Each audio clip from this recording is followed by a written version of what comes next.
Warrior Cats Text-to-Speech Audiobook. Warriors, Power of 3, Eclipse. The forest shimmered in bright sunshine, the undergrowth rustling with prey. Beneath an ash tree, a black tom stretched and let the sun slanting through the branches bathe his belly. With a purr, he lapped at his chest, paws curling in contentment. Suddenly a tortoise-shell darted out of a bush and hurtled past him. The tom rolled onto his flank and called after her, "Mouse? About to be fresh kill." The tortoise-shell answered. She plunged through a wall of ferns and disappeared into the greenery, her white-tipped tail whisking behind her. Beyond the ferns, the forest floor sloped down into a grassy glade. At the bottom, a dark gray she-cat gnawed at a tick lodged at the base of her tail. She grumbled to herself as she tugged at the fat bug, then stopped and looked up the slope. The ferns at the top were shivering. "Got you!" A triumphant mew rang out.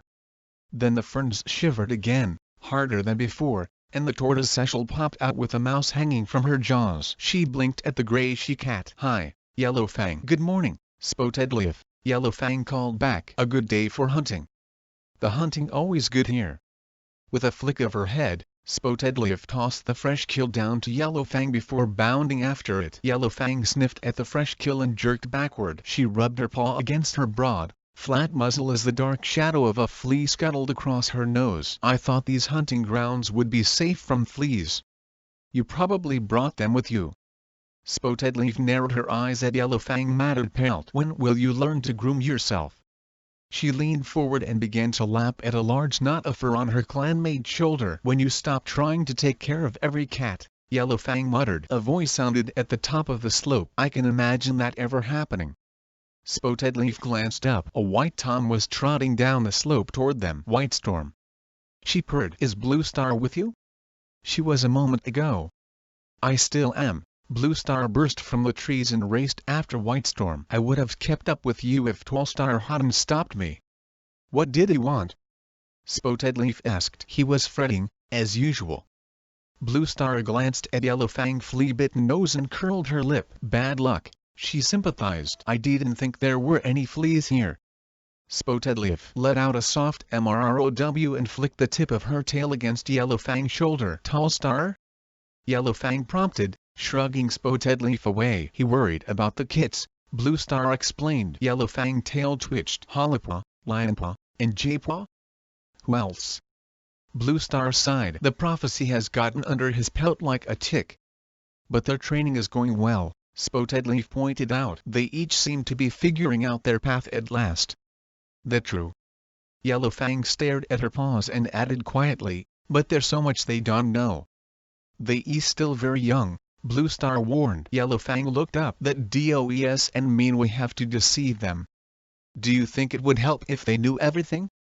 Blue Star countered. Yellowfang's shoulders stiffened. "Lives begun in deception are always lived in shadow."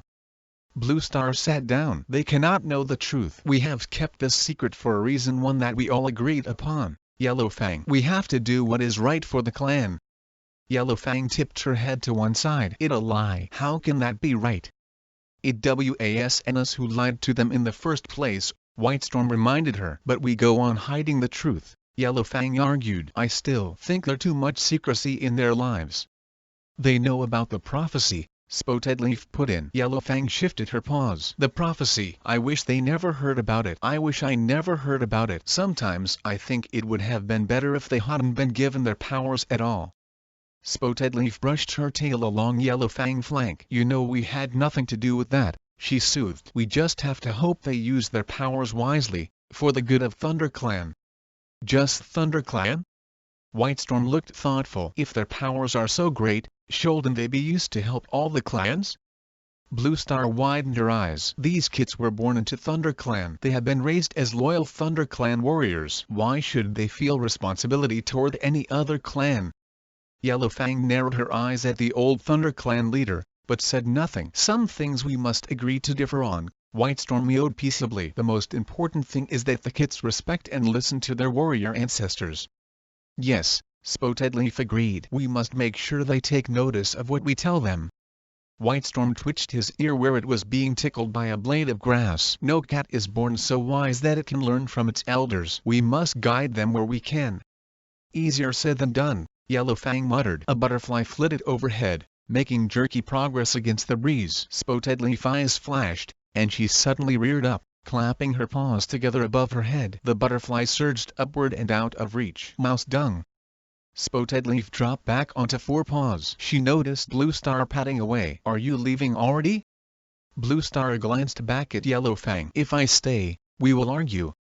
Yellow Fang flicked the tip of her tail. So you still think we should keep the secret from them? I understand your fears, Yellow Fang, Blue Star murmured. But for now the secret is safest kept with us.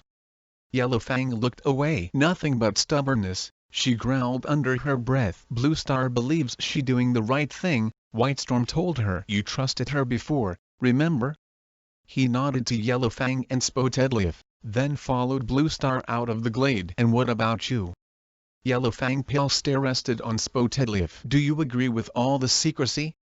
Truth is a powerful weapon, Spotted Leaf replied. We must be careful how we use it. That no answer. Yellow Fang snapped. Spotted Leaf searched Yellow Fang's anxious gaze. Why are you so worried? The fur along Yellow Fang's spine rippled. I don't know, she admitted. I just have a feeling.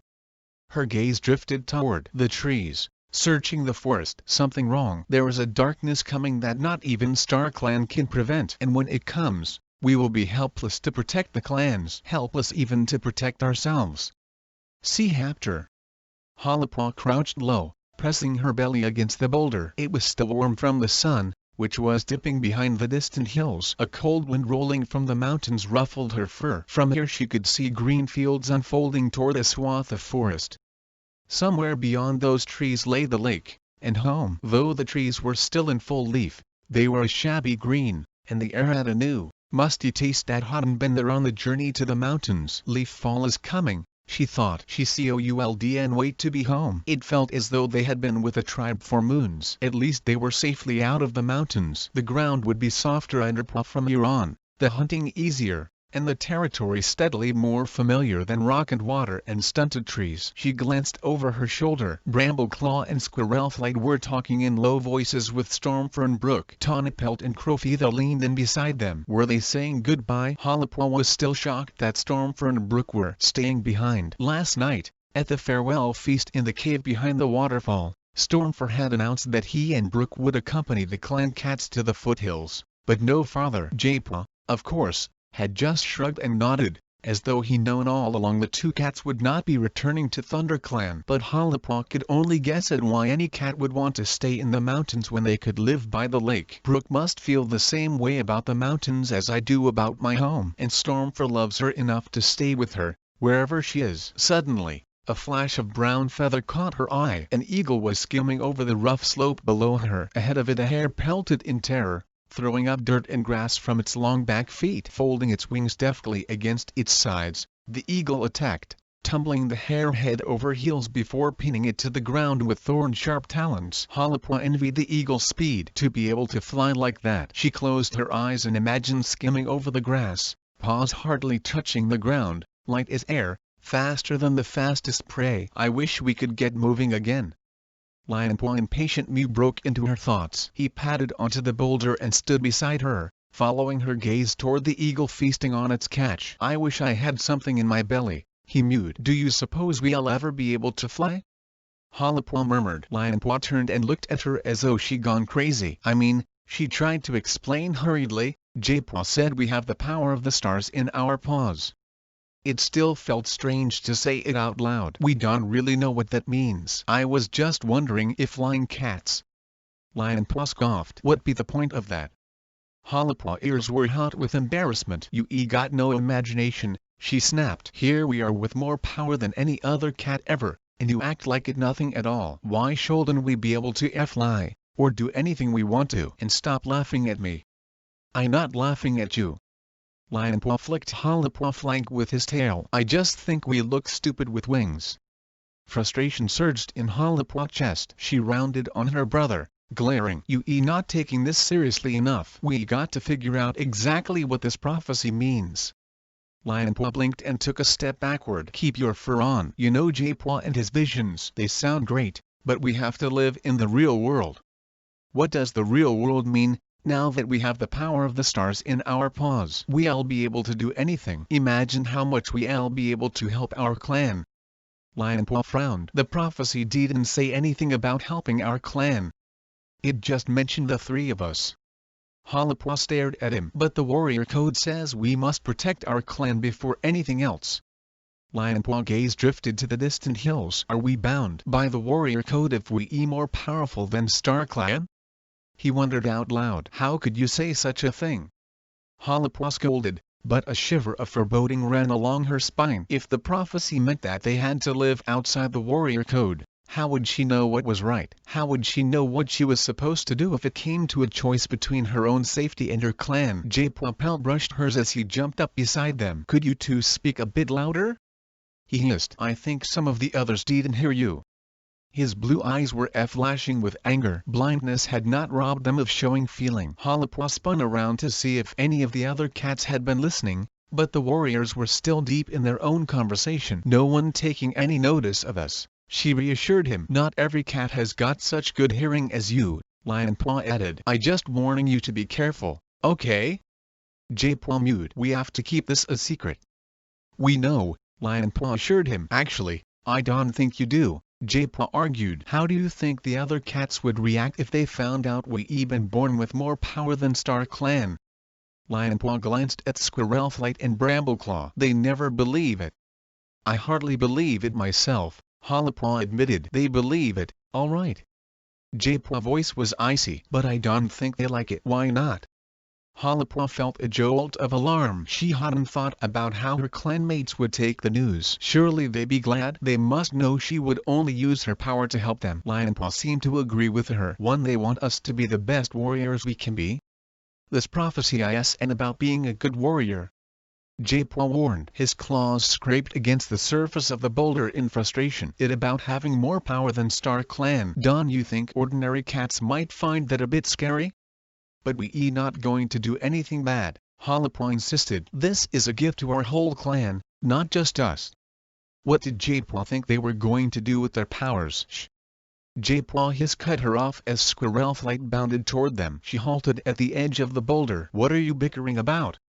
Harper and Lionpaw are just arguing about who the best hunter, J-Paw mewed smoothly. Harper opened her mouth to object, then stopped herself. She hated lying. But she could and give their secret away. Not here. You shouldn't be standing around chatting, Squirrelflight told them. Not when Brambleclaw has just told you to find fresh kill. He wants to make sure Stormfern and Brook have something to take back to the tribe. They had been so busy arguing, they hadn't heard the order. You shouldn't have to be asked twice, Squirrelflight scolded. Harper hung her head. Sorry.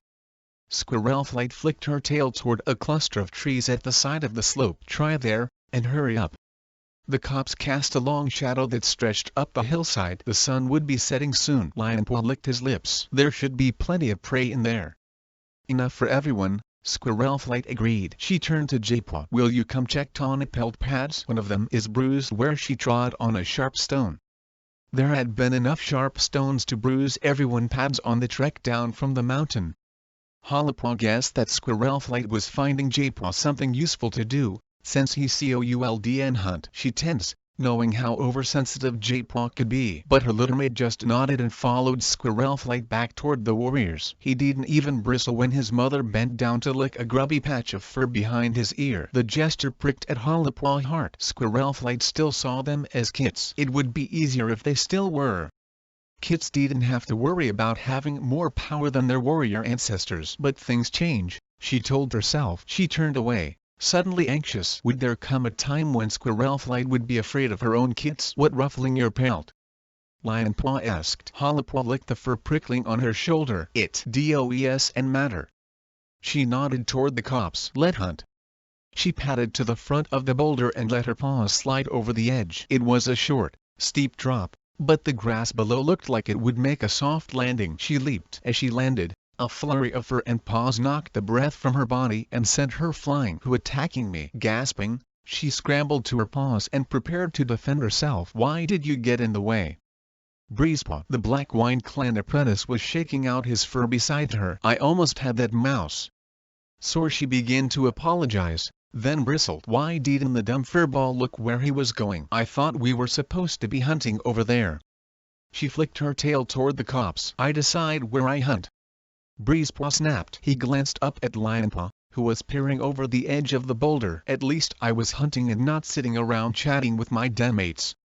Your denmates WOULDN want to sit around and chat with you even if they were here. Hollipaw retorted. She felt instantly guilty. Even though he was as bad-tempered as his father and twice as smug, she had begun to feel sorry for Breezepaw. Crowfeather treated his son with such scorn that Breezepaw sometimes seemed a loner among his own clanmates. Lionpaw jumped down beside her. Are you okay? Of course she is. Breezepaw snorted. She'd be even better if she were hunting like she's supposed to, instead of getting in my way. The sooner we get this fresh kill, the better. Then we can go home. It had been obvious from the start that Breezepaw Hodden wanted to come to the mountains, and Crowfeather Hodden acted like he was glad to have him along. He didn't seem proud of anything Breezepaw did, unlike Brambleclaw, who made Hollipaw feel like the best warrior in ThunderClan when he praised her. Compassion welled in her chest as she looked at the miserable WineClan apprentice. We'll be back at the lake before long, she mewed gently. Breezepaw glared at her. Why do we have to find fresh kill for the tribe? Anyway, why can't they hunt for themselves? The compassion evaporated. Hollipaw wondered if she should remind Breezepaw that the tribe cats were exhausted by their recent battle, and that prey was scarcer than ever in the mountains because of the gang of rogues who had invaded their land and forced them to set borders around their hunting grounds. But if he didn't know that already, she wasn't going to waste her breath. Let him figure it out. All she wanted now was to be back home, warm in her nest with a full belly and her denmate sleeping peacefully around her. She glanced at her brother. Would he set Breezepaw straight? But Lionpaw just rolled his eyes at the WineClan apprentice. Go catch a rabbit. He snorted and stomped away across the grass. Breezepaw curled his lip. ThunderClan cats think they so special, he sneered before stalking down the slope. Hollipaw hurried after her brother. He was muttering under his breath as she caught up to him. I wish I had the power to shut that furball up once and for all. Is he joking? Hollipaw looked sideways to see if Lionpaw's eyes were shining with her usual good humor, but they were half closed in a frown. She skipped in front of him and blocked his path. You don't mean that, do you? Lionpaw flicked his tail. Of course not, he grumped. I just tired. But do you think that what he power of the stars means? Hollipaw persisted. The power to make any cat do what we want? Lionpaw shrugged but didn't meet her gaze. I suppose, he answered. I haven't really thought about it. You must have.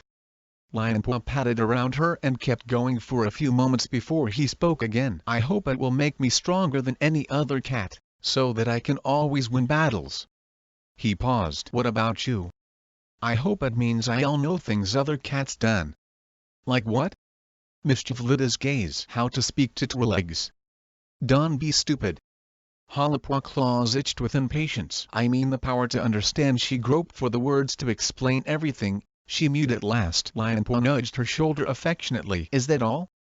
Hollipaw flicked him away. You know what I mean. They had almost reached the trees before Lionpaw spoke again. Perhaps each of us will feel the power differently, he ventured. Jaypaw can already tell what cats are thinking, can he? He caught Hollipaw's eye. He does it to you, right? Hollipaw nodded. Leafpaw can do that, Lionpaw went on. None of the medicine cats can. Jaypaw is already making predictions about trouble in other clans, too. That must be his power to see things other cats can. He the least blind of us all, Hollipaw murmured, feeling her pelt prickle the way it did when Jaypaw said exactly what was running through her mind. Thick foliage grew at the edge of the wood, and she halted to let Lionpaw take the lead. Have you felt anything yet? She ventured as he began to nose his way into the bushes. To her surprise, Lionpaw spun around to face her. His eyes glittered with a strange intensity. At the start of our journey, we stopped on the ridge to look down on the lake. Remember? Then you went off to catch prey and rest, but I wasn't hungry. He blinked. As I was looking at the territories, I started to feel, well, kind of strange. Hollipaw leaned forward. Strange? How? I felt like I could do anything. Her brother eyes flashed. Run to the farthest horizon without getting tired, fight any enemy and win, face any battle without being afraid. Hollipaw shifted on her paws and realized that she was backing away from him. Something about him suddenly made her feel uncomfortable, The way he had tensed a shoulder so that he looked more powerful than before, the faraway look in his eyes, as though he could see beyond her, beyond the woods, to some distant place where he could take on enemies single-pawed. She thought back to how he had fought for the tribe. How he had come staggering out of the battle covered in blood, none of it his own, still ready to fight until there were no cats left standing. The fire in his eyes sent a shiver through her pelt. How could she be scared of her own brother? See Hapter. Japwa touched his nose to tawny pelt pad. It felt hot and fat. Swollen, he pronounced. The skin grazed but not bleeding. But you already know that. He could hear Halapwa and Lionpaw faint muse as they headed away to find prey. Were they talking about the prophecy? Tawnypelt pulled her paw from under his muzzle. I knew ICOULD taste blood, but IWASN sure if a stone had worked its way in. She licked it. My pads have grown so hard from the mountains, I can tell calluses from cuts anymore. No stones, Japwa reassured her. He nodded toward the sound of water babbling over rocks nearby. That stream does and sound too deep. Go stand in it. The water should ease the swelling. He padded after her and heard the splash as she leaped into the water. She gasped. It cold. Good, he mewed. It'll take down the swelling quicker. He pricked his ears. Halapwa and Lionpaw voices had faded into the distance. At last he had shared with them the secret he had kept to himself for so long. Telling it had felt like walking through unknown territory, each word falling like a paw step on uncertain ground. Lionpaw had accepted it as though something that had been confusing him had finally been explained. Halapwaw's reaction had been more frustrating. She only seemed concerned about how they could use their powers to help ThunderClan, and kept fretting about the warrior code. Didn't she understand that the prophecy meant more than that? They had been given a power that stretched far beyond the boundaries set by ordinary cats. Tawnypelt Mew interrupted his thoughts. This water very cold. It mountain water. I can tell. Tawnypelt mewed urgently. My paws have gone numb. Well, get out then. With a gasp of relief, she landed beside him and began shaking the water from her paws, scattering icy drops on his fur. Japwa shivered and moved away. Mountain winds and cold water were a bad mix. Does your paw still hurt? I can feel it at all, Tawnypelt replied. She paused. Actually, I can feel any of my paws. Squirrelflight was padding toward them. Any better? I think so, Tawnypelt mewed. Japwa felt his mother tongue lap his ear. Are you okay, little one? She asked gently. He ducked away, scowling. Why shouldn't I be? It okay to be tired? Squirrelflight sat down. It'd been a hard journey. I fine, Japwa snapped. His mother tail was twitching, brushing against the gritty rock. He waited for her to make some comment about how much harder the journey must have been for him, being blind and all, and then add some mouse-brained comment about how well he had coped with the unfamiliar territory. All three of you have been quiet since the battle, she ventured. She worried about all of us. Japwa's anger melted. He wished he could put her mind at rest, but there was no way he could tell her the huge secret that was occupying their thoughts. I guess we just want to get home, he offered. We all do. Squirrelflight rested her chin on top of Japwa's head, and he pressed against her, suddenly feeling like a kid again, grateful for her warmth. They back. At Tawnypelt call, Squirrelflight jerked away. Japwa lifted his nose and smelled Halapwa and Lionpaw. He heard claws scrabbling over rock as Breezepaw arrived. The hunters had returned. Let's see what they caught. Tawnypelt hurried to greet the apprentices. Japwa already knew what they caught. His belly rumbled as he padded after her, the mouth-watering smells of squirrel, rabbit, and pigeon filling his nose. If only it weren't going to be given to the tribe. Crowfeather and Brambleclaw were already clustered around the makeshift fresh kill pile. Stormfern Brook hung back as though embarrassed by the gift. This rabbit so fat it'll feed all the tabbies, Squirrelflight mewed admiringly. Well caught, Breezepaw, Tawnypelt purred. Japwa waited for the Wine Clan apprentice pelt to flash with pride, but instead he sensed anxiety claw at Breezepaw. He waiting for his father to praise him. Nice pigeon. Crowfeather mewed to Lionpaw. Breezepaw stiffened with anger. And look at the squirrel I caught. Halapwa chipped in. Did you ever see such a juicy one? Come see. Tawnypelt called to Stormfern Brook. The two warriors padded over. This will be very welcome, Stormfern mewed formally. The tribe thanks you. Brook Mew was taught. Japwa understood their unease. By accepting fresh kill, They were openly admitting their weakness. Hunting was poor in the mountains now that two groups of cats were sharing the territory, and yet J-Paw could feel fierce pride pulsing from Stormfur. The mountain breeze stirs his heart as well as his pelt. There was a core of strength within him, a resolve that J-Paw had not sensed before, as though he were more rooted in the crags and ravines than he ever had been beside the lake. He truly believes that this is his destiny. The tribe were Stormfur clan now. He had been born River clan, and lived with Thunder clan, but now it seemed that he had found his true home. J-Paw shivered. The wind had been sharpened by a late afternoon chill. A howl echoed from the slopes far above. Brooke bristled. Wolves. "We'll get this prey home safely," Stormfur reassured her. "The wolves are too clumsy to follow our mountain paths." "But there's a lot of open territory before you reach them," Brambleclaw urged. "You should go." "We should all head home," Crowfeather advised. "The smell of this fresh kill will be attracting all the prey eaters around here." Alarm flashed from every pelt as J-Paw detected a strange tang on the breeze. It was the first wolf scent he smelled. It reminded him of the dogs around the Twi'lek farm, but there was a rawness to it, a scent of blood and flesh that the dogs did not carry. He was thankful it was faint. "They a long way off," he murmured. "But they travel fast," Brooke warned. The rabbit fur brushed the ground as she picked it up. "We going to miss you," Squirrelflight meowed. Her voice was thick with sadness. Brooke laid the rabbit down again, a purr rising in her throat. Her pelt brushed Squirrelflight. "Thank you for taking us in and showing us such kindness. ThunderClan is grateful for your loyalty and courage," Brambleclaw meowed. "We'll see you again, though, won't we?" Hollipwa mewed hopefully. J-Paw wondered if he would ever return to the mountains. Would he meet the tribe of endless hunting again? He had followed Stoneadler into his dreams and been led by the tribe healer ancestor to the hollow where ranks of starry cats encircled a shimmering pool. He shivered as he recalled their words. "You have come." They had been expecting him, and they had known about the prophecy. Yet again, J-Paw wondered where the prophecy had come from, and how the tribe of endless hunting were connected to his own ancestors. "There's no more time for goodbyes." Crowfeather Mew was impatient. "Take care, little one." Brooke cheek brushed J-Paw before she turned to say goodbye to Hollipwa. Stormfur licked his ear. "Look after your brother and sister," he murmured. "Bye, Stormfur." J-Paw throat tightened. "Goodbye, Brooke."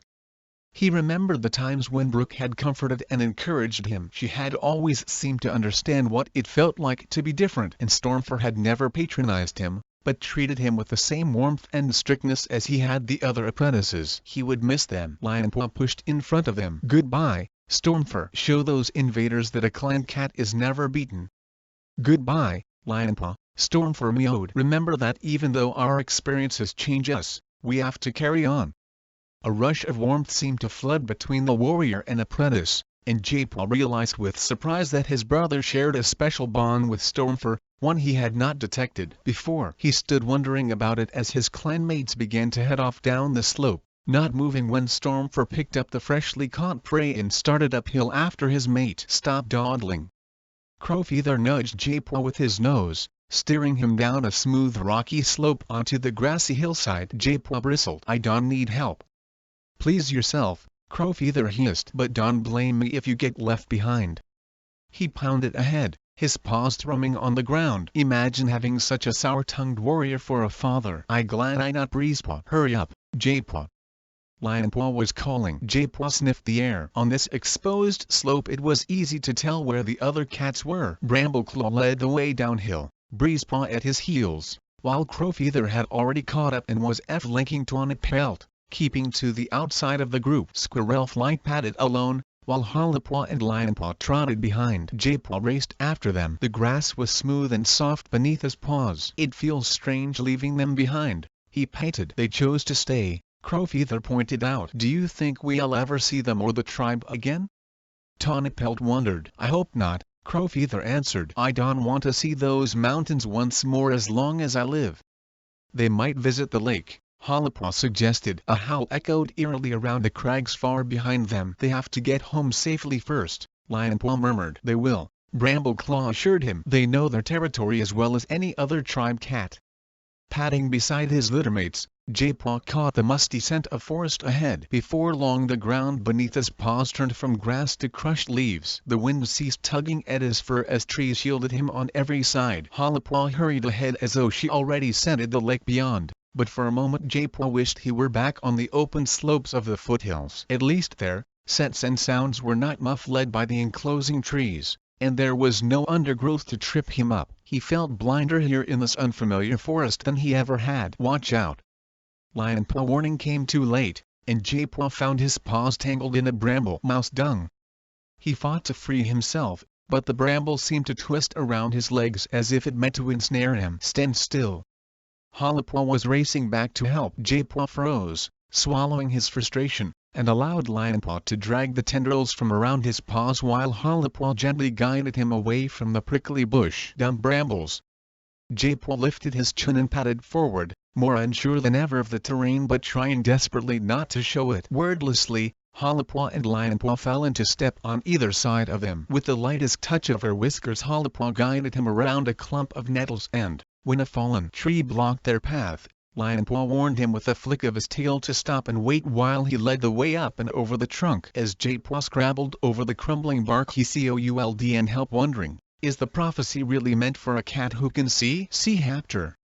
Lion-Paw twitched in his sleep. He was dreaming. Standing on a craggy peak, he felt the mountain breeze tug at his fur. Above, a starless sky stretched black as a raven wing to the distant horizon. In front of him ridge upon ridge lay like ripples on a wind-ruffled lake. Though no moon shone, the mountaintops glowed like moonstone. All this is mine. Exhilarated, Lion-Paw bounded forward, his powerful hind paws sending stones cracking into the shadowy valleys below. He cleared the gorge in one easy jump, landing on the bridge beyond. His claws scraped the rock, holding his paws firm. He leaped again, light as air, the breath hardly stirring in his chest. His tail seemed to brush the pale soft sky and, with the blood rushing in his ears, he lifted his chin and yelled, his voice echoing like thunder around the empty mountains. I have the power of the stars in my paws. Lion-Paw.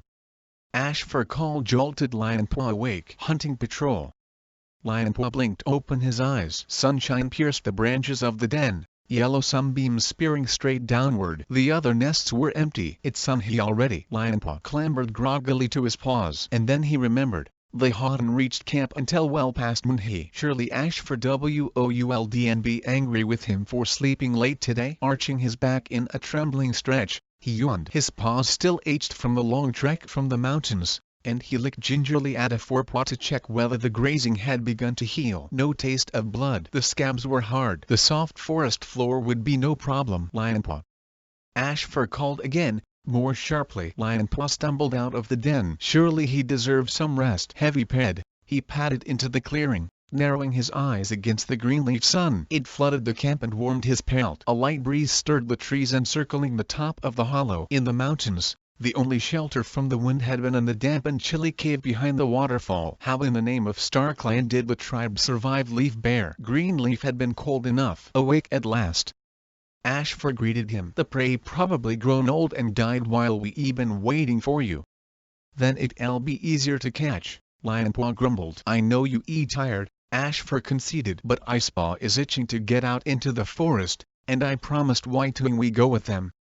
Lion-Paw noticed Icepaw for the first time. The young apprentice was bouncing around the clearing like a new leaf hare, leaping and twisting as she darted at invisible prey. Her prey might have been invisible, but Icepaw, with her sleek white pelt and bright blue eyes, certainly wasn't. Perhaps that was why Firestar had made Whitewing her mentor. The White Shika knew what it was like to stand out like snow in Greenleaf. She'd be able to teach Icepaw a few special stalking techniques, and she clearly needed to learn. As he watched Icepaw darting clumsily about, Lion-Paw stifled a purr, remembering how excited he had been when he had started his training. Whitewing padded across the clearing, one eye on her apprentice. Can we go now? Lion-Paw noticed her tail tip twitching. Icepaw was Whitewing's first apprentice. Was she worried how to manage such a bundle of energy, or did she think the matching snow-colored pelts would scare away all the prey as soon as they set foot under the trees? Where do you want to start? Ashfur asked. Whitewing eyed Icepaw thoughtfully as the little white cat hurled herself awkwardly at a pile of leaves, sending them scattering in all directions. Do you think Icepaw would do better by the ancient oak or the old thunder path? Lion-Paw belly rumbled. He gazed at the fresh kill pile. A plump mouse was lying on top, but the clan had to be fed before he could eat. It was the first rule apprentices had to learn, and the hardest. There usually more prey around the oak, he suggested, ignoring Lion-Paw. Ashford dipped his head to Whitewing. "It your decision." Lionpaw felt a prickle of annoyance. Why bother waking him up at all? They clearly weren't interested in his opinion, and neither of them had asked about his journey to the mountains. He stared angrily around the camp. No cat seemed the slightest bit interested in his return. Mousifer was sunning herself outside the elder's nest. Ferncloud and Sorreltail were sharing a pigeon beneath High Ledge, their hunting clearly finished for the day. Leafpool was disappearing into the nursery, holding leaves between her jaws. Weren't any of them curious about the mountains or his adventure? "Hey, Lionpaw!" Icepaw called to him. "Am I doing this right?" She was creeping forward in a hunting crouch, her tail lashing. "Yeah." Lionpaw mewed absently. "Does anyone care about me?" "You need to keep your tail still, Icepaw," Ashford advised. Lionpaw looked at his mentor in surprise. "I thought you weren't interested in apprentices." Ashford met his gaze, eyes narrowed, then turned pointedly back to Icepaw. "If you stir up the leaves, the prey will know you coming." Clearly he thought that Lionpaw should have pointed out Icepaw's mistake. Lionpaw bristled. Why did Ashford expect him to mentor another cat apprentice? That was Whitewing duty. Then, with a flash of remorse, he remembered how grateful he'd been when Stormfur or Greystripe had gently pointed out his mistakes. He padded over to the younger cat. "I'll show you what he means." He crouched beside her. "Keep your back down like this. The flatter you are, the less visible you'll be." "Like this?" Icepaw squashed herself against the ground. "Exactly." Icepaw blinked up at him, her eyes like pools of sky. "Thanks, Lionpaw. I'm very nervous about hunting, actually." Lionpaw brushed the tip of his tail over her back. "You'll be fine," he promised. "Just copy our mentors, and don't expect to make a catch on your first try." "It took me ages to get it right," he added. Icepaw nodded, looking very earnest, and Lionpaw gave her ear a lick. Was this how it felt being a mentor? He liked the idea of teaching a young cat everything he knew about hunting and fighting, and watching them grow from a tumbling kid to a strong, quick-pawed warrior. But what if the prophecy took him on a path away from being a normal warrior, mentoring apprentices and carrying out regular clan duties? Looking down at Icepaw's glowing eyes, Lionpaw felt as if he were being asked to give up an entire way of life and one that suited him very well. "Can we hunt here?" Icepaw asked again. She wanted to hunt in every small clearing they passed on their way to the ancient oak. Now the great tree towered above them, the ground beneath littered with leaves and acorn cups. At the edge of the glade, ferns clustered together in pools of light filtering through the branches. Whitewing glanced at Ashford. "Should we keep going to the lake?" she asked. "There might be prey near the shore." Ashford gazed back at her, but didn't reply. "Why isn't he helping her?" Lionpaw tried to catch his mentor eye. Whitewing scanned the clearing. "Here is fine," she decided. "Perhaps that clump of ferns?" Lionpaw noticed her tail twitching again. If Ashford was going to help her, perhaps he could. There bramble. His suggestion was silenced by Ashford's tail flicking across his mouth. The warrior nodded at Whitewing. "Trust your instinct." "Ferns." Whitewing led her apprentice toward a leafy thicket. Ashford murmured into Lionpaw's ear, "I know you trying to help, but Whitewing needs to build her confidence on her own." They watched as Whitewing nudged Icepaw into a crouch and adjusted her stance with a touch of her muzzle. "She doing fine." The ferns quivered. The pale green stems trembled from the roots rather than the tips.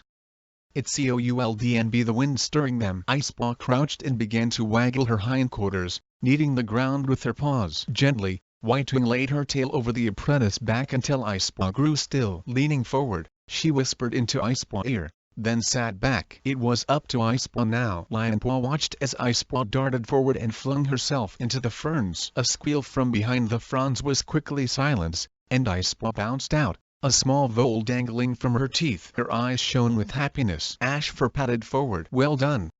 Whitewing fluffed out her chest proudly. "That was great, Icepaw." "Nice kill," Ashford added. So much excitement over a tiny vole. It was probably too young to run away even if it wanted to. Lionpaw's thoughts flicked back to the battle in the mountains. He was glad Icepaw had made her first kill so quickly, but what would they have said if they seen him fighting the mountain cats? Catching a bite of prey didn't compare to defeating a whole clan single-pawed. "Thrush." Hearing Ashford whispered alert, Lionpaw glanced over his shoulder, following his mentor gaze. A fat thrush was pecking among the leaves beyond the wide trunk of the oak. Silent as a snake, Lionpaw slithered around until he was behind it. Crouching onto his belly, he began to steal toward the thrush, tail lifted slightly so it didn't stir the leaves. The thrush was searching for insects, unaware of the danger. Lion Paw felt a glimmer of satisfaction. Such a dumb bird deserved to be fresh kill. He paused, judged the distance, then jumped. His massive leap cleared the tree roots and carried him 3 foxtails across the forest floor. The thrush spread its wings in panic, struggling to take flight, but it was too late. Lion Paw landed with deadly precision, flattening the bird with its wings outstretched, and killed it with a sharp nip to the spine. That was fantastic. Icepaw was staring at him from the other side of the tree, her eyes wide with awe. White-wing ears were pressed back in surprise. Lion Paw felt something tickling his nose. One of the thrush's soft feathers had stuck to his muzzle. He swiped it away, feeling self-conscious. Ashfur nodded. Impressive. That was a huge leap. White-wing meowed. You could have easily missed. No, ICOULDN. Lion Paw bit back the thought. Considering the surprise still lingering in his clanmate's eyes, he decided it might be better to let them think it had been a lucky strike. Perhaps J-Paw was right. They might not be too happy to know the truth behind his powerful kill. As they headed back to camp, Lion Paw nostrils filled with the mouth-watering aroma of the thrush. It bounced against his chest, its wings dredging leaves. Icepaw padded beside him, her small catch tripping her as she tried to match his pace. I wish my legs weren't so short, she complained, her words muffled by vole fur. They'll grow, Lion Paw promised. White-wing and Ashfur walked ahead, each carrying a catch of their own. This late in Greenleaf, all prey was welcome. The clan needed to gorge itself if it was to make it through Leaf Bare. At least, that was what the older cats kept saying. Lion Paw COULDN remember Leaf Bare, other than something beyond the nursery walls, a menace that worried the older cats and made the branches of the den rattle. That was such a great catch. Icepaw mewed. Lion Paw grunted his thanks. He didn't want to swallow a feather and spend the rest of the day coughing. Why did you jump so soon? Icepaw persisted. Did you think it might hear you if you gone closer? I just thought I'd try. Lion Paw was sure he could have padded right up to the thrush if he wanted. But why waste time tiptoeing about? You such a great hunter, Icepaw went on out of the corner of her mouth. I thought Hollipaw was good, but you amazing. Where did you learn to jump like that? Do you do extra practice to get so strong? Do you think I ought to be doing more training? I sure White-wing will give you all the training you need. I just hope she trains me as well as Ashfur trained you. Lion Paw watched his mentor disappear behind a bramble spilling over the track ahead. Ashfur had taught him well. He had never wished for any other teacher, but Ashfur had not been his only mentor. Tiger Star had trained him, too, and he had been born with powers Icepaw could never dream of, even if she trained day and night every moon of her life. As the path dipped down toward the hollow and home, Lion Paw felt a pang of loneliness. It was almost as though he belonged to a clan of his own, distanced by the prophecy from the familiar faces waiting in camp to see what they brought back from their hunt. Icepaw darted ahead of him and followed White-wing and Ashfur through the barrier of thorns that sealed the camp from the forest. Lion Paw padded after, emerging into the clearing in time to see Icepaw drop her vole onto the fresh kill pile and turn toward her denmates. Cinderpaw, Honeypaw, and Papapaw were sunning themselves outside the apprentice's den. Icepaw trotted over to them. Your first catch? Honeypaw called. Icepaw lifted her chin. I got it first try.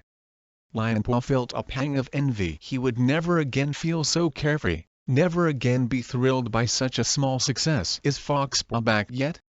Icepaw asked, clearly eager to show off her catch to her brother. Squirrel Flight took him on border patrol, Cinderpaw informed her. They should be back soon. As Lion Paw padded to the fresh kill pile and dropped his catch, a pelt brushed his. He turned to see his sister. Nice catch.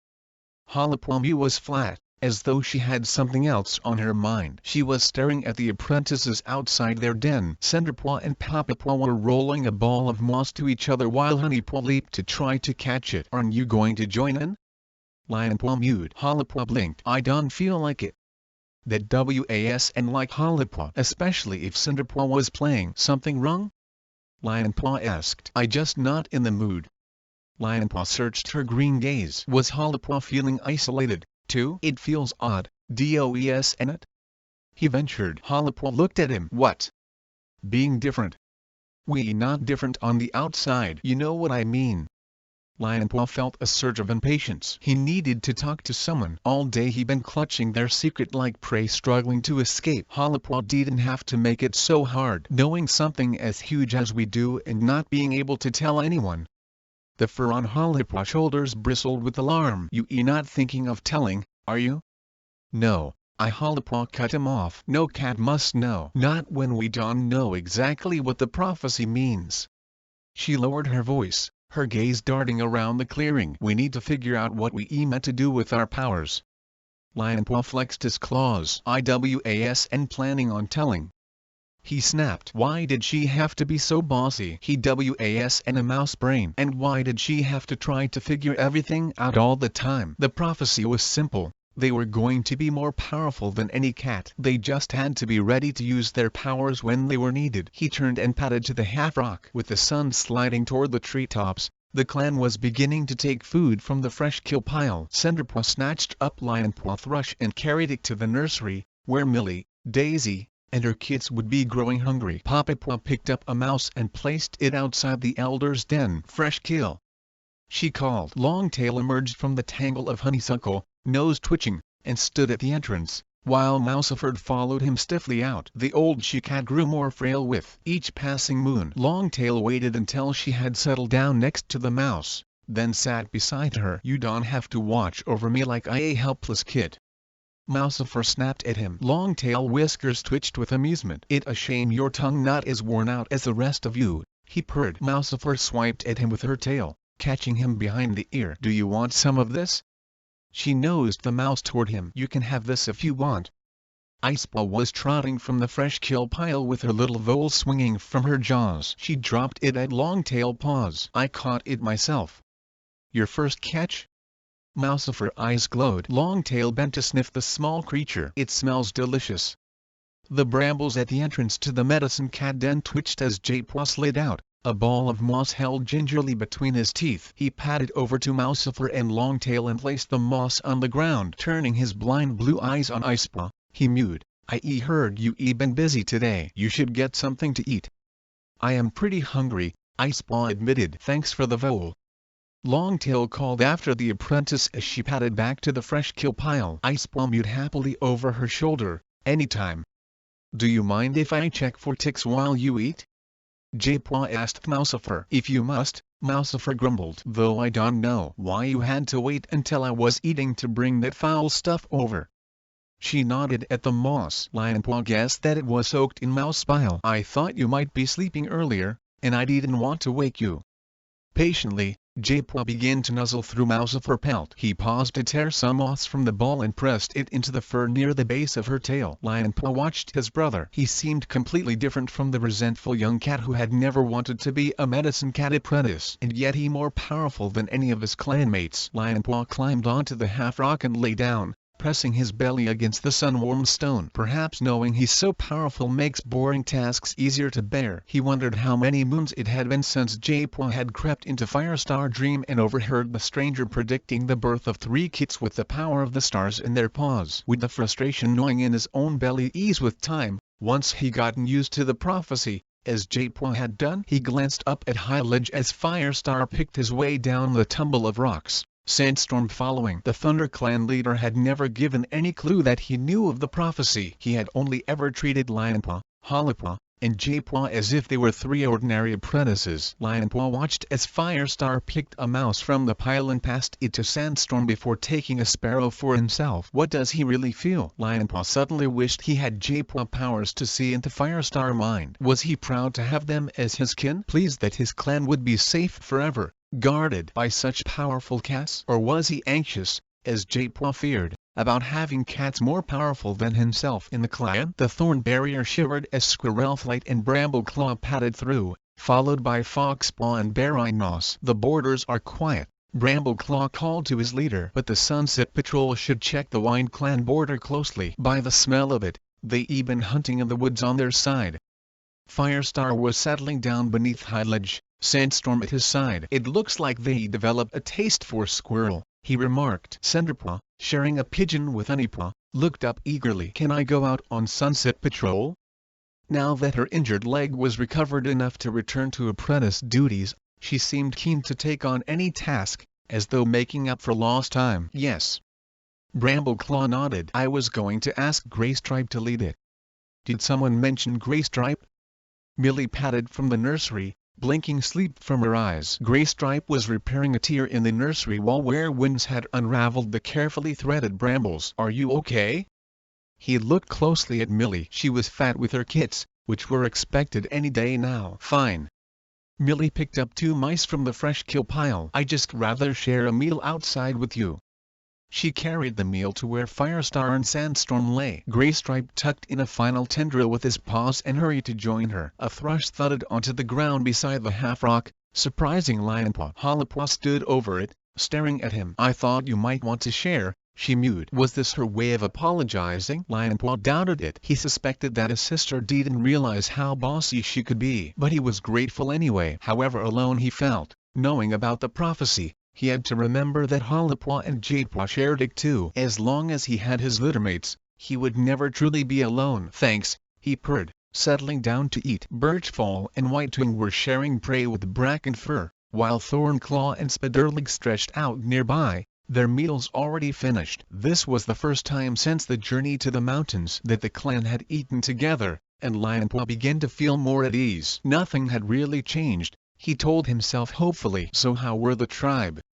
Firestar asked Brambleclaw. The Thunder Clan deputy swallowed a mouthful of fresh kill. They eat a hard leaf bear ahead of them, he mewed. But I think they going to be okay.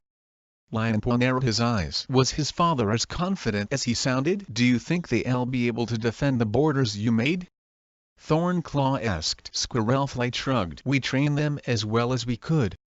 Which will be very well, if I know you. Greystripe chipped in. They stand more of a chance now than they did when we first got there, Brambleclaw mewed. It was hard for them to get used to the idea of marking such distinct borders around the portion of where they hunted before, but I hope they understand how important it is for them to fight for what they have. And we certainly taught the invaders that they can help themselves to anything they want, Squirrelflight added. Were many cats injured in the battle? Sandstorm asked. Nothing serious, Brambleclaw informed her. But it was a hard fight. Which you would never have won without me. Lionpaw waited for his father to tell the clan how well he had done. All the apprentices fought like true warriors. Brambleclaw glanced at Lionpaw. They were a credit to our clan.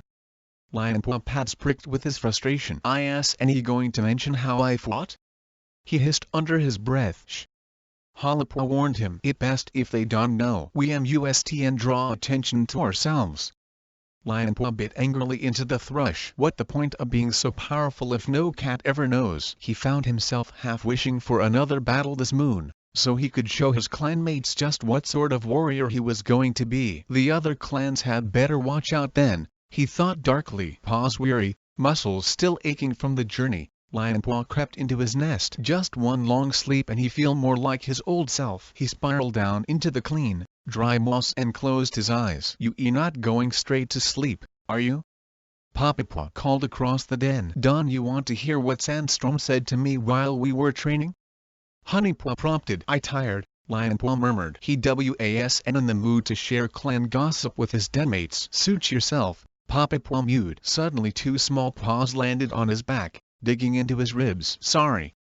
Foxpaw backed away as Lionpaw head shot up. Lionpaw glared at the young apprentice. Watch out. I was just showing Icepaw how I was going to catch a fox and earn my warrior name, Foxpaw mewed. I want to be called Foxcatcher. Well, you prove you can catch a sleeping cat. Honeypaw teased. Icepaw jumped to her brother's defense. He'll catch a real fox one day. Yeah, right. Poppypaw tossed a wad of moss at the white apprentice. Foxpaw leaped and caught the moss before it reached his sister, batting it back toward Poppypaw. I will catch one. You just wait. You could and catch green cough. Poppypaw taunted him. Yes, I could. Foxpaw argued. The other apprentices purred with amusement. I mean I could catch anything I want. Foxpaw backtracked quickly. If only Squirrelflight would stop fussing over me all the time. She might stop fussing if you stopped wandering off, Honeypaw pointed out. We had to wait for ages while she went to look for you today. The squirrel I'd been tracking was in Shadow Clan territory by the time she brought you back. I was exploring. Foxpaw protested. Well, come explore this. Cinderpaw had squeezed into the den. Lionpaw could smell honey, but he stayed where he was while the other apprentices scrambled from their nests to see what Cinderpaw had brought. Where you find it? Icepaw gasped. Cloudtail found a hive in a hollow trunk while we were patrolling near the abandoned twilight place, Cinderpaw explained. He managed to get his paw in and grab a chunk of the honeycomb. Did he get stung? Foxpaw mewed. Only once. I haven't had honey for moons. Papapaw sighed. Cloudtail gave most of it to Leafwolf for her stores, but he said I could have this bit. Cinderpaw mewed. Can I have a lick? Icepaw begged. Go on then, but not too much. Cinderpaw offered it for everyone to share. Icepaw closed her eyes as she swallowed, then blinked them open, surprised. It does and taste of anything. Papapaw purred. Every cat knows that, mouse brain. She licked at the honeycomb and sighed. I like the way it soothes my throat and feels all warm in my belly. It reminds me of milk. Lionpaw buried his nose under his paws, trying to block out the purrs of contentment as his denmates dug into the precious honeycomb. How easily pleased they were. One day all the honey in the forest would be his. He was and like them pleased by any small treat. The pang of isolation returned, stronger than ever. A warm body brushed against him. Hollowpaw had crept into the den and was settling down beside him. Not joining in with the honey feast? Lionpaw whispered. Let them enjoy it, she whispered back. Suddenly feeling less alone, Lionpaw closed his eyes and slipped into sleep. Dreaming, Lionpaw felt the forest floor cold beneath his paws, prickly with pine needles. A thin mist cloaked the ground and swirled around the lines of straight, bare trunks that stretched away into darkness. It about time you came back to us. Tiger Star low growl echoed from the shadows. Lionpaw saw the outline of massive shoulders as the warrior padded out from the trees. Hawkfrost followed at his heels. You need all the training we can give you. Lionpaw bristled. But didn't you see me fight in the mountains? How much more training did he need? He was already a better fighter than any of his clanmates. He had proved it. We not concerned with past battles, Tiger Star mewed briskly. Only the battles to come. Lionpaw narrowed his eyes. That sounded like an excuse. They see me in the mountains. Even Tiger Star powers had their limits. Let's see if you can use your brains as well as your strength. Tiger Star padded behind Lionpaw and nudged him toward Hawkfrost. Try attacking Hawkfrost from his weaker side. But don't you want to hear about the mountain cats? Tiger Star lashed his tail. They no concern of mine. He not interested. Lionpaw stared at his ghostly mentor. Didn't he think Lionpaw could have learned something from going on the long journey and battling against different cats? Did Tiger Star really believe he knew everything about fighting? Well, he certainly didn't know everything about Lionpaw. Maybe it was about time he did. What are you waiting for? Tiger Star snapped. Attack Hawkfrost. Anger surged in Lionpaw's belly. He leaped for Hawkfrost and, unsheathing his claws, raked the striped warrior flank so fiercely he felt the skin burst and blood spatter his paw. Yowling in fury, Hawkfrost jumped away from him, hackles raised. Lionpaw swung around to face Tiger Star. Will you listen to me now? I got something important to tell you. They're a prophecy about me. That why I can fight the way I can. Tiger Star eyes flashed. What do you mean, a prophecy? An old cat told Firestar in a dream, here will be 3, kin of your kin, who will hold the power of the stars in their paws. Lionpaw recited the words just as Jadepaw had told him. Don, you see? It must be about us, because Squirrelflight is Firestar kin. Tiger Star snorted in disgust. Firestar. But it's true. Lionpaw insisted. If you seen me fight in the mountains you know I defeated every cat who faced me. I felt like I could fought forever and still defeated them all. Only because I trained you, Tiger Star growled. It more than that. Lionpaw argued. I got the power of the stars in my paws. And Firestar told you this, did he? Tiger Star sneered. No. Lionpaw dug his claws into the cold earth. Jadepaw walked in one of Firestar dreams. He overheard it. Tiger Star eyes suddenly glittered with amusement. I see, he mocked. A cat has a dream and that means you the most powerful creature who ever lived. Was and Tiger Star taking this seriously. Was and he proud to have kin who might eventually rule the forest. Was and that what he wanted. Lionpaw felt a growl rising in his throat. Perhaps Tiger Star wanted that only for himself. Don't laugh at me. Hawkfrost whiskers twitched. Look at the little warrior pretending he Firestar, all big and brave. How do you explain the battle in the mountains, then? Lionpaw demanded. IWAS and even hurt. You beat a bunch of half-starved, untrained rogues, Hawkfrost taunted him. Wow, that a real sign of a great warrior. Lionpaw blinked. The ground suddenly felt colder under his paws. What if they were right? The mountain cats hadn't exactly been a clan of highly skilled warriors. The tribe could have beaten them with any of the clan cats' help. They didn't need the most powerful cat ever to win the battle. What if the prophecy was just a dream? Not so sure now, are you? Tiger Star flicked his tail. I know it must be nice to believe you the greatest warrior that ever lived. But would Firestar really have sent 3 such important cats to the mountains, where they might have been killed? Lionpaw belly fluttered with doubt. Firestar had never said anything about the prophecy. If he really believed they were special he'd would and have risked their lives. He would have kept them safe in camp, where they could take care of their clan. Tiger Star leaned forward, his breath stirring Lionpaw whiskers. There's only one path to power, he hissed. Training. Practice your battle skills, practice hard. And one day you may well be the most powerful cat in the forest. He drew back, his voice hardening. Now, repeat the battle move. But this time keep your claws sheathed unless I say otherwise. See Hapter.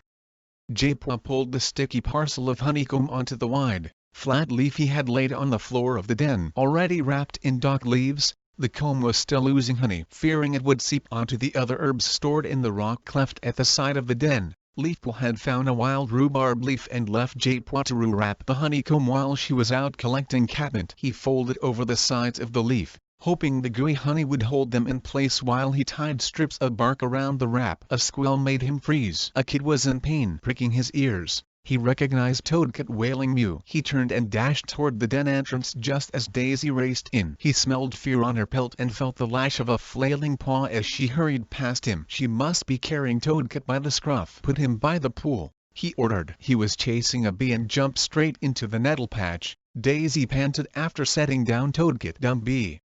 Toadcat yelled. Japaw felt a wave of relief. Nettle stings. From the fuss he was making, Japaw thought Toadcat had been savaged by a fox. Firestar should get those nettles pulled up, Daisy complained. I knew they'd be trouble one day. Nettles aren't deadly. Japaw began sniffing Toadcat. A small paw swiped him across the muzzle. The young cat was twisting and fidgeting, trying to lick at his stings at the same time as he rubbed his nose with his paw. Sit still. But it hurts. Toadcat complained. His kit's soft pelt would have been no defense against the nettle's stinging barbs, and Japaw could feel heat pulsing from Toadcat's nose and ears, where the exposed skin had already swollen. I'll fetch some dock leaves, Japaw told him. Daisy was anxiously circling her kit, and, as he dashed toward the medicine store, Japaw tripped over her tail. He stumbled to a clumsy halt at the store entrance and reached into the crack in the rock. Grabbing a puffle of dock leaves from where he knew they were stored beside the mallow, he gave them a quick sniff to make sure he had the right herb before chewing them into a pulp. The dock juice would work quickly on Toadcat injuries as long as it got a chance to sink into his fur. Still chewing, he returned to the wriggling kit and spat the ointment onto his paw, ready to rub it onto the kit's ears. Instinctively, Toadcat shied away. Don't touch me. He swiped at the pulp, sending it flying into the pool. Japaw heard it drop into the water with a plop. Seething with frustration, he turned back to the pile of dock leaves. The quicker I treat it, the sooner it'll stop hurting. He collided with Daisy, still pacing around her kit. For StarClan's sake, go check on Rosecat. He snapped. You don't want her ending up in the nettles too. I'll take care of Toadcat. He flicked his tail. If he can sit still. Are you sure he'll be okay?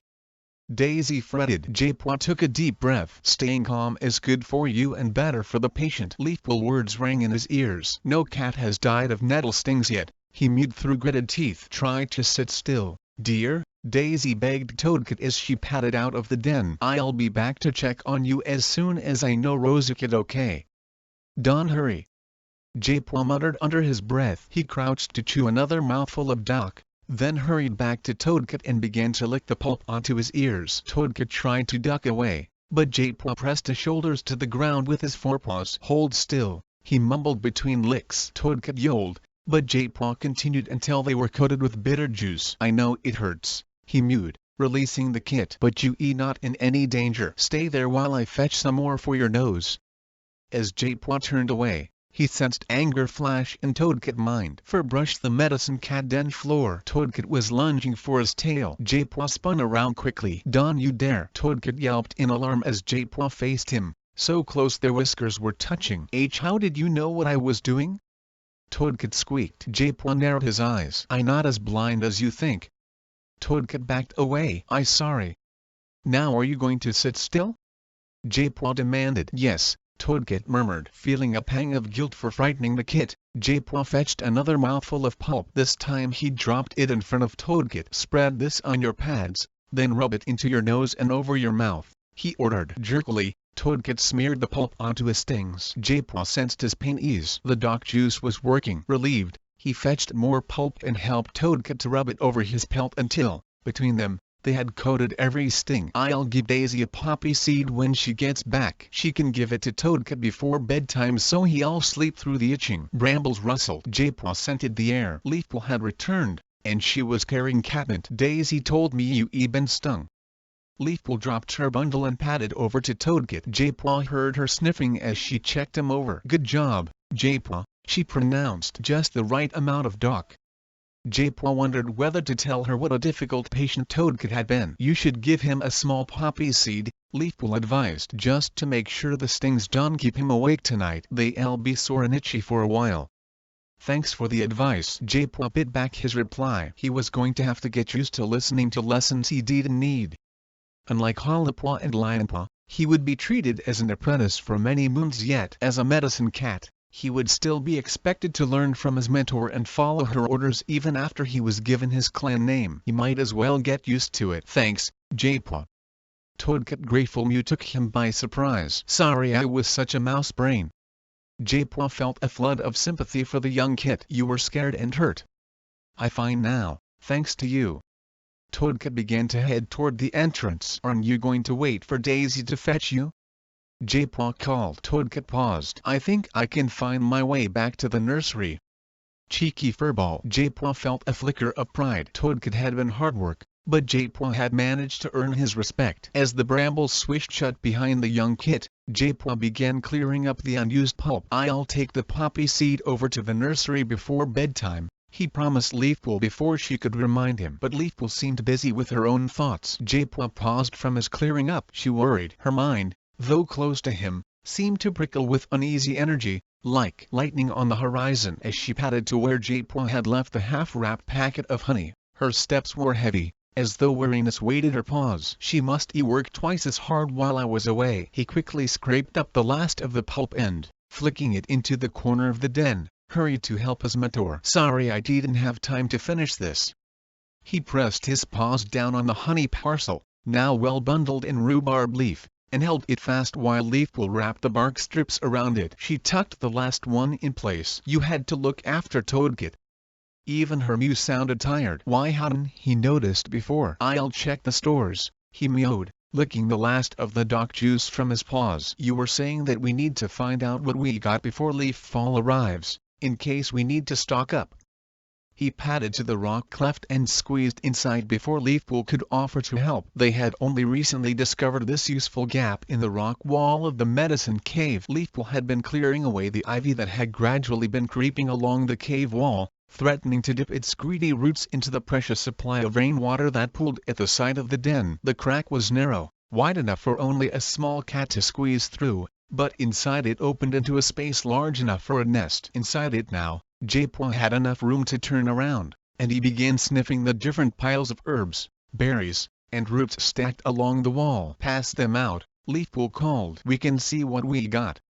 One pile at a time, Japua pushed them through the cleft. By the time he emerged, Leafpool had them ordered into neat rows. His sensitive nose placed each scent until he had built a picture in his mind of one small heap piled beside the next: comfrey, mallow, thyme, catmint, poppy seeds gathered in an expertly folded bark shell, and countless more. "Not much mallow," Leafpool commented. "And I still want to get more catmint." Leaves rustled beneath her paw. "I brought back as much as I could carry today, but there plenty more, and we should gather it while it's still in full leaf and dry it to be ready for leaf bare."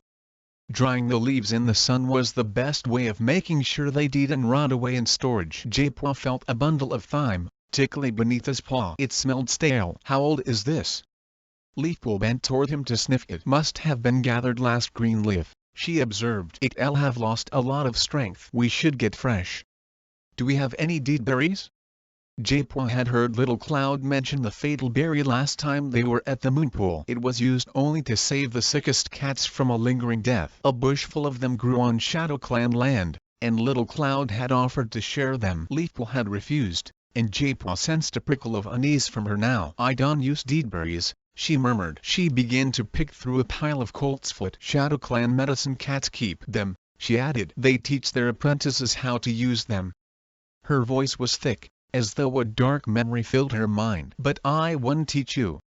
Why not? Jaipua was intrigued by the idea of having the power of life and death in his paws. Leafpool clearly wanted nothing to do with it. We must do all we can to help our clanmates, but it's up to Star Clan to choose the moment of death. She pushed a pile of leaves toward Jaipua. Comfrey, by the smell of it. Sort through these and throw out any that are musty or starting to lose their scent. Jaipua began to turn over each leaf, sniffing them closely and throwing to one side any that were no longer fresh or fragrant enough. Leafpool worked beside him, tearing coltsfoot and rolling it into bundles. I haven't had a chance to ask you since you got back, Leafpool began. How was the journey? It was okay. Jaipua remembered the terrifying jump over the gap in the steep mountain path, not knowing where he would land, or how far was the drop below him. He shivered. What did you think of the tribe? Leafpool had met them on the great journey. They were odd. Jaipua tried to fix on what he had found strangest about the mountain cats. The mountains are tough. I thought the cats would be too, but they had no idea how to fight off the invaders. They eat like a clan in hiding from something. Jaipua had pitied the tribe, huddled in their cave behind their waterfall, always glancing nervously over their shoulders for danger. Even their ancestors had seemed fearful. I met the tribe of endless hunting, he ventured. Leafpool kept on with her work, but the coltsfoot in her paws grew more fragrant, as though her pads were twitching with unease. What were they like? She mewed. They a bit like Star Clan. They had known I would come. They knew about the prophecy, but they didn't try to help the tribe to beat the invaders.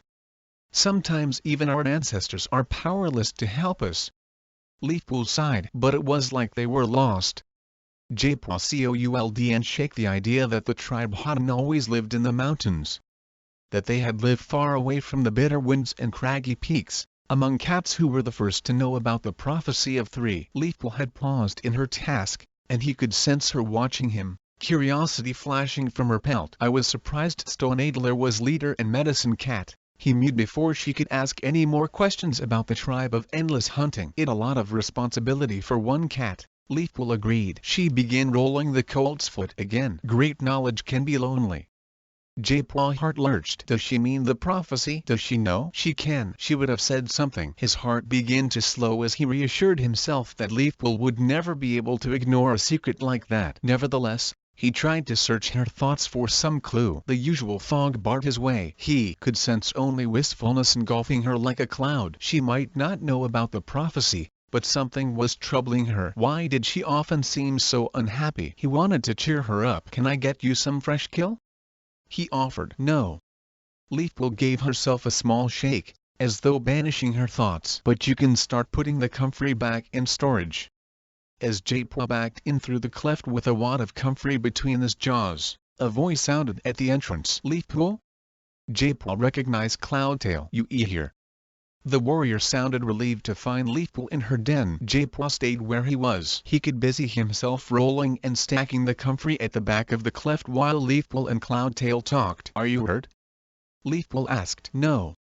Cloudtail was pacing the cave. I worried about Cinderpaw.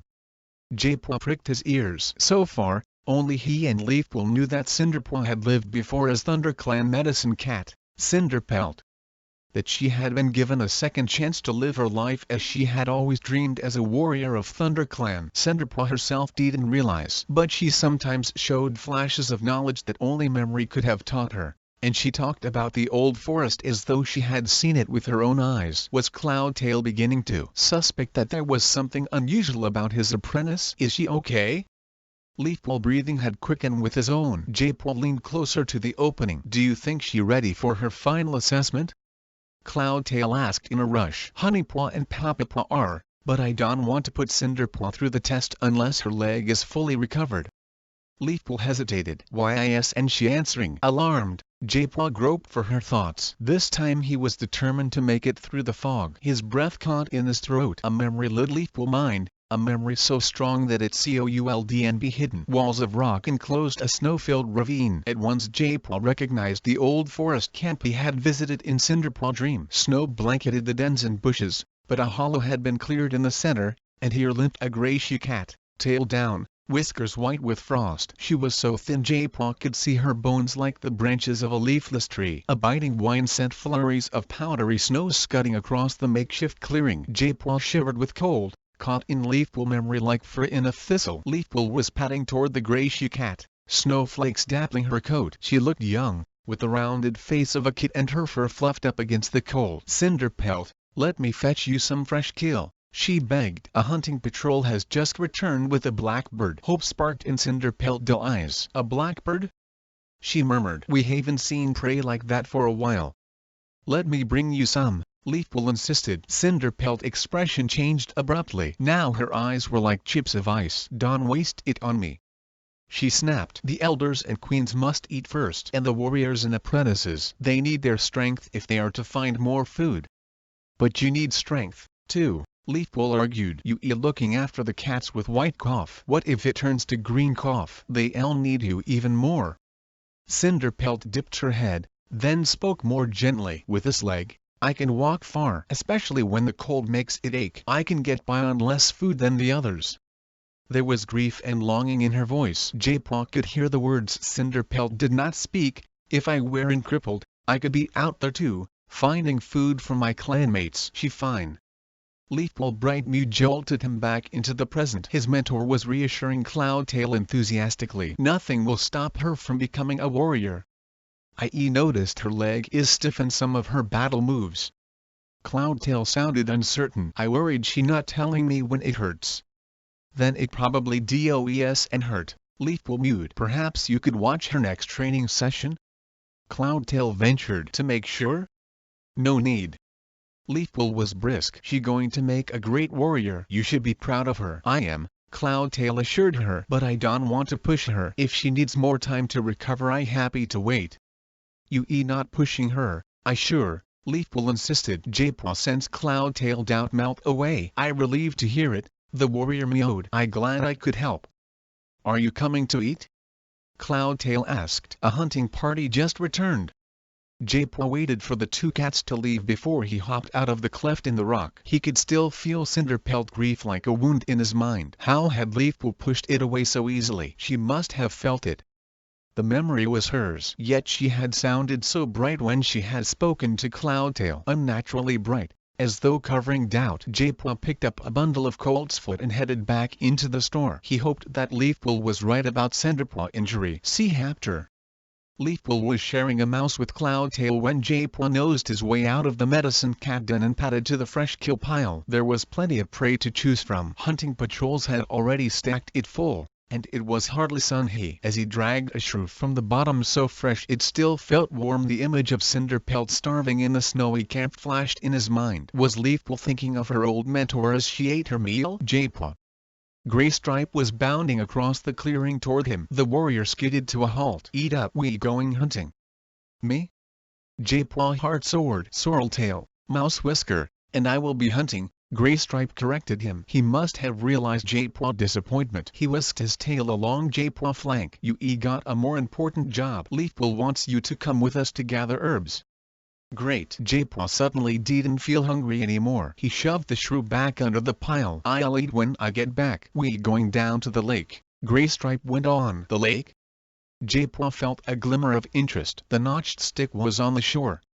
It was his link to the ancient cats from the tunnels, maybe to even greater mysteries, if he could just understand what all the claw marks meant. I guess it'll be good to get out of camp and stretch my legs. That more like it.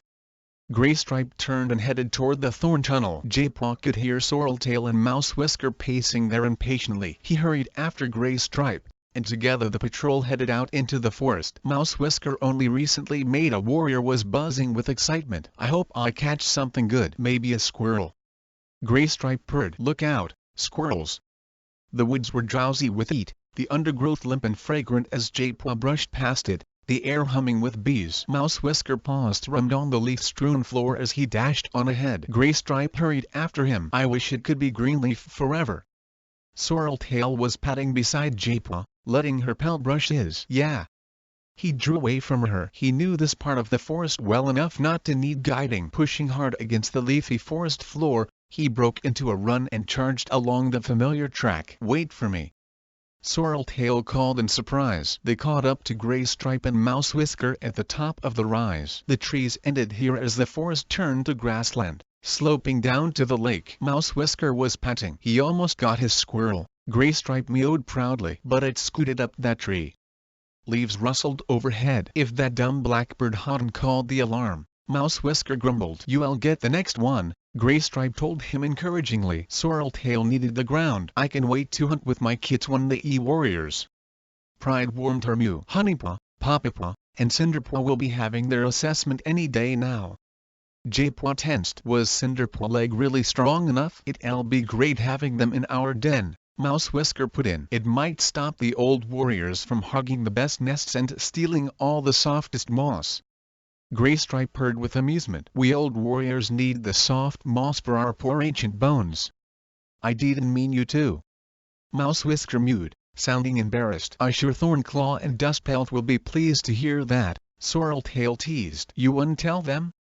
Mouse Whisker squeaked in alarm. Of course not. Sorreltail called over her shoulder as she darted down the slope. Besides, we not old, and once Millie kits are born, Graystripe will feel younger than ever. Jaipua hurried after her, enjoying the breeze ruffling his fur. It smelled of the lake. At the shore, Graystripe paused. Is this a good place for herbs? Jaipua nodded. I can get mallow down by the water. Mouse Whisker can help you, Sorreltail volunteered her denmate. But what about your squirrel? Can wait, Graystripe meowed. I guess so. Mouse Whisker swished his tail. Besides, if we going down to the water, I might catch a fish. Unlikely, unless you had a river clan mentor as well. Jaipua picked his way down onto the shingle. It shifted satisfyingly beneath his paws. Mouse Whisker padded after him. The lake as smooth as a laurel leaf. Jaipua had guessed that already. He could hear the sound of lazy ripples lapping the shore. What does mallow look like? Mouse Whisker asked. Jaipua shrugged. Never seen any. Mouse Whisker squeaked in dismay. Sorry. Forget it. It was just a dumb slip. It feels soft and kind of furry. The leaves are big. Jaipua sniffed the air. He remembered gathering mallow here before. Sure enough, a sweet smell filled his nose. Jaipua flicked his tail toward the water edge. See that plant over there? That mallow. Really? Mouse Whisker sounded impressed. Jaipua didn't bother to reply. His paws had started to tingle. The stick must be just along the shore. Would you go and gather some leaves? Jaipua asked. There's something farther up the shore I want to check. Okay. Mouse Whisker began to hurry down to the water. How much do you want? As much as you can carry. Jaipua veered away, heading along the beach. He padded to the tree line, where twisting roots spilled over onto the pebbles, and sniffed around the gnarled bark until he scented the stick. It was still where he had wedged it, beneath the root of a rowan, safe from the pull of the lake. He dragged it out, relief flooding his paws as they felt the smoothness of the exposed wood. This was definitely the right stick. Running his pads along its length, he felt the familiar scratches. He knew so much more about what they meant than when he had first found it. They marked the successes and failures of countless cats of fallen leaves and his clanmates. And yet there was so much more to know. The stick only hinted at the lies of the cats who came before him. He wondered about the clan who had used the tunnels as the test of a warrior. And the tribe. Were they somehow linked? Were all clans, tribes, whatever, however different, somehow connected? Mouse Whisker was splashing toward him, reeking of mallow. Jaipua, clumsy with haste, shoved the stick back behind the tree root. The shingle crunched as the warrior climbed the beach. What are you doing? Mouse Whisker mew was muffled by mallow leaves. Just checking something. Mouse Whisker spat the leaves onto the shore. A stick? It not important, Jaipua lead. It medicine cat stuff. Nothing you understand. He braced himself for a flurry of questions, but Mouse Whisker simply began scraping the mallow leaves into a pile. "Whatever you say. I'm not an apprentice anymore," he mewed. "I a warrior. I hunt and fight. I'll leave the weird medicine stuff up to you." His mew grew muffled again as he began to gather up the leaves. "I just glad I don't have to remember everything you do." "You don't know the half of it." Graystripe mew sounded from up on the bank. "Did you catch your fish, Mouse Whisker?" "No, but I caught some mallow leaves," sprayed Jaipua as Mouse Whisker answered. Jaipua stifled a frustrated hiss and collected the dropped leaves in his mouth. Then he followed Mouse Whisker onto the bank, where Graystripe and Sorreltail were waiting. From the smell of it they caught mice. Jaipua belly grumbled, and he wished he'd eaten when he had the chance. "Let's get these back to camp," Sorreltail mewed. "It sounds like someone hungry." She turned and darted up the grassy hillside, back toward the forest. As they topped the ridge and began to head home, Jaipua halted. "What is it?" Graystripe asked. "A patrol, heading this way."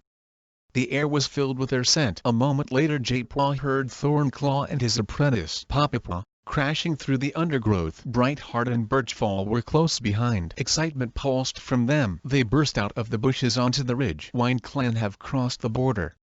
Brightheart burst out. Graystripe dropped his mouse. "Are they in Thunder Clan territory now?" "No," Thornclaw growled, "but the scents are fresh. It looks like they didn't listen to Firestar last warning, and they been hunting in our territory again." "Have you remarked the borders?" Graystripe asked. "We did it straight away." Birchfall was pacing agitatedly around his clanmates. "Good." Graystripe claws scraped the ground. "We must report this to Firestar at once." The camp was wrapped in the same greenleaf sleepiness as the forest, and hardly any cat stirred as the patrol rushed into the clearing. "Brightheart?" Cloudtail Dozy mew sounded from outside the warrior's den. "Where are you going?" "I'll be right back," Brightheart promised as she scrambled up to high ledge after Thornclaw. Mouse Whisker dropped his mouthful of mallow leaves beside Jaipua. "Can you manage these?" he asked. "I want to go tell Barinos and Hazeltail what happened."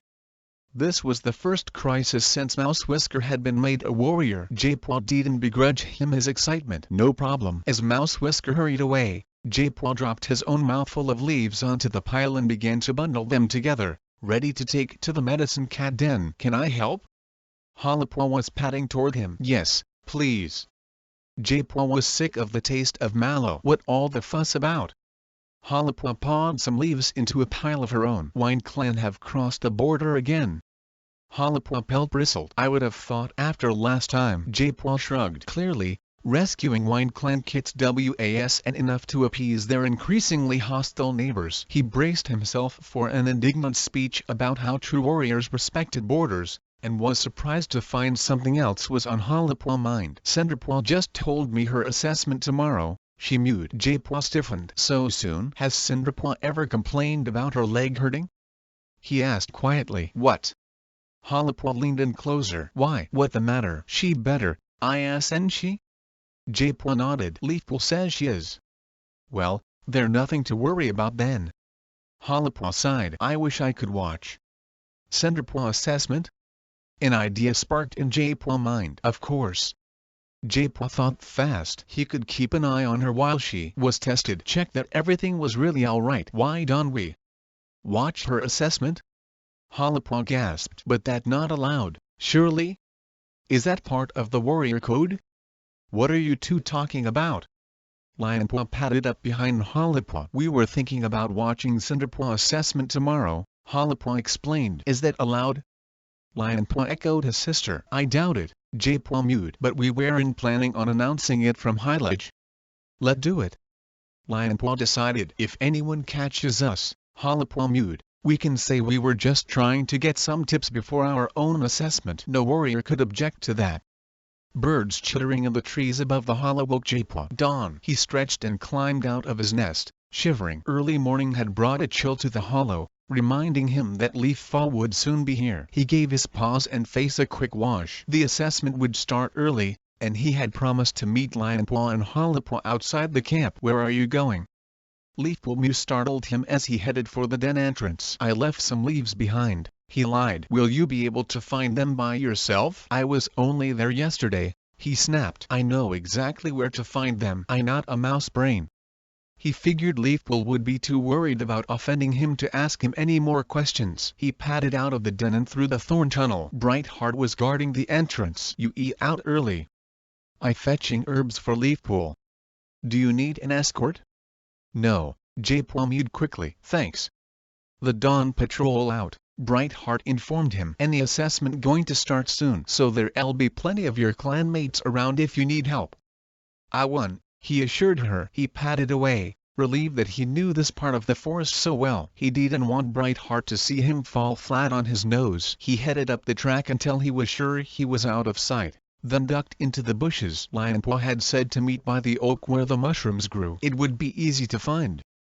This time of year the mushrooms were strong enough for even a sighted cat to smell. He could detect their musty odor from here, and, treading carefully through the undergrowth, he followed his nose until he felt the peaty soil of the mushroom bed beneath his paws. There was no sign of Lionpaw and Hollypaw. Then the stench of dirt place hit his nose. The bushes rustled beside him. Sorry we late, Hollypaw panted. We could and think of an excuse for leaving the camp, Lionpaw added. So we sneaked out through the dirt place tunnel. J-Paw wrinkled his nose. I can tell. They smelled stronger than the mushrooms budding around them. And I got prickers in my fur, Hollypaw complained. Try rolling in the soil here, J-Paw suggested. It'll get rid of the smell and the prickers. Good idea. J-Paw leaped backward as Hollypaw sent gritty earth spraying up into his face. Thanks. He muttered. It was your idea, she retorted, scrambling to her paws. She sniffed loudly at her fur. It worked. Don't sound so surprised, J-Paw mewed. Let me try. Lionpaw copied his sister. Now you smell like a couple of mushrooms, J-Paw complained. It'll be good camouflage, Hollypaw pointed out. Poor Cinderpaw'll think she being stalked by toadstools, Lionpaw mewed. J-Paw pricked his ears. Shh. He could hear the undergrowth rustling in the distance. The scents of sandstorm, cloudtail, and thornclaw drifted on the early morning breeze. Follow me, and keep quiet. He began to creep forward as though stalking prey, but a tree root snagged his paw and he stumbled. I'll lead, Lionpaw whispered. Tell me which way to go. Straight ahead, J-Paw muttered, letting Lionpaw slide past him. Thornclaw and the others are right in front of us. After crawling a few tail lengths through the undergrowth, Hollypaw tugged on J-Paw's tail. I can hear them, she hissed. J-Paw had already heard Thornclaw deep mew. I hope you ready, he was telling Poppypaw. There's a bramble bush here, Lionpaw warned. Stay close behind me and keep low. Ducking, J-Paw crawled after his brother, feeling the barbs scrape his pelt. Cloudtail's voice was clear now. I know you will all do your best, but remember, you are not competing against one another, only yourselves. You can help one another, either, Sandstorm warned. This is a test of your solo hunting skills. And we shall be watching you, though you may not see us, Thornclaw mewed. Lionpaw halted, and J-Paw wriggled alongside him, feeling the brambles pressing down on his back. Hollypaw pushed in as well. This is so exciting. Shh! Lionpaw hissed. From the sound of it, the warriors and their apprentices were only a foxtail ahead of them. J-Paw trusted that Lionpaw had chosen a spot where they were still well hidden, and hoped the mushroom dirt was enough to hide their scents. The air pricked with the excitement of the three apprentices waiting to begin their assessment. Cinderpaw can hardly sit still, Hollypaw commented. Poor Honeypaw looks petrified, Lionpaw whispered. But Poppypaw looks as calm as a vixen. Nothing phases Poppypaw, Hollypaw mewed. Hopefulness and determination mingled in the air like meadow scent. Good luck, Thornclaw mewed. The three warriors melted into the forest, leaving the apprentices alone. Where shall I hunt? Honeypaw mewed nervously. Trust your instinct, Poppypaw advised. I heading this way. J-Paw heard Poppypaw paw steps heading toward the bramble where he and his littermates hid. Not daring to back away in case he set the bush shivering, he had flattened himself against the ground. Lionpaw and Hollypaw tensed beside him, holding their breath as Poppypaw brushed the leaves of the bush. Don't let her see us. Hollypaw dug her claws into the soft earth. J-Paw stiffened. Then he let out a relieved sigh as the apprentice paw steps scuffed away up the slope. She heading to the shore, Hollypaw guessed. Honeypaw going the other way, Lionpaw mewed. What about Cinderpaw? J-Paw asked. She tasting the air. Hollypaw breath tickled J-Paw ear fur. She must have caught a scent. She on the move. Come on, Lionpaw hissed. Let's follow her. He began crawling out from under the bush. J-Paw followed, his brother tail brushing his nose. Out in the open, he soon recognized the ground beneath his paws. They were following the bottom of the slope, keeping close to Lion-Paw tail, and with Hollow-Paw fur brushing his flank, he found it easy to keep up with Cinder-Paw as she began to pick up speed. She looks confident. Hollow-Paw mewed. Her tail is up. Lion-Paw stopped without warning. She turning around. He hissed. J-Paw skidded to a halt just before he crashed into his brother. He felt Hollow-Paw teeth grasp his tail and drag him backward. Then Lion-Paw bundled him sideways and the three of them tumbled through a wall of ferns in time to hear Cinder-Paw paw steps thrumming past. That was close. Lion-Paw panted. In the distance, a screech split the air and J-Paw heard the fluttering of wings. Mouse dung. An angry mew rang through the trees. Sounds like Honey-Paw missed her first catch, Lion-Paw guessed. Never mind Honey-Paw, Hollow-Paw mewed. Cinder-Paw getting away. She pushed her way out of the ferns and began to give chase. Lion-Paw nudged J-Paw after her, and they were once more hurrying through the forest after the apprentice. J-Paw recognized a scent. Squirrel. Cinder-Paw footsteps grew quicker. She following it. Lion-Paw mewed. I can see her. Hollow-Paw whispered. She definitely stalking it. She keeping lower than a snake. Has the squirrel seen her? J-Paw asked. It fleeing, Lion-Paw answered. But it's still on the ground. I think it knows something up, but it not climbing yet. It trying to escape, Hollow-Paw hissed to J-Paw. Cinder-Paw going to have to make her move soon. It running along a fallen tree, Lion-Paw mewed, heading for an oak. Cinder-Paw got to attack now or she'll lose it. There she goes. Hollow-Paw mewed triumphantly. What a leap! Her voice broke off. What the matter? J-Paw felt a flash of alarm through the bushes. He heard a scraping sound, followed by a dull thud. She mistimed the jump. Lion-Paw gasped. She crashed on top of the fallen tree. Hollow-Paw yelped. The air was suddenly thick with pain. She hurt. Hollow-Paw screeched. But J-Paw was already racing for Cinder-Paw, praying nothing would trip him up. Hollow-Paw pelted past him and leaped up to her friend, who was helpless and moaning with pain on the trunk. J-Paw clawed his way up the trunk, the rotting bark splintering beneath his paws. Panting, he crouched beside Cinder-Paw. Cloud-Tail exploded from the bushes. Is she hurt? Waves of agony flooded from Cinder-Paw injured leg. J-Paw pressed his cheek to it. It was swelling already, hot and trembling. It her bad leg. He called. Cinder-Paw breathing was sharp and shallow. It just buckled as I jumped, she croaked. Cloud-Tail scrabbled onto the trunk, pushing Hollow-Paw to one side. I knew she was and ready. We need to get her back to camp, J-Paw told him. Hollow-Paw, you go on ahead and warn Leafpool. Hollow-Paw hesitated, not wanting to leave her friend. Go on. J-Paw ordered. Hollow-Paw scrambled away, the undergrowth rustling as she disappeared into the forest. It okay, Cinder-Paw, Cloud-Tail soothed. We'll get you home. He called to Lion-Paw, who was still on the forest floor. I going to hold her by her scruff and jump down. I need you to make sure her injured leg does and hit anything, or touch the ground. Do you think you can do that? Yes. Cinder-Paw moaned as Cloud-Tail lifted her carefully by the loose fur at the back of her neck. Lion-Paw hind paws stumped heavily on the forest floor as he reached up to help. J-Paw leaped down beside him, his pelt brushing Cinder-Paw as she dangled in mid-air. Carefully, Cloud-Tail slid down from the tree. Cinder-Paw wailed as they landed and Cloud-Tail laid her on the ground. J-Paw pressed his cheek to her trembling flank. Her heart was steady and strong. Can you walk on 3 legs? I think so, she groaned. We'll help you, Lion-Paw promised. First scrape the leafy floor as Cinder-Paw dragged herself onto 3 paws. J-Paw scuttled out of the way to let Lion-Paw and Cloud-Tail press against either side of her. Slowly, the injured apprentice limped forward, her paws thudding unevenly on the ground. Every step stabbed J-Paw like a thorn. Can you carry her? He bristled with frustration. Leafpool needs to check her over. What if she goes into shock? Steady, there. Cloud-Tail would and let him hurry them. We could damage her leg more. At last they reached the thorn barrier and made the final snail-slow steps through the tunnel. Hollow-Paw was waiting for them inside, her pelt bristling with worry. She walking? Not exactly, Cinder-Paw grunted. How bad is it? Graystripe called across the clearing. Daisy was at the nursery entrance. Is it broken again? We don't know yet. J-Paw circled his patient anxiously as Lionpaw and Cloudtail helped her to hobble across the clearing. Hollypaw held the brambles to one side as they reached Leafpool Den. "Lie down here," Leafpool told Cinderpaw as soon as they entered. From the smell of it, she had already prepared a bed of fresh moss in a quiet corner of the cave. Cinderpaw grunted with pain as her fur brushed the moss. "Outside, please." Leafpool shooed Hollypaw and Lionpaw away. Hollypaw objected. "But I want to stay with Cinderpaw." "You can visit her later." Leafpool was adamant. The two apprentices were bundled out of the entrance. "What happened?"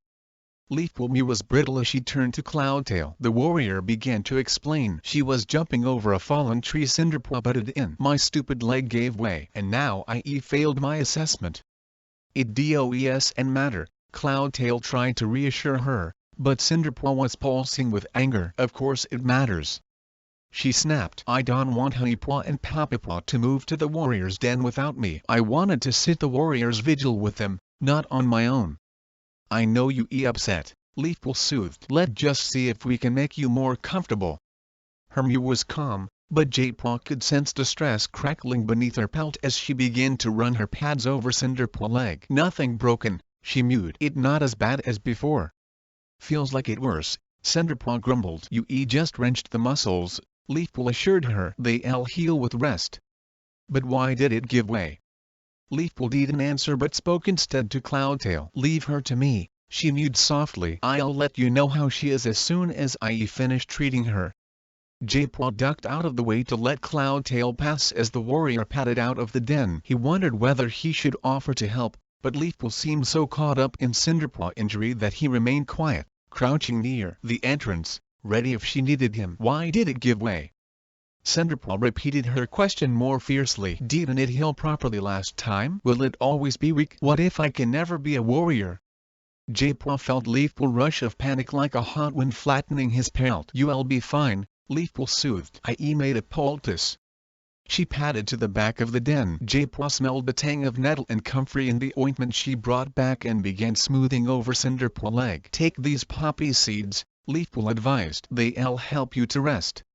J-Paw listened as Cinderpaw breathing slowed and deepened. Leafpool sat motionless beside her, and only when Cinderpaw finally drifted into sleep did she turn away. Surprise pricked from her when she saw J-Paw. "Are you still here?" J-Paw sat up, stiff from crouching so long. "Would leave while we had a patient." "I thought you'd gone out with the others," Leafpool murmured absently. "You shouldn't have told Cloudtail she was ready for her assessment." "That not for you to judge." Leafpool's voice quavered. "You didn't even watch a training session to make sure she was fully fit." "You don't understand." "I do," J-Paw answered quietly. He nodded toward the cave entrance, beckoning Leafpool outside. She followed him to the bramble patch. No one would overhear them there. J-Paw took a deep breath. "I know that you want Cinderpaw to become a warrior as soon as possible. You don't want her to suffer the same fate as Cinderpelt." "What wrong with that?" Leafpool demanded. "Not being able to become a warrior broke Cinderpelt's heart." "There are worse fates." "You obsessed with the past," J-Paw warned her. "You want to make sure everything turns out the way you think it should." "I just want to do what's right." "You can always do the right thing no matter how much you want to." "I know." Grief pulsed from his mentor, sharper and deeper than J-Paw expected. "But I'll always try." See Hapter. Hollypaw watched the dawn sky lighten. Was it too early to visit Cinderpaw? Leafpool had shooed her away the night before. Her patient had been sleeping. The thorn barrier rustled. The dawn patrol was returning. Graystripe and Dustpelt padded into the camp, followed by Whitewing and Icepaw. Whitewing was trying to persuade her apprentice to be quiet. "You've been chattering non-stop since we left," she scolded. "We home now, and your clanmates are still sleeping." "But I was only asking Graystripe if I could go with him to tell Firestar." It had been Icepaw's first dawn patrol, and the young apprentice was fizzing with energy. "This is serious news." Graystripe flicked Icepaw's ear gently with his tail. "I'm not sure Firestar will want you bouncing around his den while he hears it." Hollypaw pricked her ears. "What news?" She padded forward. "You'll know soon enough," Graystripe called as he followed Dustpelt up the rocks to Highledge. Disappointed, Harper turned away and stared at the medicine cat den. "I'll just peek in and see if anyone awake." She padded to the cave and nosed her way through the brambles that covered the entrance. Blinking to adjust to the half-light, she saw Leafpool mixing herbs by a cleft in the rock. Harper entered the den. "Is that for Cinderpaw?" she whispered. Leafpool nodded without looking up. "Yes, it is. I come to see her," Harper explained. "Is she awake?" A croaking mew sounded from a nest in the shadows. "I been awake for ages." Cinderpaw sounded in pain. Harper hurried over to her friend nest. The grey apprentice lay awkwardly on the moss, her injured leg sticking out, her eyes dull. Leafpool padded across the cave and dropped a mouthful of leaves beside the nest. Harper gazed anxiously at the medicine cat. "Is she okay?" She wrenched the muscles in her leg. "In that case, she just needs to start using it," Harper mewed brightly, "to build up her strength." "Easy for you to say," Cinderpaw grumbled. "Come on, try stretching it," Harper encouraged. Trembling, Cinderpaw strained to move her leg. "I can." Harper's heart lurched. Cinderpaw had never sounded so miserable. "It bound to be stiff," Leafpool told her. Harper narrowed her eyes. There was sharpness in the medicine cat voice. Was she frustrated that Cinderpaw was making such a fuss? "Try stretching it again," Leafpool mewed. "Yes," Harper agreed. "The sooner you start moving around, the better." Screwing up her face, Cinderpaw struggled to her feet. "Try putting a little weight on it," Leafpool suggested. Cinderpaw gingerly pressed her paw to the ground. "Oh!" She flopped back into her nest. "It hurts too much, and I too tired." "Eat these herbs." Leafpool nosed the pile of leaves close to Cinderpaw's face. "I'll fetch some more ointment to soothe the swelling." The medicine cat was frowning. Was she worried, or upset? As Leafpool padded to the other side of the cave, Harper decided to try to distract her friend. "I've been on her first patrol." "Really?" Cinderpaw sounded uninterested. Harper searched for something else to tell her. Should she share what Brambleclaw had told her last night? She going to find out anyway. Firestar giving Poppypaw and Honeypaw their warrior names today.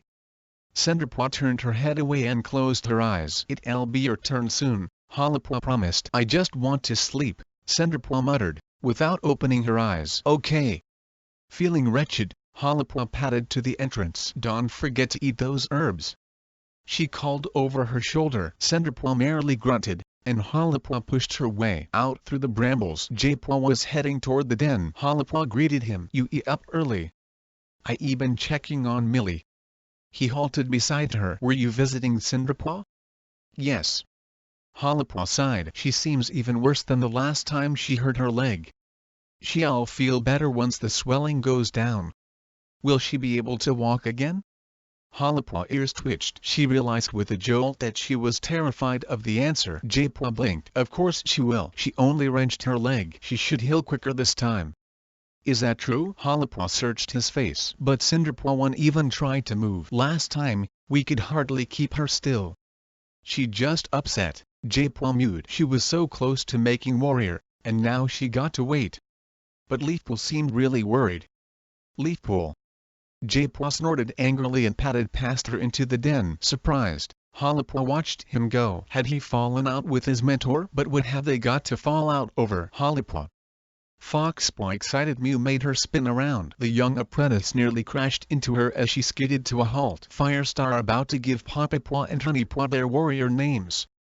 Harper looked up at high ledge and saw Firestar gazing down at the clearing. "Let all cats old enough to catch their own prey gather together," he called. Thornclaw and Sandstorm were already waiting below high ledge with Honeypaw and Poppypaw. The young cats looked sleek and shiny from close grooming, and their eyes sparkled. Harper hurried to join Lionpaw at the edge of the clearing. Her paws were tingling. She was only a moon younger than Poppypaw and Honeypaw. It would be her turn next. "Can you imagine what it feels like to be made a warrior?" she whispered to Lionpaw. Lionpaw puffed out his chest. "Every cat will take us seriously then," he mewed. Millie, swollen-bellied, padded from the nursery and looked hopefully around the camp. Her eyes lit up when she spotted Graystripe gulping down a mouse beside the half-rock. He looked up, swallowing. "Sorry," he burped, hurrying to her side. "I was hungry after the patrol." He looked anxiously at her. "Have you eaten?"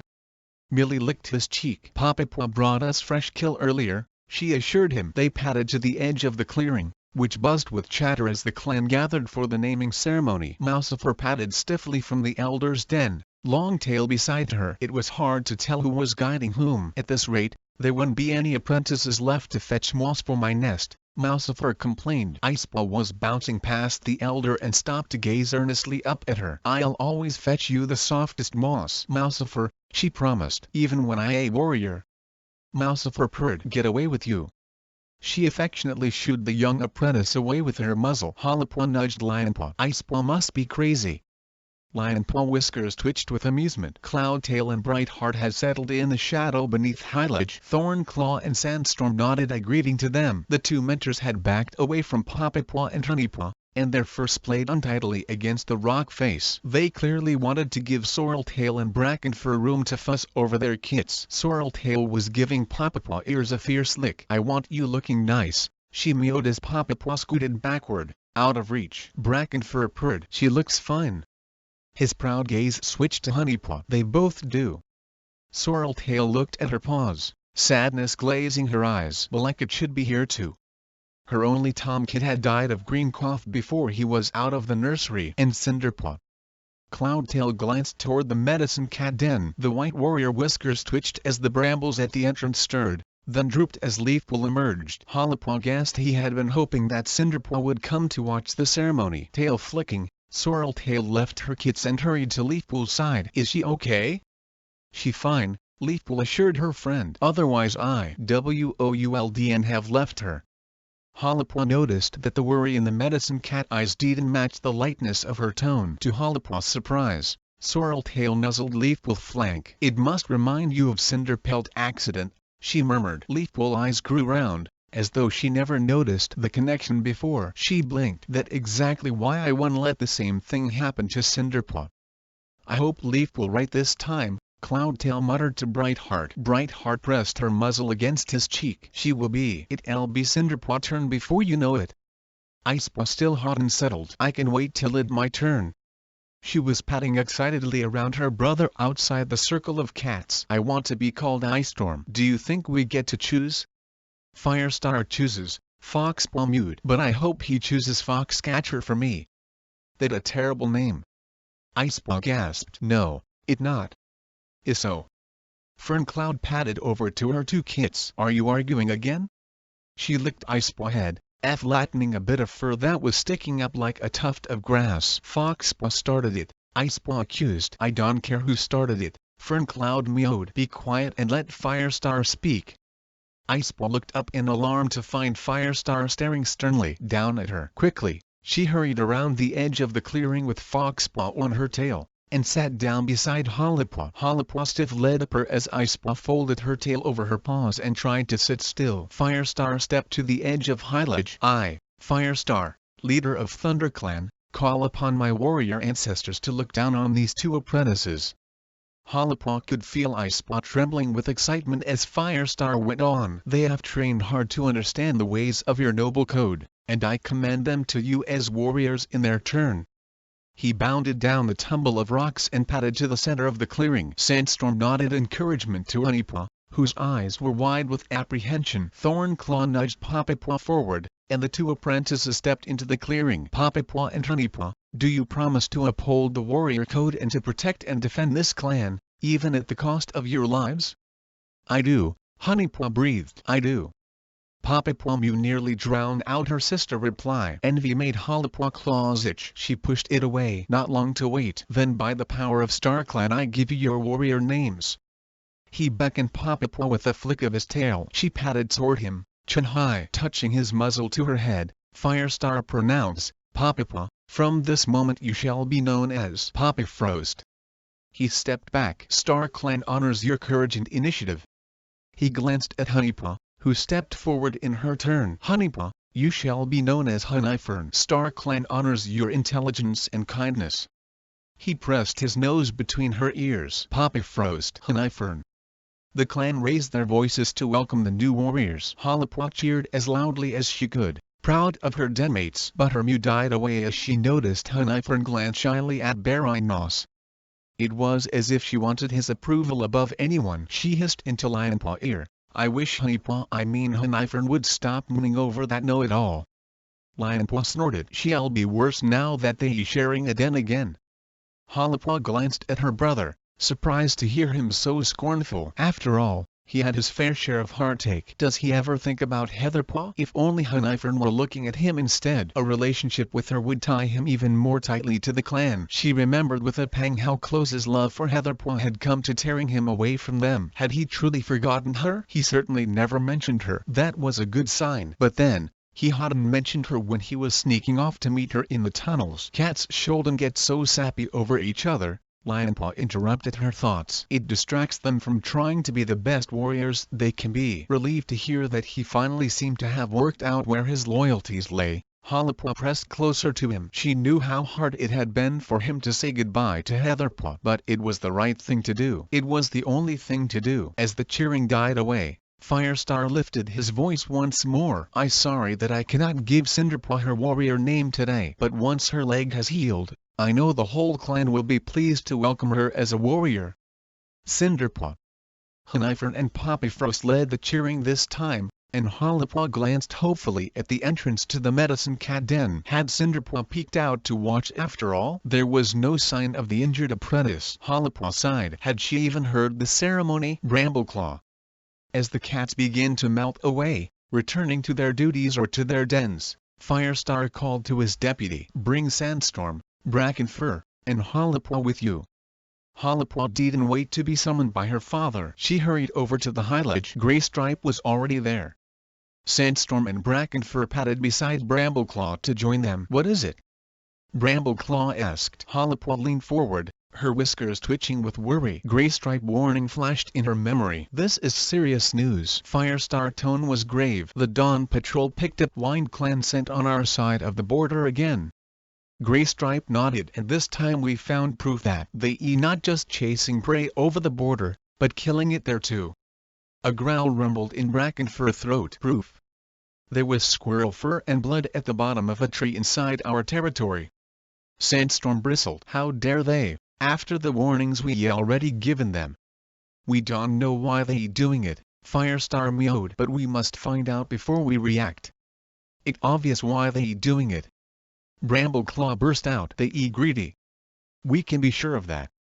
Firestar remained calm. "We should post a patrol at the border," Sandstorm declared, "and attack them next time they cross."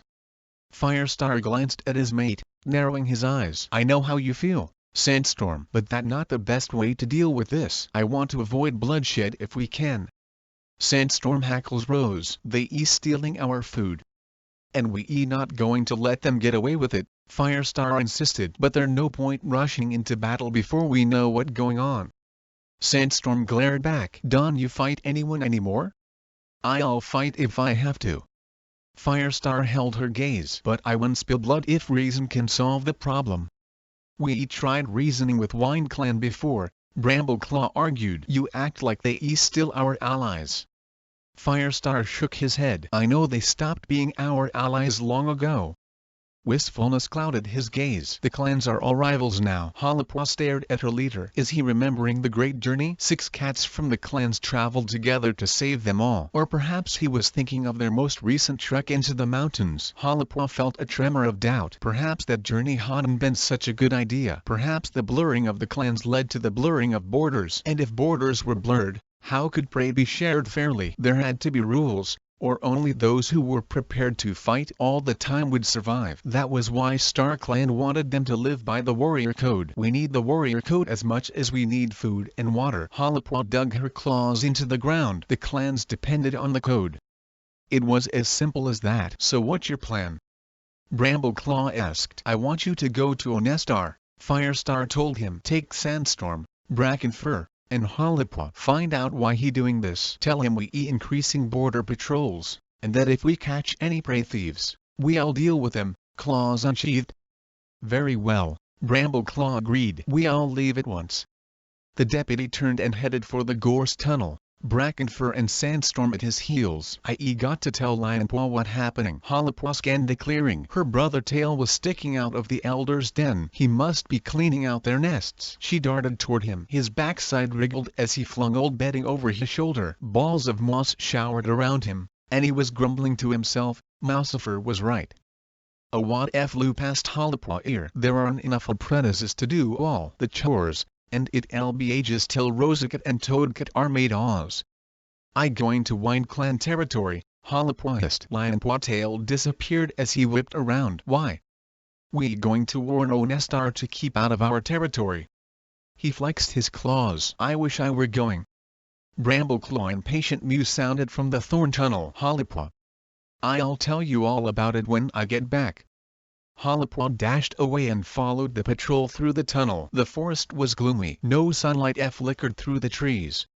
The sky hung dull and gray above them. The air tasted musty, of dying leaves and rotting bark, and the ground was soft and mushy beneath Hollipaw pads. Leafball was closing in. As Brambleclaw and Sandstorm charged ahead, Hollipaw stopped to clean the mud from between her claws on the deeply ridged bark of a fallen tree. Brackenfur halted beside her. You wasting your time, he mewed. We still got to cross the moor. But it feels icky, she complained. You can give them a good cleaning when we get home. Brackenfur flicked his tail toward Brambleclaw and Sandstorm as they disappeared over the crest of the slope. Hurry up. We don't want to get left behind. Hollipaw raced after her mentor, and they caught up to the others at the edge of the forest. As they padded out from the trees, the wind flattened Hollipaw fur. It tasted of rain. She narrowed her eyes against the buffeting breeze. Below them the land sloped down to the border. Clumps of heather dotted the hillside as woodland gave way to moorland. Why didn't we go to the border inside the forest? She asked. We'll get a better view this way, Brambleclaw told her. We should be able to spot a Wine Clan patrol far inside their territory and call to it without setting paw on their land. As he led the way to the border, Hollipaw opened her mouth, tasting for the scent of Wine Clan markers. The grass beneath her paws grew coarse. She tried to detect the scent line, but a tangier smell was filling her nose. Hollipaw curled her lip. What that stench? Sheep. Brackenfur plunged through a swath of heather crossing their path. Of course. As Hollipaw struggled through the heather and emerged on the other side, she recognized the fluffy shapes on the hillside. Why are there so many? They swarmed across the moor like clouds across a dusty green sky. Must have been a good season for them, Brackenfur guessed. Brambleclaw halted. Here the border. Hollipaw sniffed at the heather and detected the stale scent of Wine Clan. Sandstorm ears pricked. Dogs. Hollipaw stiffened. Half blinded by the piercing wind, she peered at the distant hillside rising up to the gray horizon. She could make out the shape of black and white dogs streaking over the heather. A two-leg stood close by, waving its forelegs and whistling like a shrill bird giving an alarm. Are the dogs hunting the two-leg? She watched more closely. No, the two-leg seemed to be using the dogs to hunt the sheep. When it pointed with its forelegs, the dogs chased the animals across the grass, sending them into a frightened, bleeding huddle. With any luck, the sheep would keep the dogs distracted long enough for the patrol to make it to the Wine Clan camp. Brambleclaw was scouring the slope. No sign of Wine Clan, he mewed. And judging by the markers, they haven't been here for a while. That because they've been too busy hunting in our forest, Sandstorm growled. Should we go back and tell Firestar? Brackenfur wondered. Brambleclaw flexed his claws. Not without speaking to Onestar.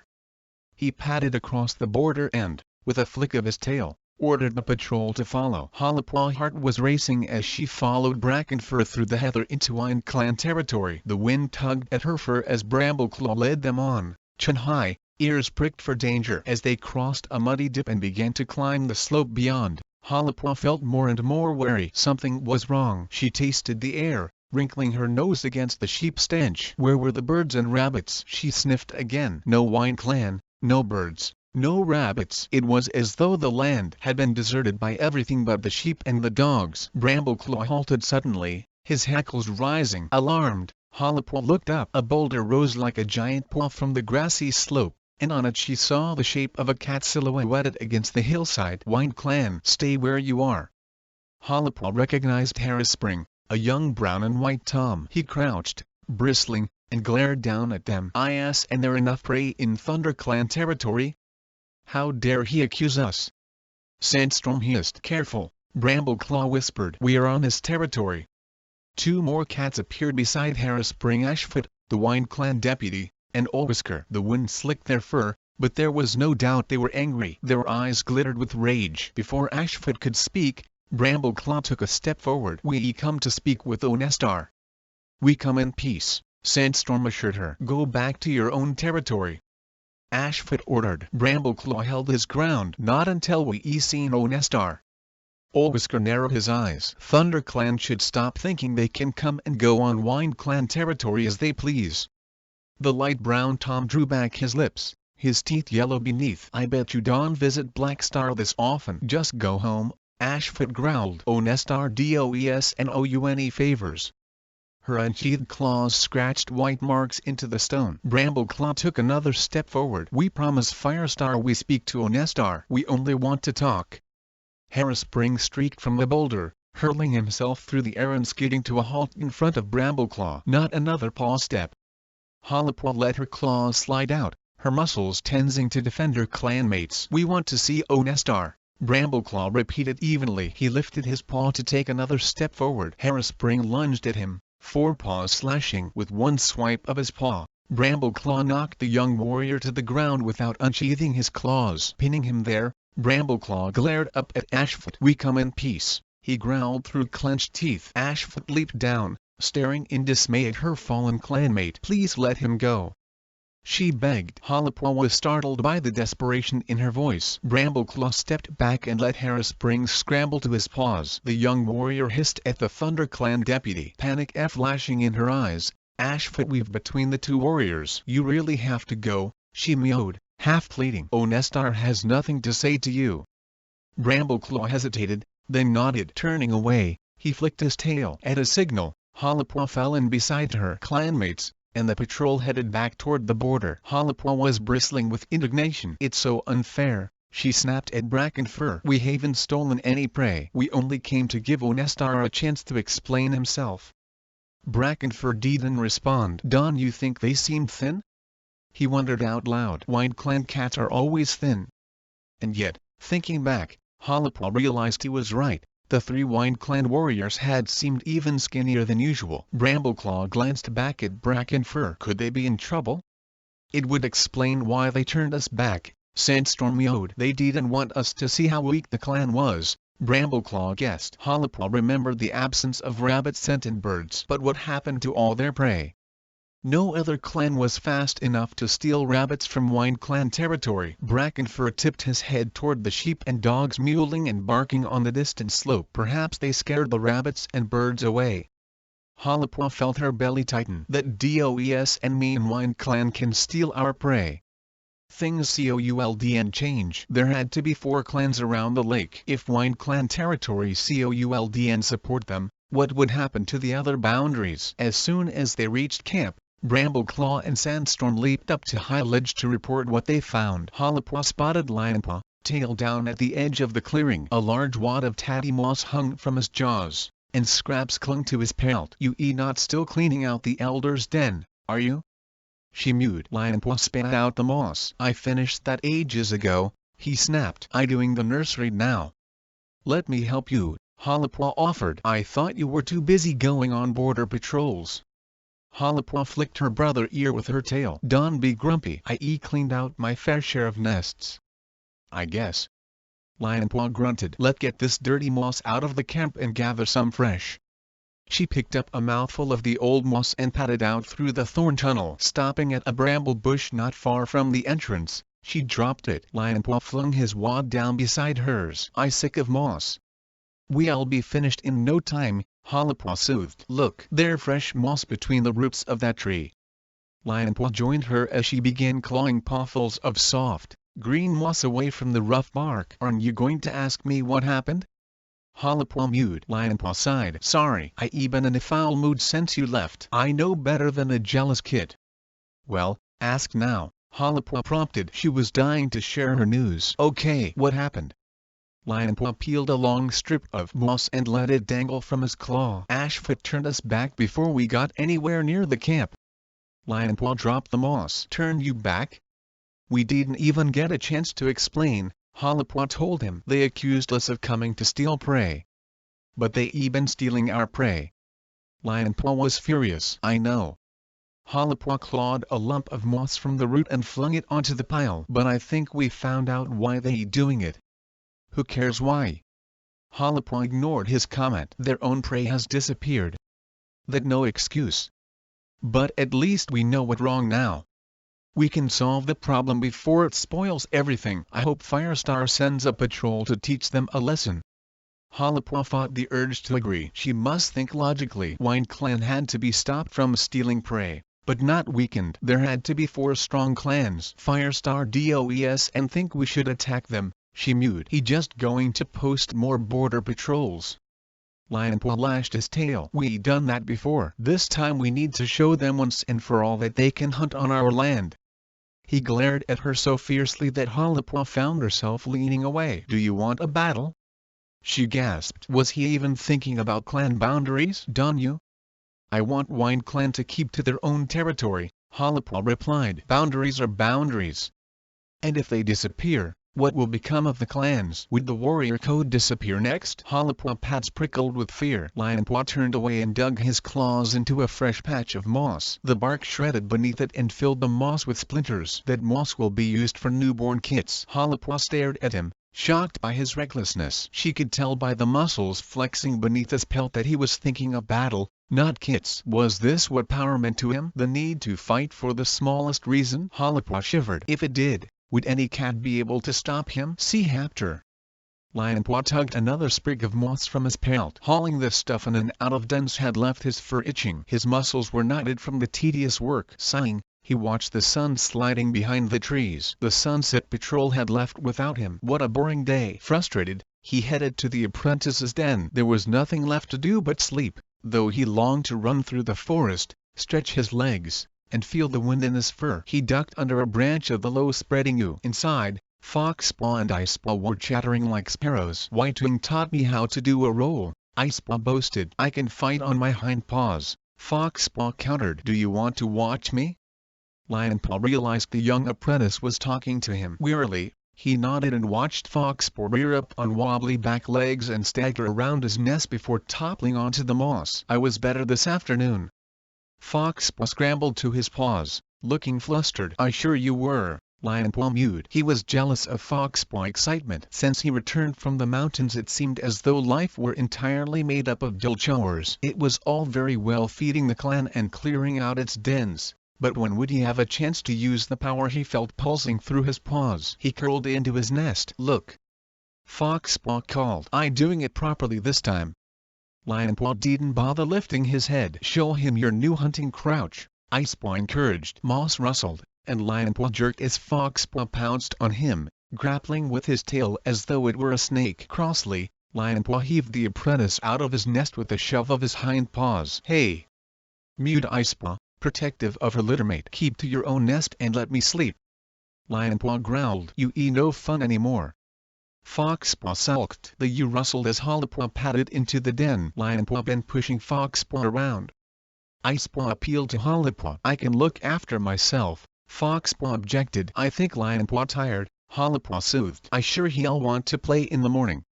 She curled in beside Lionpaw, and he felt the gentle lap of her tongue on his pelt. Gratefully he let her wash the last scraps of moss from his fur, calmed by the rhythmic licking. Cheer up, she mewed. Brackenfur just told me we both going out on patrol in the morning. Lionpaw pricked his ears. Firestar sending extra patrols to the Wind Clan border to check for invaders, she explained. At last Lionpaw felt a dark thrill at the thought of confronting the prey thieves. We better get some sleep, Harper advised. We have to be at the border by dawn. Lionpaw closed his eyes, relieved that at last he could be useful to his clan in the only way that made sense. Lionpaw. Tiger Star deep yowl roused him. He blinked open his eyes to find himself lying on bare ground, surrounded by close, whispering pine trees. He was dreaming. Scanning the gloomy forest, he spotted his nighttime mentor padding from the trees. Hawkfrost was already sitting in the needle-strewn hollow, his amber eyes glowing in the half-light. I hope you ready, Tiger Star warned. I going to teach you how to knock any warrior off his paws, no matter how big. He beckoned Hawkfrost forward with a flick of his striped tail. Lionpaw stretched his claws. What do I do? You don't have the weight yet to overpower every cat, Firestar told him. That will come in time. Until it does, use your size to your advantage. You'll have to be fast. Dart underneath your enemy belly, slashing the back of their forepaws as you go. They'll twist, expecting you on one side, but you'll be at the other to catch them off balance. How do I get to the other side before they slash me? Lionpaw wondered. I told you, be fast. Tiger Star patted around Hawkfrost. Try it on him. Lionpaw dropped into a crouch as Tiger Star stepped out of the way. He focused on the gap beneath Hawkfrost's wittifered belly, letting energy build in his muscles. Then he shot forward, darting underneath the long-legged warrior. He drew a paw, claws sheathed, across his forepaws, as Tiger Star had instructed. He felt Hawkfrost twist above him. The warrior was rearing, ready to crash down on him as soon as he emerged. But Lionpaw backed sharply, pulling out the way he had come, like a rabbit backing out of its hole. He hooked his claws into Hawkfrost's fur, careful not to prick the skin, and dragged Hawkfrost, now unbalanced, down onto the ground. Excellent, Tiger Star purred. Hawkfrost scrambled to his paws, shaking pine needles from his fur. Lionpaw lifted his chin and gazed proudly at Tiger Star. Not bad, huh? Paw slammed into his side, knocking him to the ground. Lionpaw struggled, gasping in surprise, but Hawkfrost held him down, his massive paws pressing hard into Lionpaw's flank. Never assume you E1 until your enemy is dead. Tiger Star called. Hawkfrost leaned in close. Found out any more about that prophecy? He sneered. I don't think about it anymore, Lionpaw lead. Hawkfrost gave him a pitying look. Haven Star Clan made you leader of the forest yet? Pain seared his side. Hawkfrost's claws tore his flesh, then let go. Jumping to his paws, Lionpaw felt blood welling in his fur. Anger swelled in his belly. Why didn't they take the prophecy seriously? It could be his greatest weapon. A shiver of uncertainty ran down his spine. Unless they were right and it was nothing more than Firestar dream. Wake up! Lionpaw felt a muzzle nudging his flank where Hawkfrost had clawed it. He winced in pain and struggled to his paws. Hawkpaw was sitting beside him. The patrol will be leaving soon. The den glowed faintly in pre-dawn light. Light rain pattered on its branches. Hawkpaw licked her nose. Blood? She licked it again, glancing anxiously at Lionpaw's flank where she had nuzzled him. Shocked, Lionpaw licked the wound Hawkfrost had left. He hadn't realized the line between dream and reality was quite so blurred. There must be a thorn in your nest, Hawkpaw decided. She pushed Lionpaw out of the way and began picking through the moss. Paws began to pace the clearing outside. We'll have to find it later, Lionpaw mewed. It sounds like the patrol getting ready to leave. Hawkpaw looked up, eyes shining in the half-light. Let go. Lionpaw was already heading out of the den. Ashfur and Brackenfur waited in the clearing, their fur slicked flat by the rain. You awake? Ashfur shook drops from his whiskers. We can leave. Wait. Firestar bounded down from Hyledge. Remember, he warned, you only going to look for signs of prey stealing. I don't want you fighting any trespassers. If you find intruders, come back and report it. His eyes glittered with worry. This is more serious than a simple border skirmish. If there is to be a battle, it must be decisive. He looked from one cat to another. Understand? Lionpaw nodded along with his clanmates. Good. Firestar turned and began to climb the rocks back to Hyledge. Brackenfur weaved between Lionpaw and Hawkpaw. Are you two ready? Ashfur was already darting through the tunnel. Lionpaw raced after him, his paws slapping the rain-muddied ground. The tunnel sheltered him briefly. Then he was out on the dripping forest. Hawkpaw and Brackenfur pounded behind. He could hear their paws skidding on the slippery leaves. He unsheathed his claws, gouging the earth as he ran. Energy surged through him. Ashfur, streaking through the forest ahead, seemed small among the trees. Lionpaw stretched out, gaining on him. I could reach the border in one leap if I wanted. Power pulsed in his blood. And if we meet Wine Clan, I could beat every one of them. The pain from the gash in his flank eased, as though it were healing already. Rain washed the blood from his pelt. Hawkfrost had better watch out next time. In front of him, Ashfur swerved. He was following the track, but Lionpaw knew a better way. He ran straight on, crashing through a wall of fern. As he exploded from the undergrowth, Ashfur stared in surprise. Lionpaw was ahead now, veering back onto the track and lengthening his stride. Get back! Ashfur ordered. I leading this patrol. Lionpaw slowed and let Ashfur shoulder past him. The warrior blue eyes flashed with anger. Lionpaw fell in behind, a flash of satisfaction warming his pelt. He let Ashfur lead for now. One day he'd be at the head of every patrol. Ahead, the border stream glimmered between the trees. Ashfur quickened his pace, leaping a patch of ground elder before pulling up at the water edge. Lionpaw slid to a halt behind him, raindrops dripping from his pelt. What in Star Clan did you think you were doing? Ashford demanded. You could have run into an ambush. We no idea what was waiting for us. Hollipaw and Brackenfur caught up. I was just taking a shortcut, Lionpaw defended himself. Well, next time, just stay back. Problem? Brackenfur asked. Wariors, Poweroftree, Eclipse, nothing I can handle, Ashfur snapped. Hollipaw threw her brother a warning glance. Lionpaw shrugged. I haven't given our secret away. Brackenfur was sniffing the air. The rain has gotten rid of any sense. There may be other signs, Ashfur guessed. Let's split up and search. Okay. Brackenfur nodded. But stay within earshot. We don't know what we might find. While the others padded away, sniffing every leaf and twig, Lionpaw peered downstream. Bushes crowded the bank. Was it possible a Wind Clan cat had sheltered there from the rain? If so, the scent might not have been washed away yet. He padded beneath a dripping red currant bush. The soil was drier inside. He sniffed around the stem. No scent. As he pushed his way out through the soft leaves, holly leaves jabbed his nose. A dense bush spread up the bank, its glossy leaves gleaming with raindrops. Narrowing his eyes against its prickles, he lay flat and wriggled inside. Mud smeared his belly as he squirmed around the branches. Sharp leaves scraped his back. What are you doing? Hollipaw hissed to him from outside. Hiding from the rain? Shh. Lionpaw could smell the faintest hint of Wind Clan scent. He rummaged carefully through the barbed leaves clumped around the roots. I found something. He mewed, wriggling out backward with his pelt ruffled and muddy. Look. He dragged out the remains of a blackbird. What is it?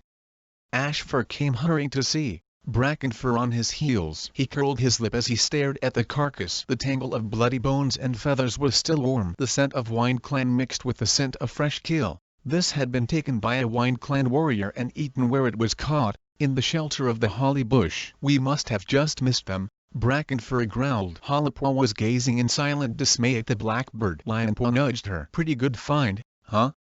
They breaking the warrior code. She gasped. They should be taking their fresh kill back for their elders and queens, not stuffing their faces as soon as they caught it. Lionpaw snorted. I don't think cats who steal care much about the warrior code. They must be pretty desperate, Brackenfur commented. Ashfur pawed the remains toward Brackenfur. Take this back and show Firestar. I'll take Hollipaw and Lionpaw to check upstream. Is there any point? Brackenfur flicked his tail. The bank behind them was crowded with bushes, most of them bramble. Wind Clan aren't used to fighting their way through that kind of stuff. Lionpaw was and ready to go back to camp yet. They managed to get under that holly bush. He could still feel the scratches along his spine. Ashfur nodded. It worth checking. Don't be too long. Brackenfur picked up the carcass in his teeth and disappeared into the trees. Wariors. Poweroftree, Eclipse. Lionpaw gazed along the bank, squinting his eyes against the rain. It was a jungle of brambles from bottom to top, but he was ready to search every tail length of it. A Wind Clan warrior might be hiding there. He headed toward a tiny opening in the prickly thicket, tensing his shoulders, ready to batter his way through. Wait! Hollipaw tugged on his tail. You'll get torn to shreds if you try squeezing along that mouse path. Let me go. I'm smaller. I can get through. I won't get hurt, Lionpaw assured her. It only thorns. Don't forget the battle in the mountains, he wanted to say. He stopped himself in time, suddenly conscious of Ashfur hovering behind them. Come on, Lionpaw, Ashfur mewed. Let her pass. Frustrated, Lionpaw stepped back and allowed Hollipaw to push her way carefully into the brambles. We'll go this way. Ashfur led him around the edge of the thicket and started sniffing the rain-slicked roots of a beech clinging to the bank. I'll check closer to the water. Lionpaw scrambled down the slippery bank. The stream spat and gurgled, splashing his paws as he picked his way along the edge. He sniffed every tuft of grass and pushed back the leaves of each plant to check that nothing was concealed underneath. A clump of ferns blocked his path. He opened his jaws, letting its scent lick the roof of his mouth. As he reached a point among the dripping fronds, a mew came from above him. Nothing in the brambles. Hollipaw's head was peeping. Wariors, Poweroftree, Eclipse over the top of the bank. Her eyes were wide, her fur fluffed up despite the rain. Are you sure? Lionpaw narrowed his eyes. She seemed pretty excited for a cat who had found nothing. Just brambles, Hollopaw insisted. Ashfur says we need to go back to camp. Still suspicious, Lionpaw scrabbled up the bank. Ashfur was waiting there. Wind Clan have obviously gone home, the Grey Warrior mewed. We wasting our time. Yeah, Hollopaw agreed quickly. Let go. Lionpaw glanced sideways at her. What's she up to? But Ashfur was already trotting away through the trees. Hollopaw chased after him. She found something. But why is she hiding it? The thought nagged as Lionpaw pounded after his clanmates. Wait! He called to Ashfur, a few tail lengths ahead. Ashfur halted and turned. Hollopaw spun around, her pelt bristling. What is it? I heard something on the border, Lionpaw lead. I want to go back and check. Ashfur tipped his head to one side. What did you hear? I can be sure, Lionpaw mewed. Probably nothing, but I'd like to be certain. I'll go with you, Hollopaw offered, tail tip twitching. I'll be fine on my own, Lionpaw promised. Hollopaw looked skeptical. Lionpaw didn't meet her gaze. I'll probably have caught up with you by the time you reach camp. Warriors, POWEROFTHREE, ECLIPSE. Go on. Then, Ashfur mewed. But if you see anything suspicious, come and report it at once. No silly heroics. This is too serious.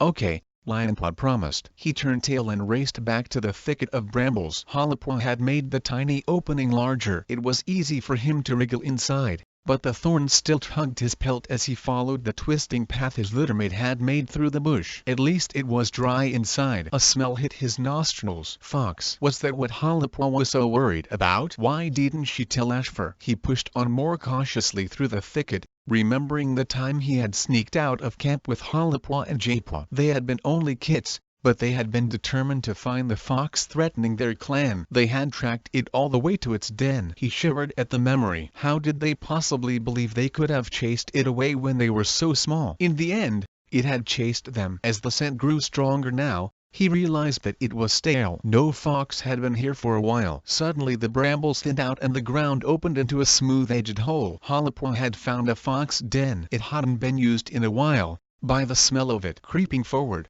Lionpaw peered into the darkness. Hollowpaw's scent mixed with that of the fox. She had gone inside. Impressed by her courage, he crept into the gloom, his heart quickening. The tunnel was narrow, and cold earth brushed his shoulders. It snaked steeply downward almost at once, and Lionpaw whiskers twitched as he felt his way through the WARRIORS, POWEROFTHREE. ECLIPSE darkness. The soil beneath his paws was damp and clung to his pads. The tunnel must open out soon, he guessed. The fox lair could be only a few steps ahead. The hole plunged onward, and Lionpaw began to wonder if he was wasting his time. But something had spooked Hollopaw, and he had to find out what. He padded on, unnerved by the silence. What could live this far underground? Suddenly a breeze tickled his nose. There was an opening ahead. He followed the tunnel around a bend, his paws sliding on polished rock. Cold, fresh air spilled over him, stirring his whiskers. The tunnel opened around him, and Lionpaw realized,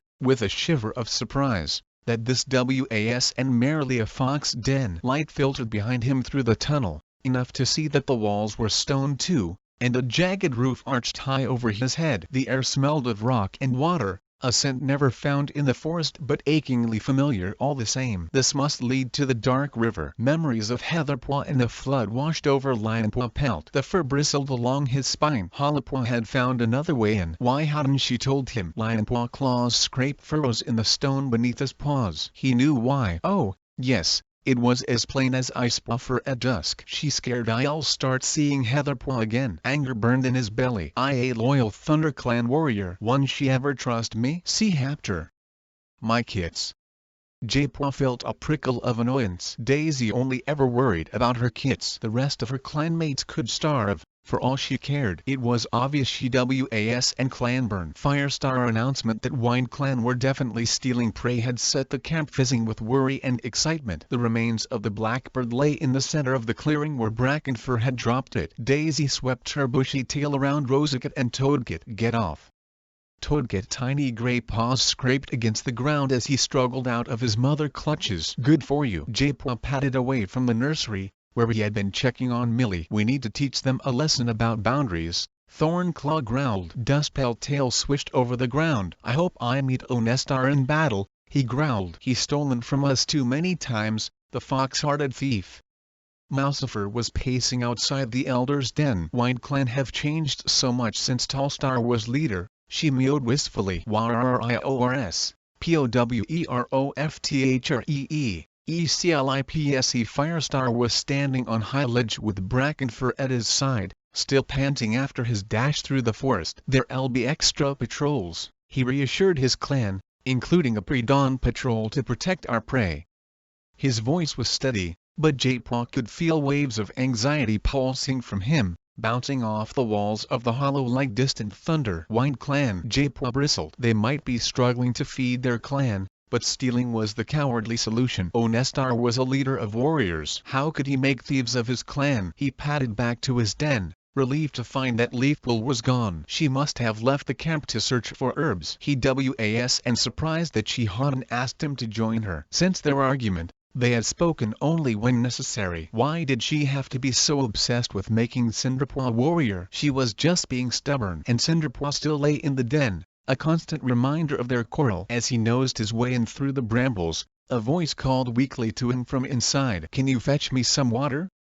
Cinderpaw hadn't even tried to leave her nest since she'd been brought in. Not even when Firestar had summoned the clan to share the news about White Clan prey stealing. You can drink from the pool yourself, he mewed crossly. There was a moment's silence, then, please.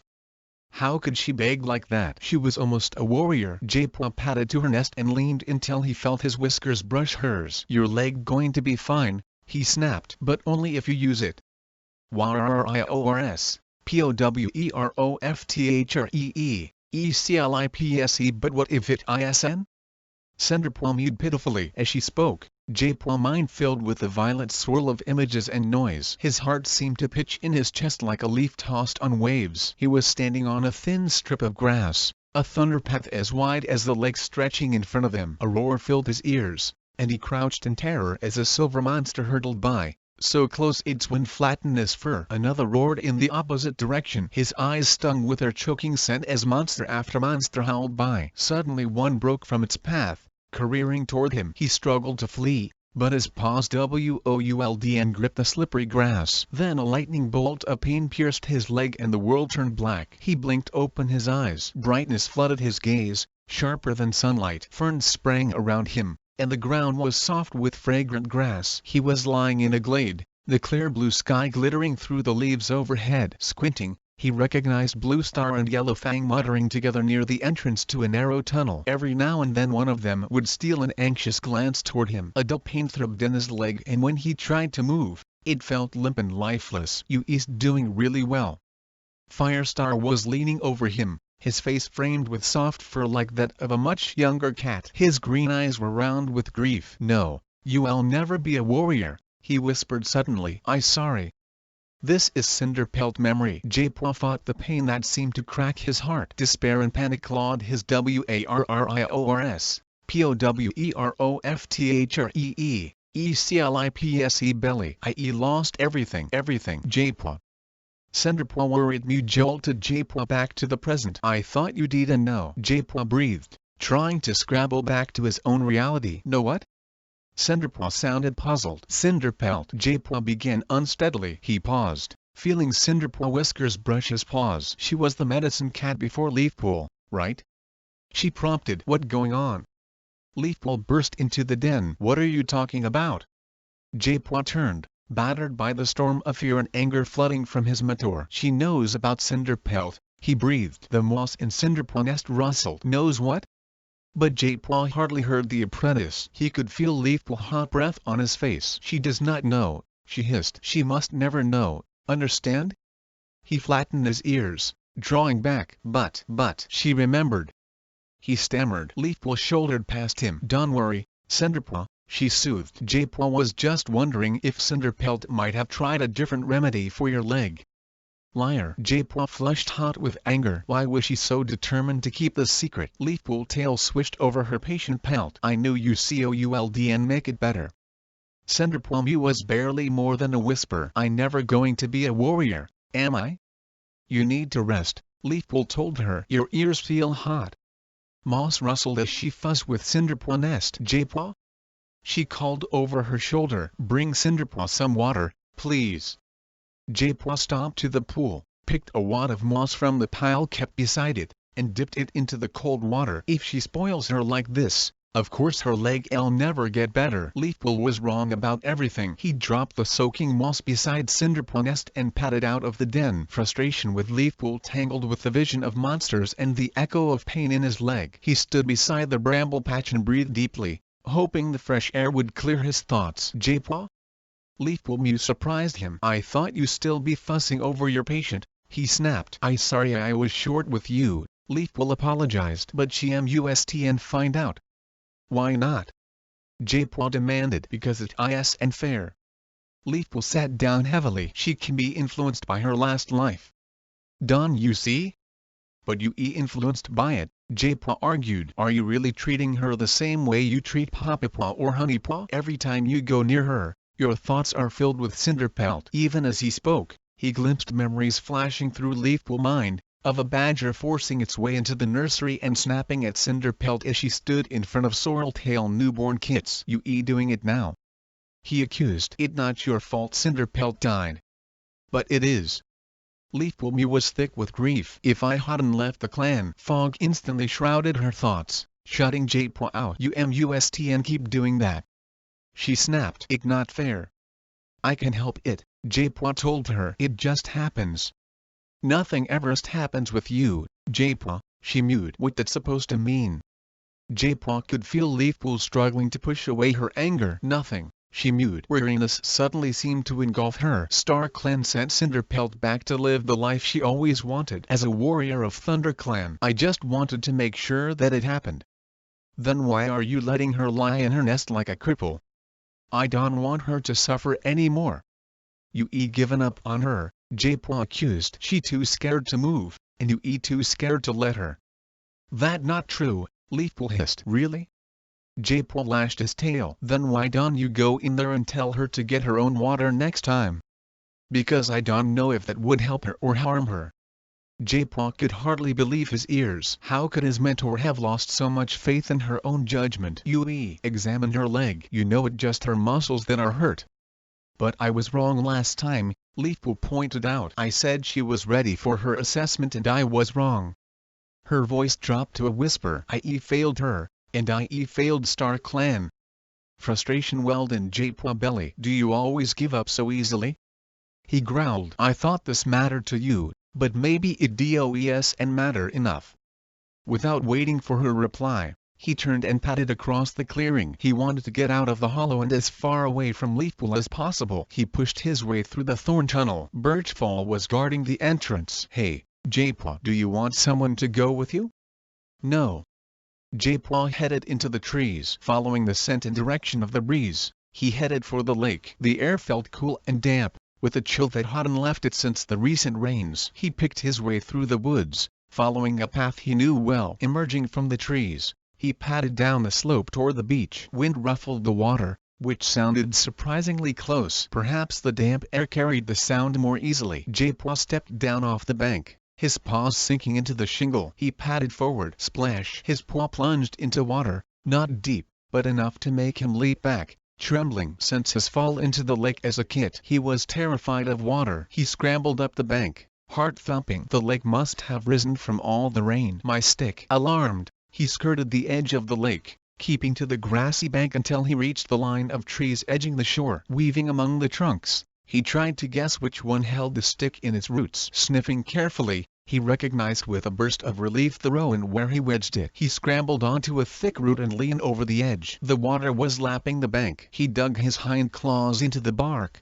reached the forepaw down into the water, and felt for a stick. It not there. He flapped his paw in the space beneath the root. With panic rising in his throat, he leaned farther out, planting his other forepaw on the muddy bank so water lapped his claws as he dangled over the edge. Reaching as far as he could, he splashed his paw in the lake, feeling desperately for the sleek piece of wood. The waves licked his muzzle, making him splutter. Where is it? Had the lake taken it back? He might never see it again. Something hard bumped his muzzle. Something floating on the waves. He sniffed, coughing as water shot up his nose. But he recognized his stick at once. Flailing with his paw, He tried to drag the stick closer, but it bobbed out of reach each time he tried to hook it with a claw. Why was it so smooth? Why could it have barked for him to grip? Fear and frustration stormed in his chest. What in the name of Star Clan are you doing?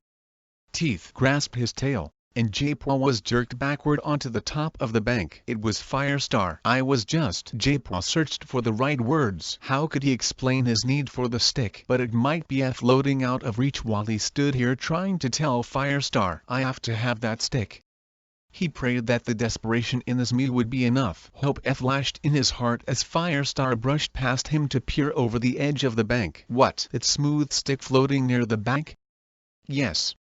J-Paw almost wailed. It won't sink, you know, Firestar informed him with DOESN. Will it matter if it does?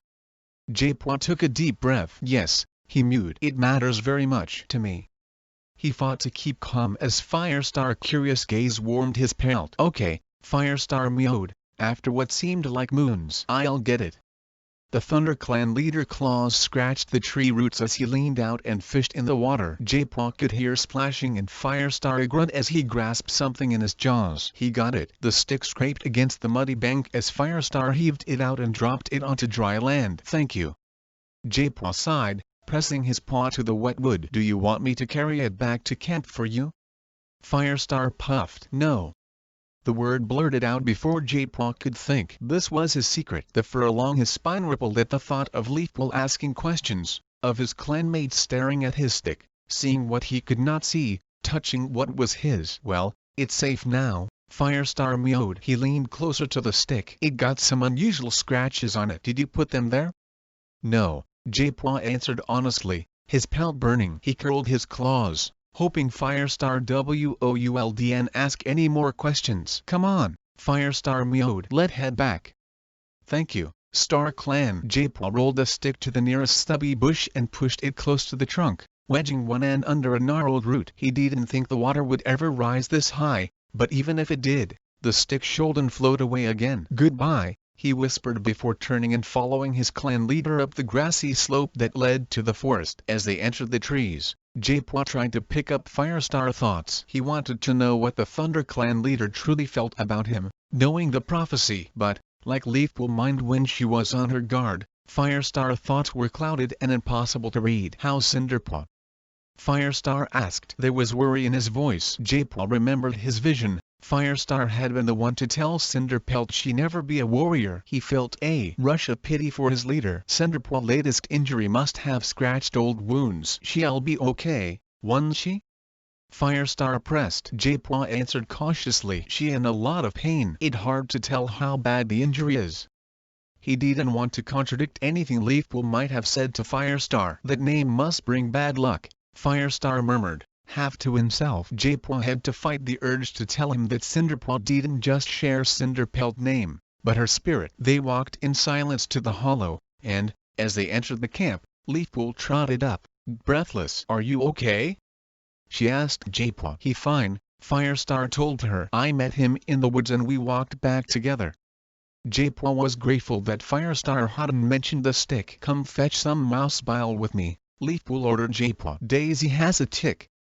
As J-Paw headed for the medicine cat den, Leafpool padded beside him, not speaking. Was she still angry after their quarrel? He tried to read her thoughts, but his own kept interfering. He pictured the stick floating in the water. It hadn't sunk. According to Firestar, it couldn't sink. J-Paw had always thought of water as a treacherous creature, sucking whatever it touched to its freezing depths. It had tried to swallow him when he was a kid, but it hadn't sucked the stick down. It had held it, kept it on the surface, next to the air. River Clan cats could swim. J-Paw had even heard stories of Firestar and Graystripe swimming through a flood to rescue a nest of kits. And after the tunnels had flooded, they all managed to get to land, hadn't they? He remembered that night, flailing in the water with nothing to cling to. The water had dragged at his pelt until he had stopped fighting it. Then he had floated, like his stick. He remembered the sensation of his paws churning, the water pushing and pulling at him like wind. He had felt as light as thistledown. He halted. What the matter? Leafpool stopped beside him. Nothing, J-Paw answered. But an idea was forming in his mind. A screech made him jump. Poppy Frost was yelping in pain beside the nursery. A thorn poked her eye. Hunifernyold. A branch was sticking out of the nursery wall. I thought I weaved them all back in. Graystripe came pounding across the clearing. Dawn panic. Leafpool darted from J-Paw's side. The thorns aren't big. At worst it'll be a scratch. J-Paw raced to the medicine cat den. Poppyfrost would be fine. He had something more important to do. He burst through the brambles and heard moss crackle as Cinderpaw stirred in her nest. What is it? She called in alarm. You have to swim. J-Paw mewed excitedly. Swim? Cinderpaw gasped. But I can swim. You could if you tried. J-Paw hurried to her nest. River Clan cats do it all the time. But they River Clan. Dawn, you see? J-Paw paced beside her, unable to keep still. You can practice using your leg in water. That way you wouldn't have to put any weight on it, but it'll get stronger. Stronger? Cinderpaw echoed, sounding dazed. It'll be like walking on it, but easier. J-Paw pressed. Where will I swim? In the lake, of course. How will I get there? You managed to walk back to camp, didn't you? J-Paw reasoned. And you rested since then. How will I know what to do? I'll teach you. J-Paw ignored the fear pricking in his pelt at the thought of getting his paws wet. You? A purr of amusement rumbled in Cinderpaw's throat. It was the first time she purred since her accident. J-Paw knew he could convince her now. I'll do my best, he promised. Leafpool will think we crazier than hares. Let not tell her, then it can be our secret. Think how surprised she'll be when she sees you walking on 4 paws again. Cinderpaw didn't speak, but J-Paw could detect a small flower of hope budding in her mind. Okay, she agreed at last. We'll start tomorrow. J-Paw felt jubilant. You'll be better in no time. Cinderpaw flicked his ear with her tail. If I don't drown first. See Hapter. J-Paw blinked open his eyes. He could hear Leafpool stretching in her nest. It must be dawn. The medicine cat sat up and yawned. J-Paw waited for her to leave the den to make dirt. As she always did first thing. The moss from his nest was tickling his nose. He sneezed, then sniffed the air. It was dry and warm and promised sun. It would be a good day to take Cinderpaw to the lake. Patting from his nest, he tried to ignore the doubt rumbling in his belly. Even if teaching Cinderpaw to swim didn't heal her leg, it would prove to Leafpool that he hadn't given up on their patient. J-Paw? Cinderpaw was calling him. Leafpool gone out. She sounded nervous. But she'll probably be back in a moment. Perhaps we should leave the swimming idea for another time. If we hurry, we can be gone by the time she gets back. He was nervous too, but he refused to let it stop either of them. We have to try this. Cinderpaw gave a resigned sigh, and her nest rustled as she struggled to her paws. Oh, your leg just stiff, J-Paw reassured her. Could I have a couple of poppy seeds, just to ease the pain? Cinderpaw begged. No. J-Paw was firm. They'll make you sleepy, and you'll need all your wits about you if you going to learn to swim. A pause. Then determination hardened Cinderpaw. Mew. Okay. J-Paw slid beside her, pressing his shoulder to her so that she could lean on him. She was heavy, and he struggled to help her out of the den. Once outside the bramble-covered entrance he checked the clearing, tasting the air and pricking his ears for any sign of life. Squirrelflight was padding sleepily from the thorn tunnel. She must have been on guard overnight. Don't move, J-Paw warned Cinderpaw. The pair stood still as Squirrelflight padded into the warrior's den. The entrance would be unguarded for a few moments while Squirrelflight woke her replacement. The dawn patrol was due back, and Leafpool was sure to return from Dirt Place before long. Come on. He nudged Cinderpaw forward, and they made awkward progress across the clearing. J-Paw tensed every time Cinderpaw stumbled and growled with pain. He willed her on, praying her courage would hold and hoping no one could hear her. As they reached the thorn barrier, it rustled. J-Paw sniffed the air and froze. Leafpool.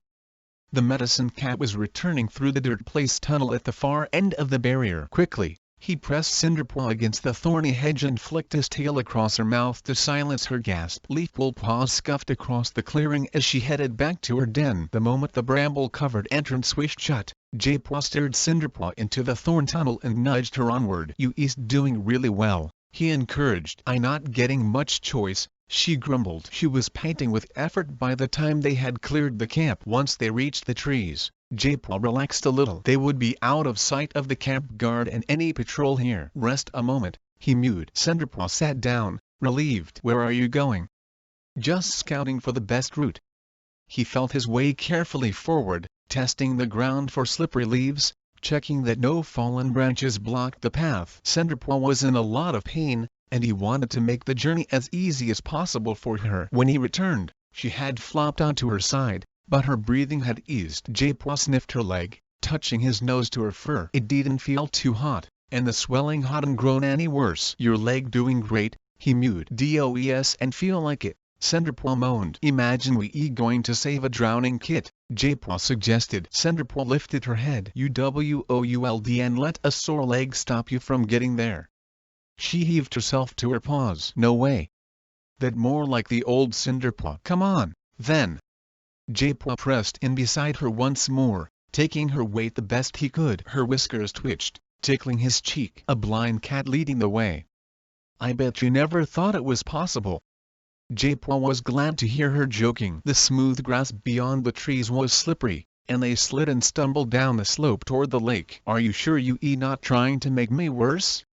Cinderpaw mewed through gritted teeth as they fell for the third time. "It'll be worth it, I promise."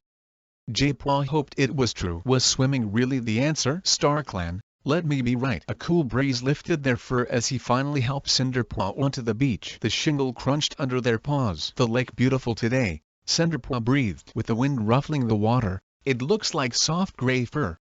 J-Paw padded cautiously forward, expecting to find himself waiting at any moment. But the water level had fallen since yesterday. He remembered with a twinge how close he come to losing his stick, then hopped backward as the waves lapped unexpectedly at his paws. "Is it cold?" Cinderpaw mewed anxiously. "Not too bad." J-Paw fur along his spine rippled. He have to wade in with her. How else could he persuade her there was nothing to worry about? Tensing against the tug of the lake, he padded a tail length out, trying not to show how much he hated the feel of the water soaking his leg fur. "Come on." Water splashed as Cinderpaw limped out after him. "Now what?" she asked, pausing beside him. "Just keep walking until you can feel the stones under your paws anymore." Cinderpaw fur bristled. "You make it sound so simple." "It is." J-Paw remembered struggling to shore after he was washed out of the tunnels, the terrifying sensation of water dragging him down, how he fought to stay afloat. "You'll know what to do," he promised Cinderpaw. After all, he managed to stay afloat, hadn't he? Cinderpaw pressed against him, fear pulsing beneath her pelt. "I can." J-Paw tried to picture the lake stretching before her, but his mind was swept into a vision of thick woodland. Vibrant green ferns circled a gray she-cat. Cinderpelt sat inside the medicine cat den at the old camp. The night sky arched over her head, flecked with stars. "I'll do anything to be a warrior," she whispered, gazing up at the sparkling heavens. J-Paw blinked away the vision. "Do you want to be a warrior?" he asked Cinderpaw. Cinderpaw didn't hesitate. "Of course." J-Paw didn't need to say another word. Cinderpaw was wading deeper into the lake. She gasped as the fur lapped her belly. "You told me it was and cold," she squeaked. "You'll get used to it." "The water pulling at my fur," Cinderpaw called. "You won't have to wash for days." J-Paw joked. He hoped she didn't hear the tremble in his mew. "It over my back." "Keep going, but slowly. It's soaking through my pelt. I feel heavy as a stone." J-Paw heard splashing. Had he sent her to drown? "I can touch the bottom. Help." He rushed forward through the waves till the water soaked his chest. Cinderpaw. Blood pounded in his ears. "Come back." He could hear Cinderpaw flailing, and water spattered his nose. "What should I do?" She gave a spluttered cry. A wave must have washed straight into her mouth. "Keep moving your legs." J-Paw yelled. "Imagine you running. Use your tail for balance. Anything to keep your nose above water." The splashing stopped suddenly. Cinderpaw. No sound, only the gentle splash of the waves on the shore. Had she been sucked into the depths? "Cinderpaw, are you okay?" he called more desperately. "I swimming." Cinderpaw reply made him gasp with relief. "Really?" "What do you mean, really?" Her reproachful mew was drowned as a wave slapped her muzzle and she started to cough. "Keep moving your paws," J-Paw urged. "I am," Cinderpaw spluttered. "And it works. It really works. I floating." She coughed again. "Concentrate on swimming," J-Paw ordered. He could hear her rhythmic passage through the water. She was heading along the shore. He splashed through the shallows, keeping level with her. Suddenly a yowl from the bank made him freeze. "Cinderpaw, what are you doing?" Leafpool was calling from the beach. "I swimming." Cinderpaw splashed back toward the shore and padded, dripping, into the shallows beside J-Paw. J-Paw taught me. J-Paw flattened his ears, waiting for Leafpool to lecture him. But her gaze warmed his pelt. She was intrigued, not angry. Go on, she prompted. I figured the water would support her, he ventured, so she could strengthen her leg without putting too much weight on it. And how does your leg feel now? Leafpool asked Cinderpaw. It aches, she mewed. But it does and hurt like it does when I walk on the ground. She began to wade back out into the lake. Can I try some more? She didn't wait for an answer, but plunged into the waves. The shingle shifted as Leafpool reached J-Paw. Well done, she murmured. He dipped his head. Cinderpelt couldn't be a warrior, but Cinderpaw can. Leafpool ran her tail along his damp flank. I hope so. Her mew became brisk. You should come out now, Cinderpaw, before you get too tired to walk back to camp. She turned to J-Paw. Bring her back slowly. Then get some rest. It's half-moon time, and we going to the moonpool tonight. J-Paw scrambled upward, his claws scraping on the smooth boulders. A few more tail lengths and I'll reach the hollow. His paws were aching, heavy as stones, and his head buzzed with tiredness. He had walked Cinderpaw carefully back to camp as Leafpool had asked, and their clanmates had gathered around them, shocked by Cinderpaw's dripping pelt. You wet. Sorreltail had meowed. Hollypaw had paced around her friend, prickling with worry. Did you fall in the lake? I been swimming. Cinderpaw told them proudly. She was still limping, but she could walk without help now. Swimming? Hollypaw sounded astonished. She going to swim every day to strengthen her leg, J-Paw explained. He guided his patient away from the noise of the clearing and settled her back into her nest. Thank you, J-Paw. Cinderpaw mew was heartfelt. Being a warrior is so important to me. J-Paw nodded. I know. Hurry up. Leafpool mew jolted him back to the present. He scrambled over the rim of the hollow, a rush of cool mountain air flattening the fur on his face. Following Leafpool, he padded down the well-trodden path to the moonpool. As usual, the smooth stone, dimpled by the paw steps of ancient cats, felt warm and comforting beneath his paws. Barkface had hardly spoken during the journey. Leafpool had been no better. The tension between her and the Wind Clan medicine cat had made the air crackle as though a storm were brewing. Barkface hadn't brought Kestrelpaw with him, claiming the Wind Clan apprentice had hurt his paw on a sharp thorn. But J-Paw could sense a defensive shield around Barkface, as though he wrapped himself in brambles. He guessed that the Wind Clan medicine cat wanted to protect his apprentice from any difficult questions Leafpool might ask about the prey stealing. Mothwing, Willowpaw, and Little Cloud seemed oblivious to the tension. Next time we come, it'll be leaf fall, Mothwing commented. Willowpaw shivered. I'll miss the warm nights. It been a fine green leaf, Little Cloud meowed. But the half-bridge has been crowded with twilights. Why do they have to be so noisy? At least leaf fall will mean they'll stop coming, Mothwing soothed. That is the one comfort of the cold seasons, Little Cloud agreed. Have you chosen your apprentice yet, Little Cloud? Willowpaw sounded eager to have a new set of paws join them on this journey. I have someone in mind, Little Cloud purred. J-Paw waited for Leafpool to make a comment. Did she long for an apprentice who had always wanted to be a medicine cat? She knew J-Paw had wanted to be a warrior first. Or maybe one who can see? He thought with a flash of bitterness. But Leafpool said nothing, just swept the tip of her tail lightly over his ears as she passed. J-Paw felt hot with shame. Sometimes he was the only cat who could tell what others were thinking. The cats fanned out around the edge of the moonpool, J-Paw patting in Leafpool paw steps until she settled at the far side. He sat down beside her, eager to touch his nose to the water. He wanted to talk to StarClan about the prophecy. He wanted to find out if they knew of a tribe of endless hunting. Would StarClan be able to explain how the tribe knew about the prophecy? J-Paw lifted his muzzle. Another cat was bristling with anticipation. Mothwing, the River Clan medicine cat, cleared her throat. Before we share dreams with StarClan, I wish to give Willowpaw her full clan name. Already? Willowpaw was thrilled. Oh, wow. How can I thank you, Mothwing? You have earned your name, Mothwing replied gently. This is nothing but what you deserve. Only thanks to you, Willowpaw mewed. You've been a great mentor, and I hope I shall continue to be so. J-Paw knew that Willowpaw would be an apprentice to Mothwing for as long as the River Clan medicine cat lived, but her new name would give her a respect and status in her clan she had not had before. His tail twitched. How long before Leafpool gave him his clan name? Then a thought crossed his mind. How could Mothwing perform the naming ceremony when she didn't believe in Star Clan? Leafpool whiskers brushed his cheek as she leaned close. Star Clan will hear her, even though she refuses to hear them.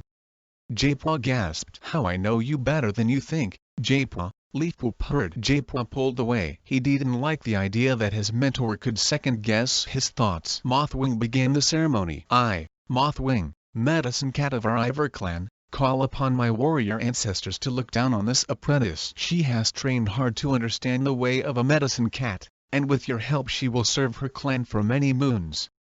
Was it his imagination or did the starlight feel warm on his pelt? Jaypaw closed his eyes and reached into Willipaw's mind. Her joy flooded over him. Willipaw, do you promise to uphold the ways of a medicine cat, to stand apart from rivalry between clan and clan, and to protect all cats equally, even at the cost of your life? I do. Stars swirled in Willipaw's mind. Then by the powers of Star Clan I give you your true name as a medicine cat. Willipaw, from this moment you will be known as Willowshine. Star Clan honors your loyalty and your compassion. May you use them to serve your clan for endless moons. Jaypaw heard Willowshine tongue lap Mothwing fur. Willowshine, Willowshine. Leafpool, Barkface, and Little Cloud raised their voices to Silverpelt. Willowshine. Jaypaw joined them, caught up in their excitement. Jaypaw heard the moonpool ripple as Willowshine paw tips touched the water edge. Thank you all of you, she mewed. My paws were guided by Star Clan in everything I have done, and I hope they will continue to guide me for the rest of my life. May Star Clan grant that it is so, murmured Barkface. Congratulations, Willowshine, Leafpool mewed warmly. Well done, Little Cloud purred. He lay down beside the moonpool. Star Clan will be eager to share tongues with you, I sure. He touched his nose to the water and grew still. Fur brushed stone as the other cats followed his lead and lay down to share dreams with Star Clan. As Jaypaw rested his belly on the cool rock, Leafpool whispered in his ear. Don't walk in Willowshine dreams tonight, she warned. Let her meet Star Clan alone. IWAS and going to. He felt a flash of satisfaction. She WAS and a mind reader after all. Jaypaw had no intentions of sharing any other cat dream tonight. He wanted his own meeting with Star Clan, to ask them about the prophecy. He touched his nose to the chilly water, and his mind instantly filled with lush greenery as he entered Star Clan hunting grounds. There was no hint of leaf fall in the area, only trees in full leaf and undergrowth burgeoning with life. Cats moved through it, some talking, some chasing prey, others simply basking in the sunshine. An orange pelt shimmered beyond a swath of ferns. A tabby groomed a tortoise Cecil, while a cat with a black and white pelt crept through the long grass, stoking prey. Jaypaw didn't recognize anyone. Ancestors from the other clans. Jaypaw was frustrated. He wanted to talk to someone he knew. His hopes lifted as he recognized a pelt weaving through the long grass ahead of him. Then, with a sigh, he realized it was Little Cloud. He hadn't meant to be here. In Little Cloud dream. He was about to turn away when he noticed a small gray and white tom padding toward the Shadow Clan medicine cat. The tom pelt was flecked with grizzled strands of fur. He must be ancient. Little Cloud dipped his head in greeting. Run and nose. The tom blinked in reply, his nose glistening between sniffs. I'm not surprised they don't touch muzzles. Jaypaw slipped behind a tree and listened. He knew Running-Nose had been a Shadow Clan medicine cat many moons ago. What kind of medicine cat can cure his own cold? How are things? Running-Nose asked. Little Cloud hesitated, and Jaypaw could sense that he was groping for an answer. Is the prey running well? Running-Nose pressed. His eyes narrowed as Little Cloud fidgeted in front of him, shifting his weight from one paw to another. Prey running fine, Little Cloud answered. Are the two legs bothering you? Little Cloud shook his head. What about 20 pelt kits? Are they healthy? Running-Nose sat down, clearly puzzled as Little Cloud gaze darted to his paws. What wrong? He demanded. It Black Star. Little Cloud blurted out his leader name with a guilty glance over his shoulder. He dropped his voice to a whisper so Jaypaw had to prick his ears to catch the rest. Little Cloud was still searching for words. So distant. Distant? Running-Nose echoed. Do you mean he left the clan? No. Irritation edged Little Cloud mew. Distant, as in distracted. He lets Rusetfer organize all the patrols, and he started to say things. Little Cloud flicked his tail. What sort of things? He says he wonders if StarClan meant to bring us to the lake at all. Little Cloud burst out. Runninose gaze darkened. Then you right to be worried. I am? Black Star is losing his faith, Runninose meowed. Little Cloud ears twitched. How can that be? He always believed. It doesn't matter why or how. Runninose rubbed a paw across his muzzle. You must help him to find his faith again. But how? Little Cloud sounded dismayed. What can I do? Help him find his faith again, Runninose repeated. The old Tom was fading, growing transparent like the forest around him. Help me. Little Cloud begged. But the forest had disappeared. J-Paw blinked open his eyes and found himself in darkness beside the moon pool. He got to his paws, frustrated. What did it matter to him if Black Star was turning into a bird brain? Surely it was better if Shadow Clan were led by a senile old fool. Leafpool was stirring beside him. Did you dream of anything? She whispered. No, J-Paw replied, still feeling out of sorts. Nothing that matters. See Hapter. A fox screeched from deep in the forest. Hollipaw stirred in her nest as its bark echoed around the walls of the camp and crept into her dreams. Not in the tunnels, she murmured. What? Lionpaw rolled over beside her, but Hollipaw didn't answer. She had fallen back into sleep, slipping into the dream again. A tunnel stretched away in front of her, disappearing into shadow. The dark river flowed and swirled at her tail. Heavy paws patted down the tunnel toward her, claws scraping against the rock floor. The stench of fox filled her nose. Her pelt pricked in terror as she saw a shape forming from the shadows, eyes glowing in the dark. Fox. She backed away, feeling the river tugging at her hind paws. The shape kept coming, eyes unblinking, until it emerged into the half-light. It was Lionpaw. She leaped up with a start as a paw touched her shoulder. Hollipaw? Brackenfur was standing beside her nest. The den was in darkness, weak moonlight washing through the branches of the yew. Are you okay? She was trembling, her pelt hot with panic. It was just a dream. Relief washed over her like a cool wind. Can you dream more quietly? Lionpaw grumbled beside her. I was out on the midnight patrol while you were snoring. He rolled over and tucked his muzzle under his paw. It's your turn now, Hollipaw. Brackenfur meowed softly. Foxpaw and Icepaw were fast asleep in their nests. Is it dawn?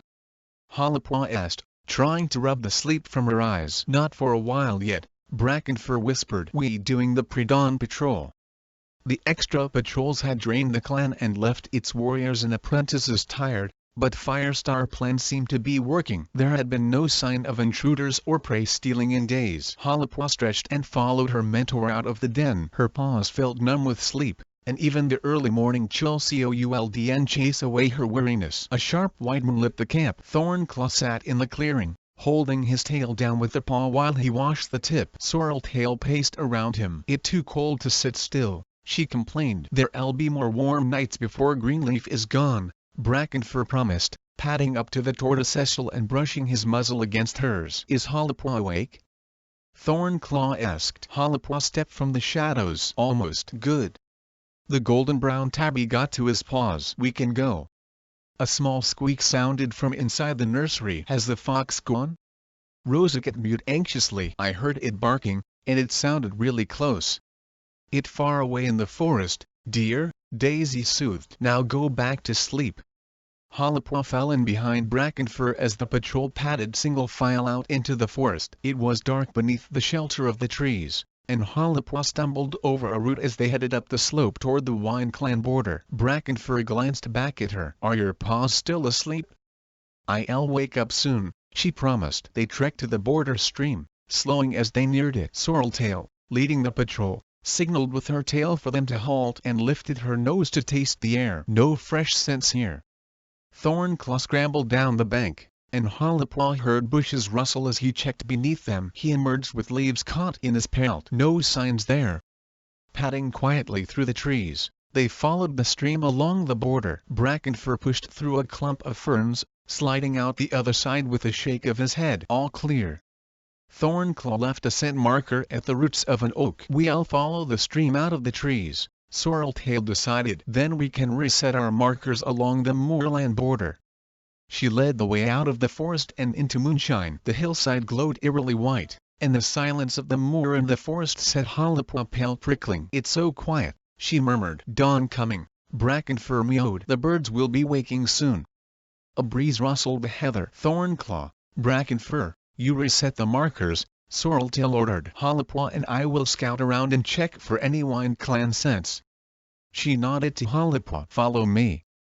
Hollipwa padded down the slope after the tortoiseshell, her sleek clumsy paws slipping on the coarse grass. Sorreltail beckoned her onward with her tail, and Hollipwa weaved ahead through the heather while Sorreltail headed back up the slope. Sniffing her way from bush to bush, she followed the curving ground through a dip and up onto a shallow hillock. The borderline lay here, detectable more from recent Thunder Clan markers than the stale Wind Clan scent. It was as if this border hardly mattered to Wind Clan anymore. They must have been too busy hunting in the forest. Hollipwa gazed at the hillside beyond. The hill arched like the spine of a giant cat against the sky. It stretched to the horizon, creamy with the coming dawn. Cream gave way to yellow as the sun began to push against the darkness, driving back the night and staining the hilltop a soft pink. As the sky lightened, Hollipwa noticed a shape silhouetted on the crest. She narrowed her eyes, trying to make it out. She could not gauge its size. But as the dawn light washed over the hilltop, she recognized the shape as feline,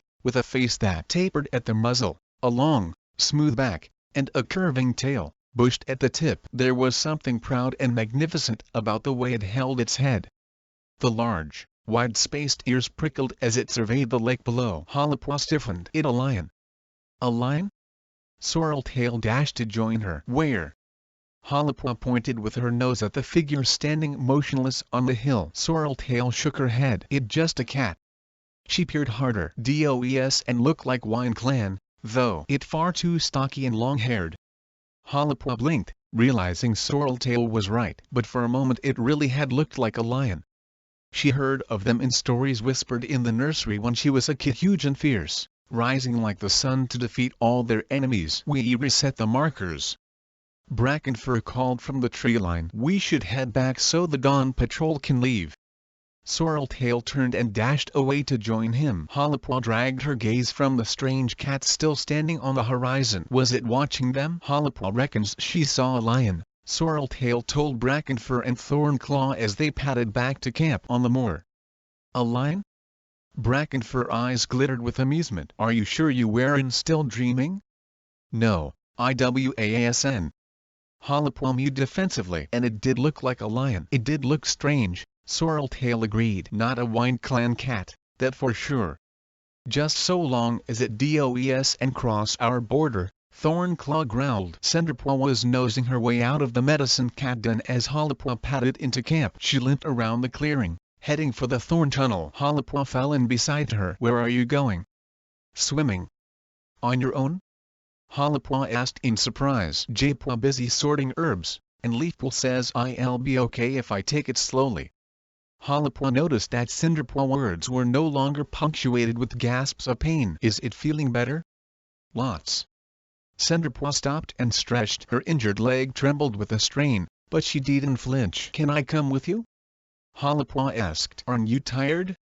Not anymore. The sight of the lion on the moorland had jerked her wide awake. Cinderpaw purred. I love the company. She glanced sideways at Hollipwa. Do you want me to teach you how to swim? Hollipwa shivered at the thought of a cold, wet pelt. No, thanks. They padded nose to tail through the thorn tunnel. The sun was climbing the sky, warming the forest, and birds chattered in the trees. Hollipwa loved how the woods had lost the neat crispness of early green leaf and had grown unkempt and disheveled, the undergrowth spilling over paths and trees sending willowy shoots out from among their roots. It seemed that the forest was fuller and lusher than ever. She slowed as they climbed the slope toward the lake, so that Cinderpaw could match her step for step despite her limp. Have you seen how Honeyfern keeps following Barinos with that drippy look on her face? Cinderpaw mewed. Oh, yes. Hollipwa agreed. Anyone would think he was Star Clan gift to the clan. Can she see what a bossy know-it-all he is? I think she likes him almost as much as he likes himself. Then it must be love. Cinderpaw whiskers twitched. That reminds me, have you noticed how Birchfall has started sharing tongues with Whitewing? The nursery could start getting crowded. Hollipwa purred. I don't know if there'll be room once Millie has her kits, Cinderpaw mewed. Leafpool says there's going to be at least 3. Has Millie chosen names yet? Halapaw wondered if Cinderpaw had heard any gossip while she'd been confined to Leafpool Den. Leafpool says a kit needs to be seen before it can be named. Then I must have been a prickly kit, Halapaw joked. It was good to talk about nothing in particular. It was like things used to be, before the prophecy. For the first time since returning from the mountains, she felt like an ordinary apprentice again. But she wasn't. A stab of envy jabbed her belly. Cinderpaw could chat like this forever, with no worries about being more powerful than her clanmates. Her only ambition was to become a warrior and do the best she could for her clan. I have so much more to aim for. Halapaw frowned. And I don't even know for sure what that could be. See Hapter. A warm breeze circled the hollow, drawing the night scents of the forest into the camp. The moon was high. J-Paw could feel its light wash his pelt. He shifted his paws, stiff from waiting. Are you sure there's nothing I can do? He whispered to Leafpool through the brambles covering the entrance of the medicine cat's den. She sent him outside when his pacing had knocked the poppy seeds flying across the floor. She was gathering them up now. I could help you clean up, he offered. No, thanks, Leafpool called back. You just keep your ears pricked for any noise from the nursery. Millie had been circling her den restlessly since Sunday, and, though her pains had not started properly, Leafpool had warned her the kittens might come any time. The rest of the camp was asleep, except for Grey Stripe, who kept his own vigil outside the nursery. J-Paw tried not to let the fear drifting from the Grey Warrior taint his own thoughts. Millie will be fine. The nursery brambles shivered, and paws pattered over the clearing. The kids are coming. Daisy called, keeping her voice low. Leafpool darted out of her den. Follow me, she hissed to J-Paw. J-Paw hurried after her, his heart racing as Leafpool and Daisy squeezed into the nursery. Look after Millie. Greystripe's anxious growl made him jump. The warrior was so close their pelts touched. If you have to choose which life to save, save hers. Before J-Paw could answer, he was swept into Greystripe memory. A silver tabby she-cat lay in a pool of blood at the bottom of a ravine. Grief wrenched J-Paw hard, and he fought to escape the vision, relieved when he blinked and found the world black once more. Leafpool wouldn't let anything bad happen, he promised as he scrabbled inside the nursery. He was scared of sensing any more of Greystripe pain. He must have loved the silver she-cat very much. Millie was panting hard. She yelled low and long as J-Paw slid in beside his mentor. Is she okay? He whispered. He had missed the birth of Daisy Kits and was excited to be witnessing Millie bringing new life into the clan. She doing fine, Leafpool soothed. If this is what fine feels like, Millie croaked. Star Clan save me from another spasm silenced her. Rosecat and Toadcat were wriggling in the corner of the den, their paws scrabbling on the moss. Stay back. Daisy mewed sternly, her fur brushing theirs as she held them. I want to see the kits. Rosecat complained. Is there any blood? Toadcat squeaked. Shh. Leafpool hissed. Millie was panting again, hard. You doing well, Leafpool assured her. Where Greystripe? Millie begged. He just outside, J-Paw told her. Good. Millie sighed as the spasm left her. Don't let him come in, not yet. Leafpool wrapped her tail over J-Paw, drawing him closer. Here, she mewed, grasping his paw gently between her jaws and resting it on Millie's swollen flank. Another spasm is coming. They come like waves lapping the shore, one after another, growing faster and stronger. J-Paw felt a thrill of anticipation as Millie's flank tensed and rolled beneath his paw. Her muscles are working to push the kits out, Leafpool explained. In a moment she going to have to help by pushing too. Now? Millie asked. Not yet. Leafpool rested her paw beside J-Paw as the spasms subsided. Calm radiated from the medicine cat like moonbeams. J-Paw was impressed. His own heart was pounding so hard he was sure the others must be able to hear it. Now. A new spasm gripped Millie, and J-Paw felt the queen tense and tremble as she pushed with all her might. The first one coming, Leafpool encouraged. I can see it. Millie pushed again, and J-Paw smelled a new scent, warm, both musky and fresh at the same time. Leafpool shuffled along until she was crouched at Millie's tail. Look, she whispered to J-Paw. He leaned over and sniffed the damp bundle wriggling under his nose. Leafpool cheek brushed his as she lapped at the newborn kit. I opened the sack so it can breathe there for the first time. Millie gasped. The next one coming, Leafpool announced. Daisy pushed past J-Paw and dragged the first kit out of the way. J-Paw could hear her tongue scraping the kit's soggy pelt. Are you washing it? From the sound of it she was licking the fur the wrong way. This will warm it and help it start breathing, Daisy told him. J-Paul leaned in close and heard a tiny gasp as the kid drew in its first mouthful of air. Millie gave a low moan, and another damp bundle fell onto the moss. Here. Leafpool nosed J-Paul toward it. Nip opened the sack to release it. Suddenly feeling nervous, J-Paul licked at the wriggling mass, feeling the membrane slimy on his tongue. Careful to avoid the soft flesh beneath, he nipped at the delicate sack. It split between his teeth and tore open so that the kid tumbled out, squeaking and struggling. "This one breathing already," he told Leafpool. "Good," she mewed. "Now lick it like Daisy is doing." Sniffing first to find the kit head, he began licking it from tail to ear. Soaked to the skin, it had grown cold quickly, but it soon began to grow warm and dry beneath his tongue. Millie shifted behind him, and her nose pushed past to sniff at her kits. Then she fell back again with a groan. "Another one coming," Leafpool announced. Millie yowled, softer this time, as though the pain were easing. "There we go," Leafpool murmured as a new bundle plopped out. "That's the last one." Millie turned and released it from the sack. She started to purr, lapping at its red body. "One male and 2 females," Leafpool told her. Millie sank back into her nest, still purring, and Leafpool lifted the 2 female kits and laid them at the queen belly. "They need milk," she explained to J-Paw. J-Paw picked up the kit he'd been washing and laid it beside the others. It immediately wriggled toward the warmth of its mother, scrabbling to latch on. He sat back and listened to them suckling, their tiny purrs drowned by their mother, and a wave of wistfulness swept over him as he smelled the warm, milky scent. "You lucky to be born in ThunderClan," he whispered to them, thinking of the prophecy for the first time that night. The brambles rustled as Graystripe pushed his way in. Leafpool must have called him. He crouched beside Millie, and J-Paw heard him snuffling the queen fur, relief flooding from his pelt. "You have 2 daughters and 1 son, Millie told him, sounding tired. "They eat perfect," Graystripe replied softly. Millie struggled to prop herself up so that she could look down at her suckling babies. "The Tom looks just like you," she commented. "Big and strong already, though he has more black stripes than you." "He looks like a bumblebee," purred Graystripe. "How about we call him Bumblecket, and the dark brown she-cat could be Briarkit?" "That sounds good," Millie agreed. "I like to call the littlest one Blossomkit." The white patches on her tortoiseshell fur looked just like fallen petals. "Bumblecket, Briarkit, and Blossomkit," Graystripe murmured. "Welcome to ThunderClan, my precious children." "They'll be all right now," Leafpool mewed to J-Paw. "Daisy will keep an eye on them and call us if they need anything." She wriggled out of the den, and J-Paw followed her into the moonlight. As they padded back to their den, he felt a surge of pride for Millie, for himself, and for Leafpool. "You did well." Leafpool brushed her muzzle against his cheek as if she could tell how he felt inside. "Thanks." J-Paw licked her ear. Their quarrel was a long way from his mind right now. "That was the most amazing thing ever." "Yes, it was," Leafpool murmured. Was that sadness in her mew? J-Paw wondered. She certainly didn't seem as elated as he was.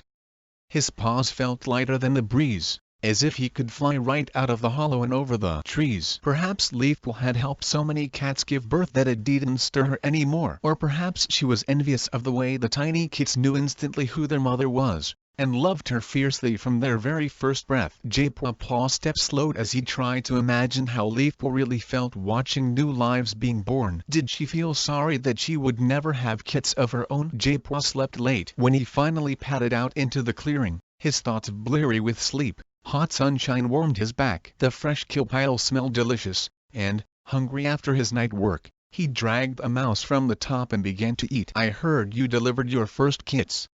Hollypaw hurried up to him and rubbed his cheek with her muzzle. "I wish I could have been there."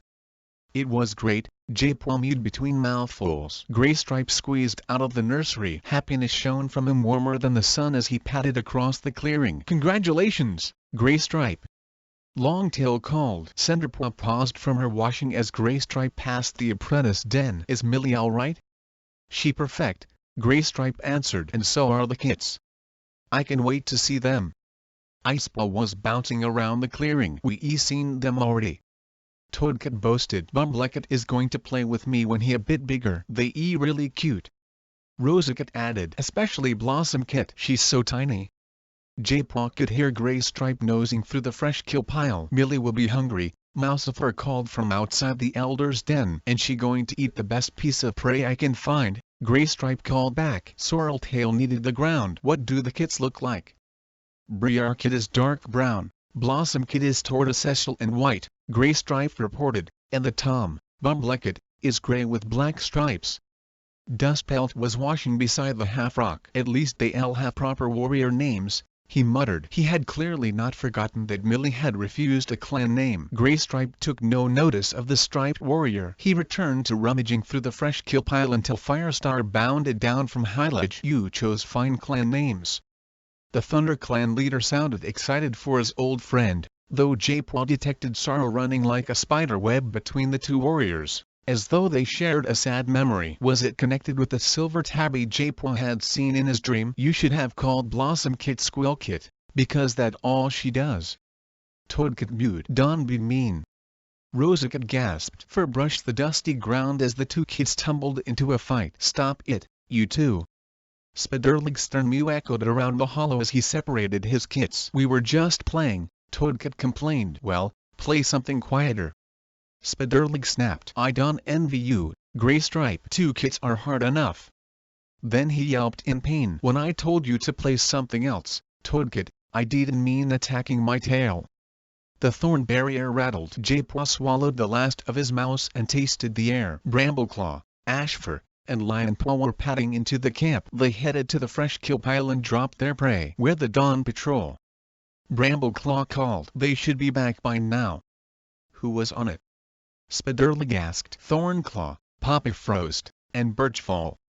Guilt was prickling Firestar Pelt. He should have noticed they were missing. J-Paw concentrated on the camp, scanning it for signs or smells of the 3 missing warriors. Perhaps they decided to hunt, Greystripe suggested. They supposed to report straight back, Brambleclaw pointed out. It must be quiet in the forest, Spiderlig guessed. J-Paw could smell only stale scents of the 3 warriors. He cast his mind farther, beyond the walls of the camp. If they were close to the hollow, he might be able to pick up a stray thought or feeling. He could picture trees and bushes, a landscape built of images glimpsed in his dreams, but no sign of his clanmates. Suddenly his mind emptied and blackness crowded in, smothering his thoughts. Coldness gripped him, seeping into his flesh, chilling his bones. He tried to breathe, but the emptiness choked him, crushing him like water, drowning him in its terrible darkness. Then it vanished, and he could picture the forest again, green and quiet. J-Paw gasped for breath, his flanks heaving as he sucked in clean, bright air. Are you all right? Leafpool was crouching beside him. Hollowpaw pressed against his pelt. What wrong with him? She wailed. How much time had passed? Greystripe was still standing at the fresh kill pile with a vole dangling from his jaws. Spiderlig was still chasing Toadkit away from his tail. The vision had only overtaken him for a heartbeat or two. Something coming, J-Paw croaked. Something. He broke off as terror seized him again. Something dark. Leafpool didn't comment. Her attention had been snatched away by the rustling of the barrier. Poppyfrost. Firestar greeted the young warrior as she padded out of the thorns. Then the Thunder Clan leader mew sharpened. Are you okay? Poppyfrost was rough-led and nervous. Birchfall followed her, his paw steps hesitant. J-Paw leaned forward, every hair on his pelt tingling. Unfamiliar paw steps were padding through the tunnel. A new scent filled his nose as a strange Tom entered the hollow. Who is it? J-Paw demanded under his breath. I don't know, Hollowpaw whispered back. What does he look like? Hollowpaw didn't answer, her thoughts drawn to the stranger. J-Paw tasted the air. The Tom carried the scent of heather on his pelt, and the clean smell of wind and water, but nothing else familiar. He tried searching the Tom mind but found himself dazzled by countless thoughts and images, trees, sky, lightning, roaring monsters, and vast stretches of rolling green water. But none of them stayed still long enough for J-Paw to see them clearly. It was like trying to gaze at broken water flashing with sunlight. He nudged Hollowpaw. Well? He tall? She mewed distractedly. Taller than Firestar. His head narrows toward his chin, and his ears are large and wide-spaced. His fur is longer than ours, dark brown and white with splashes of bright tortoiseshell, and his tail. Her mew trailed away. I seen him before. It the lion. J-Paw stiffened in alarm. What? Her voice dropped even more. On the moor, with the sun rising behind him. He looked like a lion. J-Paw wanted to know everything, but Firestar was padding toward the stranger. The air in the hollow crackled with tension. Thornclaw. Firestar's voice was sharp as he addressed the senior warrior. Why have you brought this cat here, into our camp? Thornclaw seemed lost for words, and J-Paw sensed confusion clouding the warrior thoughts. He was no longer sure why he had led a perfect stranger to the heart of ThunderClan territory. It had just seemed like the right thing to do. Firestar. Unexpectedly, the stranger broke in. I am honored to meet you. I have long looked forward to seeing ThunderClan. His mew was deep but his tone light, as though promising honesty. How does he know us? Spiderlig hissed. Where he from? Leafpool breathed. You looked forward to seeing ThunderClan? Disbelief edged Firestar meow as he echoed the stranger words. What do you want with us? What do we want with him? Mousifer growled. Send him away.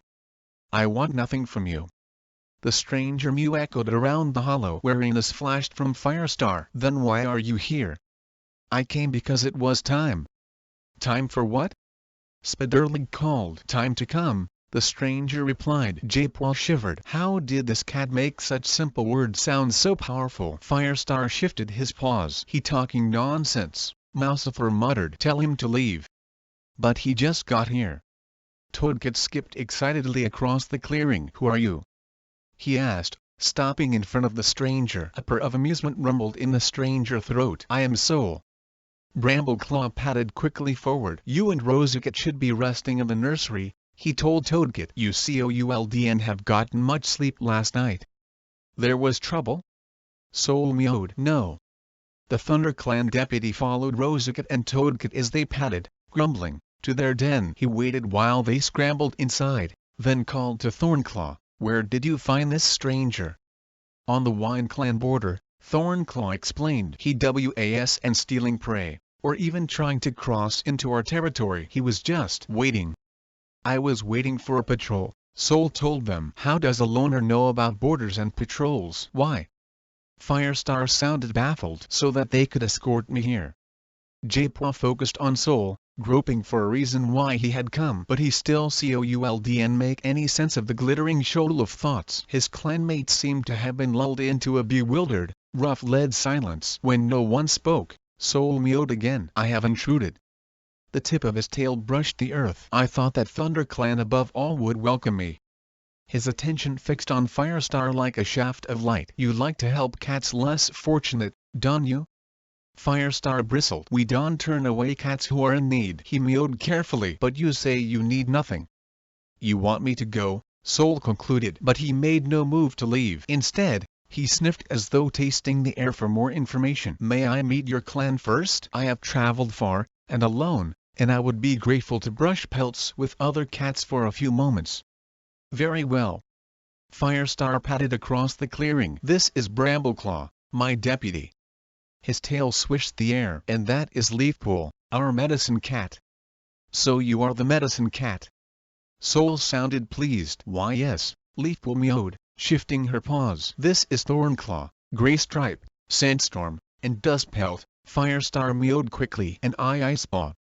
The young apprentice bounded forward. And that my brother, Foxpaw. Ah, Oz, Soul meowed thoughtfully. You're learning to be warriors, yes? That right, Brambleclaw answered for her. In fact, they should be training now. He addressed the apprentices. Sheldon, your mentors have you out in the forest? Whitewing darted forward. Yes, come on, Icepaw, let's go do some battle training. Foxpaw, you can train with us until Squirrelflight gets back from hunting. Can we stay here? Foxpaw whined. But Whitewing was already shooing them out of the camp. With a squeak, Rosicat and Toadkit tumbled out of the nursery. I thought I told you, Brambleclaw began, then stopped as Daisy followed them out, scolding. I told you, Millie kits are too young to play. Even if you were just tickling them with a feather. The Queen angry mew trailed off abruptly. She must have spotted Soul. Away with you. She whispered to her babies, her mew brittle with embarrassment. She hurried Rosicat and Toadkit toward the apprentice den. Play over here, and don't make any noise. Firestar is busy. She is and clanborn, is she? Soul commented. Spiderlig growled. She part of ThunderClan now. Of course, Soul meowed smoothly. Spiderlig shuffled his paws. I meant she one of us, that all. J-Paw smelled fresh prey as the barrier rustled. Squirrelflight and Sandstorm were returning from their hunt. They slowed when they spotted Soul, surprise pulsing from them. More prey? Soul queried as they dropped their catch self-consciously on the fresh kill pile. Do you ever run out? Brambleclaw crossed the clearing to join Squirrelflight. J-Paw didn't catch what he whispered in his mate's ear before turning back to Soul. Prey is scarce in Leaf Bear, but we survive, he mewed. I can see, Soul mewed approvingly. Perhaps we can offer you a meal before you continue your journey, Firestar offered. Soul sat down. I catch my own prey. Can he take a hint? Hollopaw whispered. J-Paw felt Soul gaze hot on his pelt. You have blind cats in the clan? Leafpool stepped in front of J-Paw. J-Paw, my apprentice, she mewed protectively. 2 medicine cats, Soul observed. Even better. I have something to share that I think a medicine cat will appreciate more than a warrior. So you have come for a reason? Firestar challenged. I am just passing through, Soul mewed lightly. But while I here I may as well share. He paused. Would you rather I left immediately? No.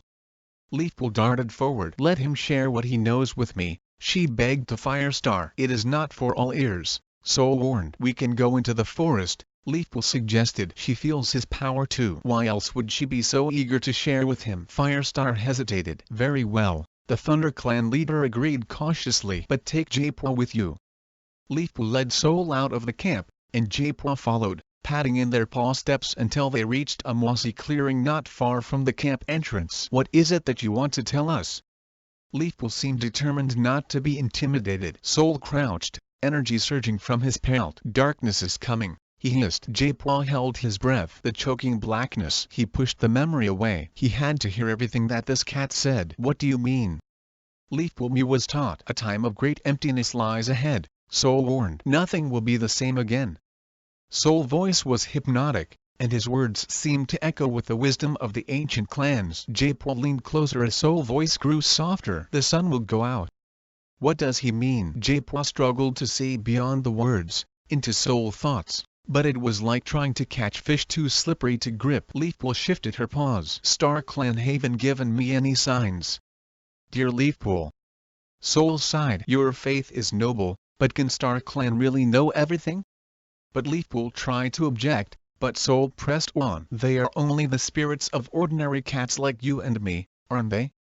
That what I think. J-Paw first stood on end, but he brave enough to say it out loud. He wanted to ask Soul how he knew. Had he met Star Clan, the tribe of endless hunting rock? But Leafpool flicked the tip of her tail across his mouth to stop him from saying anything. We have been guided by Star Clan in many things, she mewed firmly. They found us a new place to live after our forest was destroyed by Twi'legs. We will continue to trust in them for all the moons to come. Soul sat up. I was only thinking of the clans, he mewed. Had Leafpool offended him? But no doubt they can take care of themselves, as they always have. Yes, they will. Leafpool stood and began to head back toward the thorn barrier. Clearly she didn't care whether she offended him or not. Soul padded slowly after her. Was that satisfaction warming the stranger pelt? J-Paw began to follow. Hush! A hiss from the undergrowth made him stop in his tracks. He sniffed the air. Foxpaw and Icepaw. I thought you were training, he mewed sternly. Ferns swished as the apprentices slid out from where they'd been hiding. Whitewing sent us off to practice stalking, Foxpaw mewed sheepishly. Icepaw showed no sign of embarrassment. Is it true? She squeaked. Is the sun really going to die? She was quivering with a mixture of excitement and horror. YHAS and Star Clan warned us. Be quiet. J-Paw pricked his ears, afraid Whitewing might be close. None of the others must know. But we should warn them. Foxpaw mewed. Who do you trust more? J-Paw snapped. The stranger or Star Clan? Spreading gossip like this will only cause panic. You must think like warriors, not kids. Praying this would be enough to keep them quiet, he shooed them toward camp and followed them as they scampered through the thorn barrier. Lionpaw, with the scent of trees lingering on his pelt, hurried to greet J-Paw. What did you find out about him? Hollopaw told me you been into the forest to talk. Leafpool and Soul did the talking. What did they say? J-Paw pricked his ears. Firestar was speaking to Soul. A patrol will escort you to the border, the Thunder Clan leader mewed. We'll make sure he crosses it. Dustpelt growled from the barrier, where he waited with Sandstorm and Spiderleg. J-Paw felt his paws grow hot as Soul began to pad toward them. Well? Lionpaw pressed. Soul faint, unfamiliar scent filled his nostrils. Don't forget. Soul leaned close as he passed. Darkness is coming. What did he say? Lionpaw demanded as Soul headed out through the tunnel. Japaw stifled a shiver. It does and matter, he mewed. See Hapter. Why don't you two go to sleep? Lionpaw grumbled, circling in his nest yet again. Icepaw and Foxpaw had been whispering in the dark ever since Whitewing had sent them to their nests. With only 5 apprentices left in the den, this noise seemed louder than usual. Hollowpaw was asleep with her tail covering her ears, and Cinderpaw snored gently beside her. Didn't Icepaw and Foxpaw need rest, too? Lionpaw tried to make himself comfortable, but his moths felt lumpy. What are you whispering about, anyway? He hissed at the 2 young apprentices. Nothing important, Foxpaw mewed. Lionpaw wriggled, feeling a pebble deep in his nest. Perhaps that was what was making him so uncomfortable. He rooted down through the moss, feeling for the stone and wishing he were asleep. The whispering started again. Shut up! Lionpaw hissed. It was and us. Icepaw retorted indignantly. Lionpaw tensed. Who was it then? He sat up in his nest. Something was moving outside. A faint shadow flickered over the branches of the den. Lionpaw tasted the air. A musky tang filled his mouth. Not ThunderClan. He froze. WindClan. Had they come to ask for help? But why now, under cover of darkness? He crept to the entrance of the den. Where are you going? Foxpaw whispered. Shh. Peering out, Lionpaw saw thin shadows streaming through the thorn tunnel. The light-footed shapes were filling the clearing, hardly visible under the moonless sky. He blinked in disbelief. An invasion? Attack!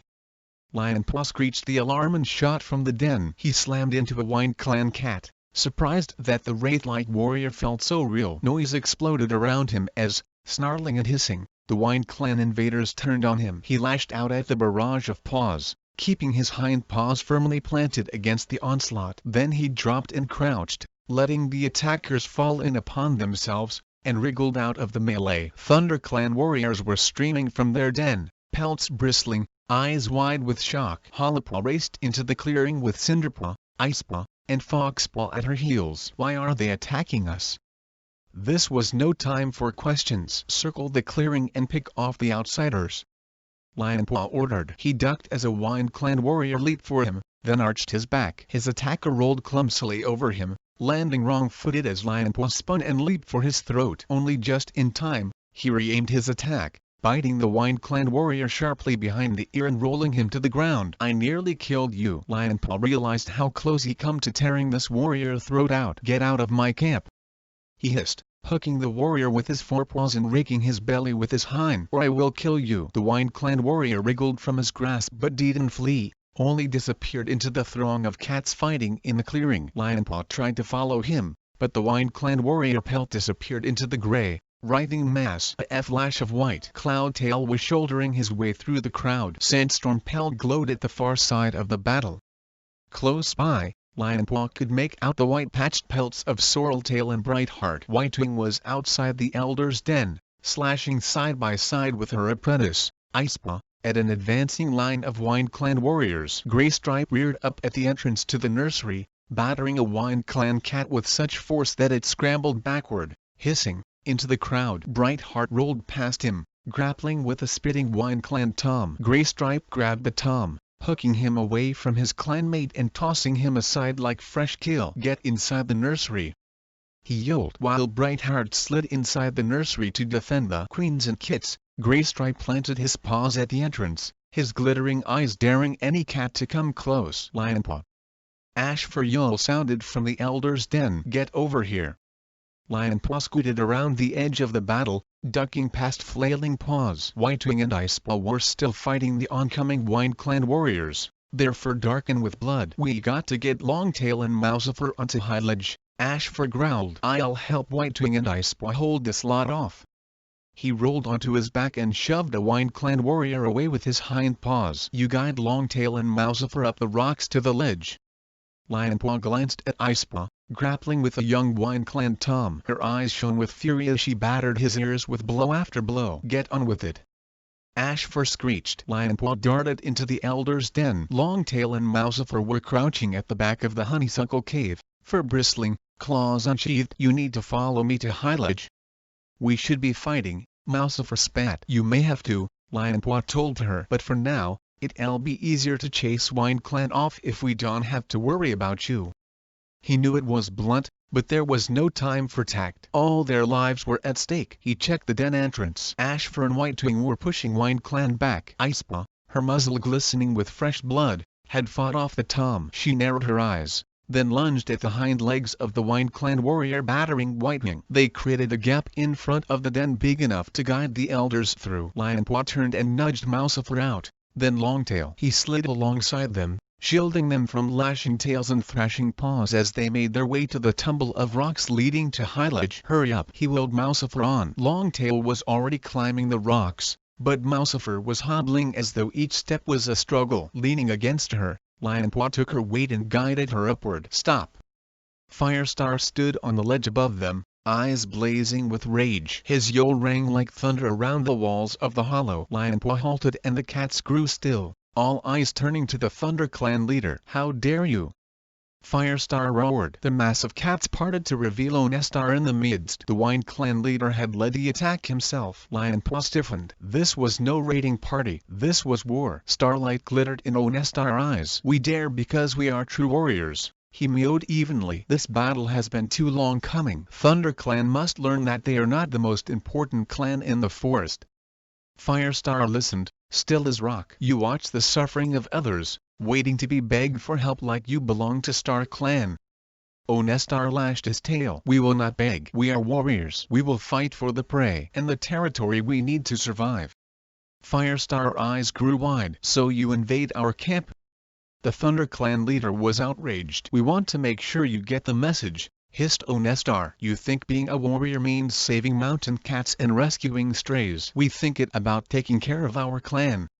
That unfair. Where would any of the clans be now if it weren't for Firestar? Lionpaw dug his claws into the loose rock to stop himself from leaping at the WindClan leader's throat. Firestar leaped down from High Ledge, landing lightly, and padded toward Onestar. The clans drew back to let him pass. He stopped, unblinking, a whisker away from the WindClan leader. If you want a battle, he growled, then you have won.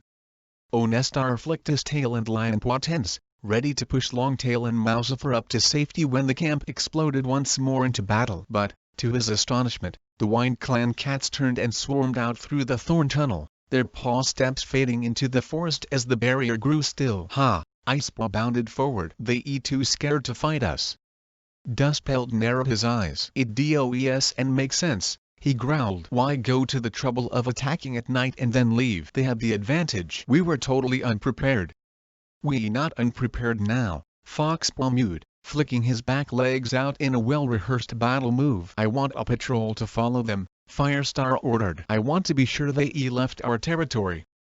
I'll go. Dustpelt volunteered at once. Firestar nodded. Take Birchfall, Cloudtail. He glanced around his clan. Lionpaw leaned forward. Ashfur and Lionpaw, you go with them. Yes. Lionpaw bounded down the rocks. Is anyone wounded?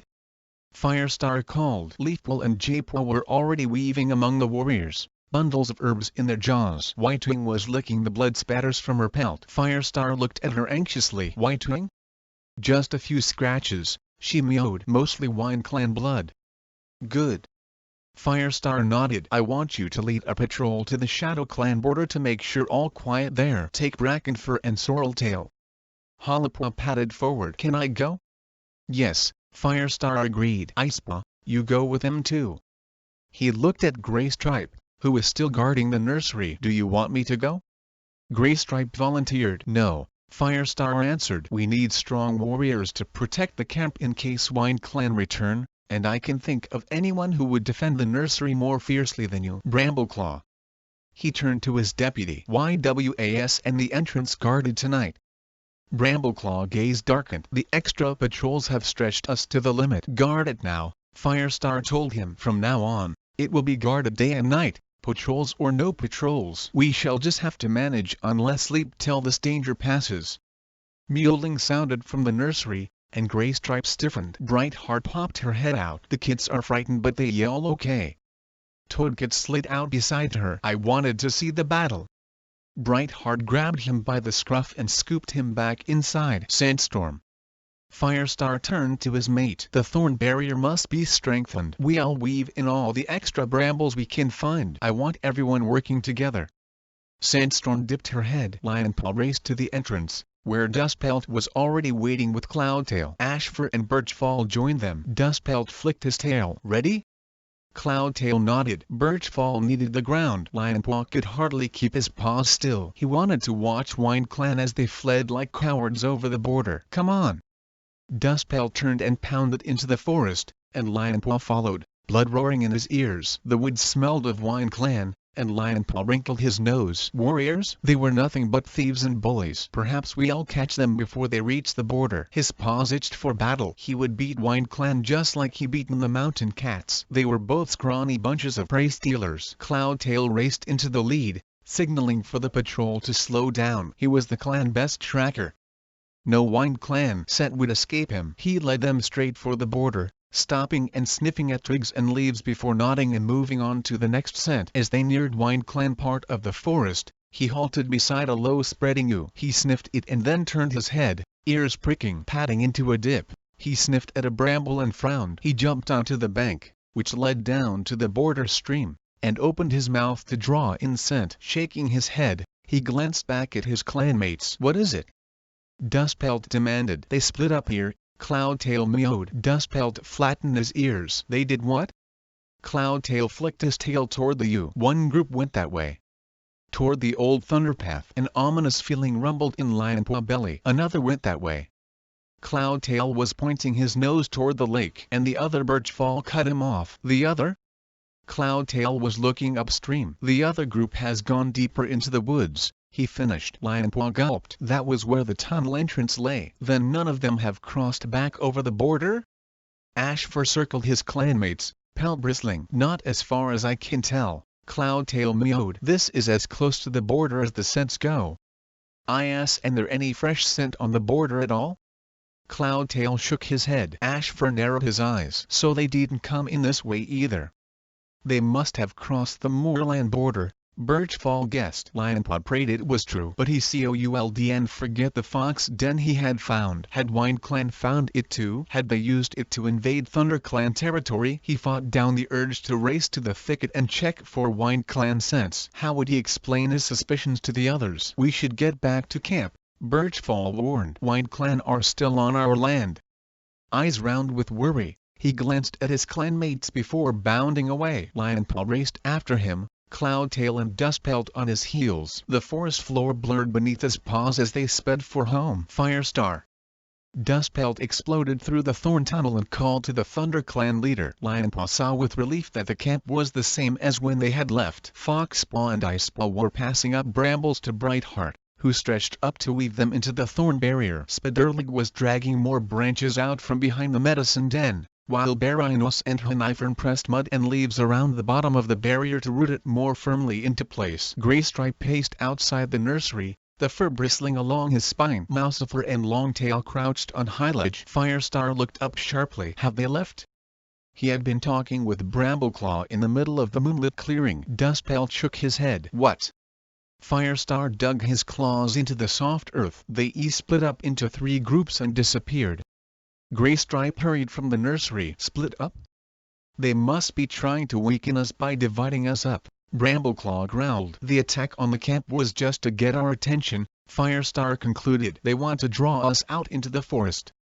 "If they split up, they weaken themselves too," Dustpelt pointed out. "But they have the advantage of surprise," Greystripe muttered. "They know we coming, and we don't know where they hiding," Dustpelt finished. Brightheart left her work at the barrier and padded into the clearing. Spiderlig, Barinos, and Henifern joined her, ears pricked and tails flicking nervously. "We know which way they headed," Cloudtail meowed. "One group went up toward the top of the territory, one went down toward the lake, and it looks like one doubled back and headed for the old Twilight Path."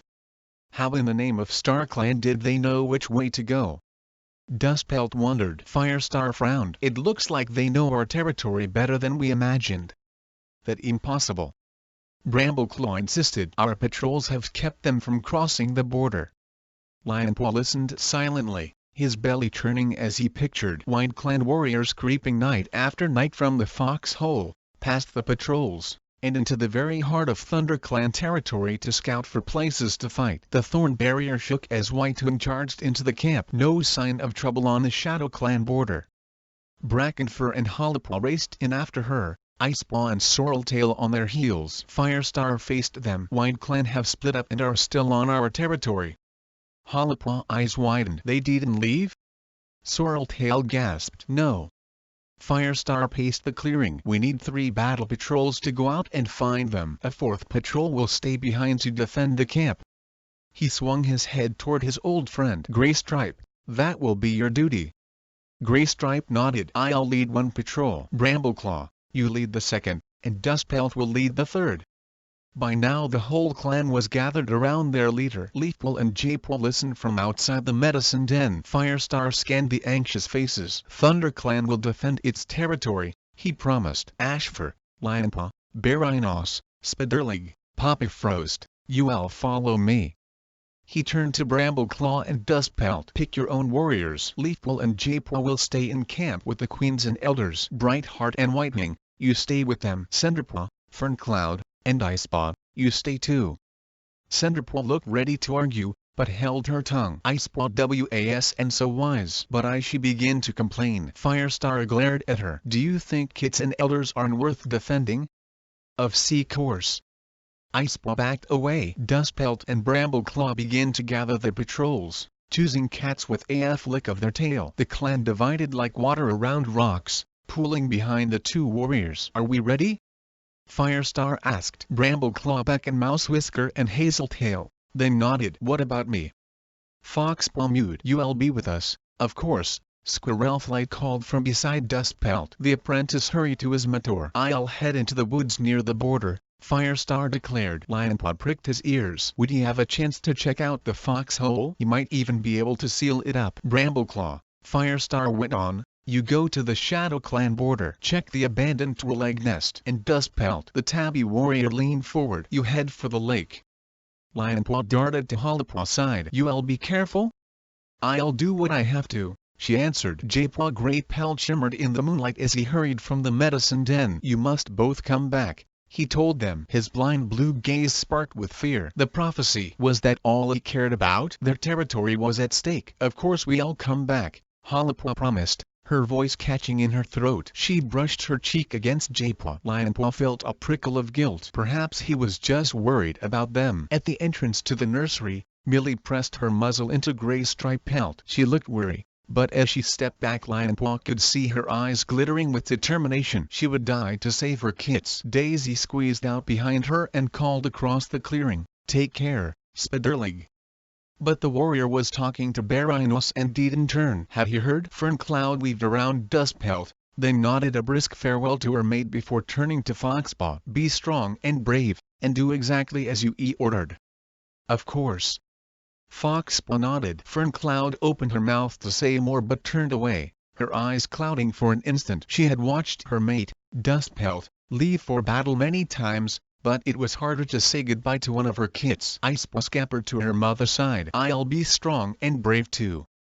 Ferncloud touched her muzzle to the little cat ear. I know. Lionpaw. Firestar called from the mouth of the thorn tunnel. His patrol was already filing out into the forest. Good luck. Lionpaw whispered to Hollowpaw and Jaypaw before running out of the camp after his clanmates. Firestar led them quickly through the woods, keeping to the undergrowth. No cat spoke as they moved through the bushes. In the darkness, Lionpaw stumbled over roots and tripped on stones. They were heading into battle, but the familiar tingle of excitement was dulled by worry. What if his hunch was right? Had Wind Clan really been sneaking through the foxhole he discovered? Barinos was jostling behind him, but Lionpaw refused to let him pass. Mouse dung. The cream-colored Tom suddenly cursed. Lionpaw turned to see him hopping about, flapping his paw. What happened? A dumb mouse hole tripped me. Are you okay? Barinos pressed his sore paw carefully to the ground, then sighed with relief. Nothing sprained. The rest of the patrol had pushed on ahead. We better catch up, Lionpaw whispered. He quickened his pace, glancing back to make sure Barinos was keeping up. The scent of Wind Clan soured the air. Worse, it was growing stronger as they neared the border, until it seemed every leaf and twig were tainted by their stench. Lionpaw's heart was racing. Why hadn't he done something about the tunnel? He should have told Firestar, or blocked it up. An angry yowl made him jump. The fox-hearted cowards. Firestar was furious. Lionpaw burst from the undergrowth to see the Thunder Clan leader standing at the edge of the thicket where the foxhole lay concealed. The patrol gathered around it and, even in the moonlight filtering through the trees, the Wind Clan paw prints were obvious. The forest floor had been trodden to mud by the comings and goings of the Wind Clan intruders. They must have been using this for ages. Ashfur growled. Firestar stooped to sniff the prints. They used it tonight. That for sure.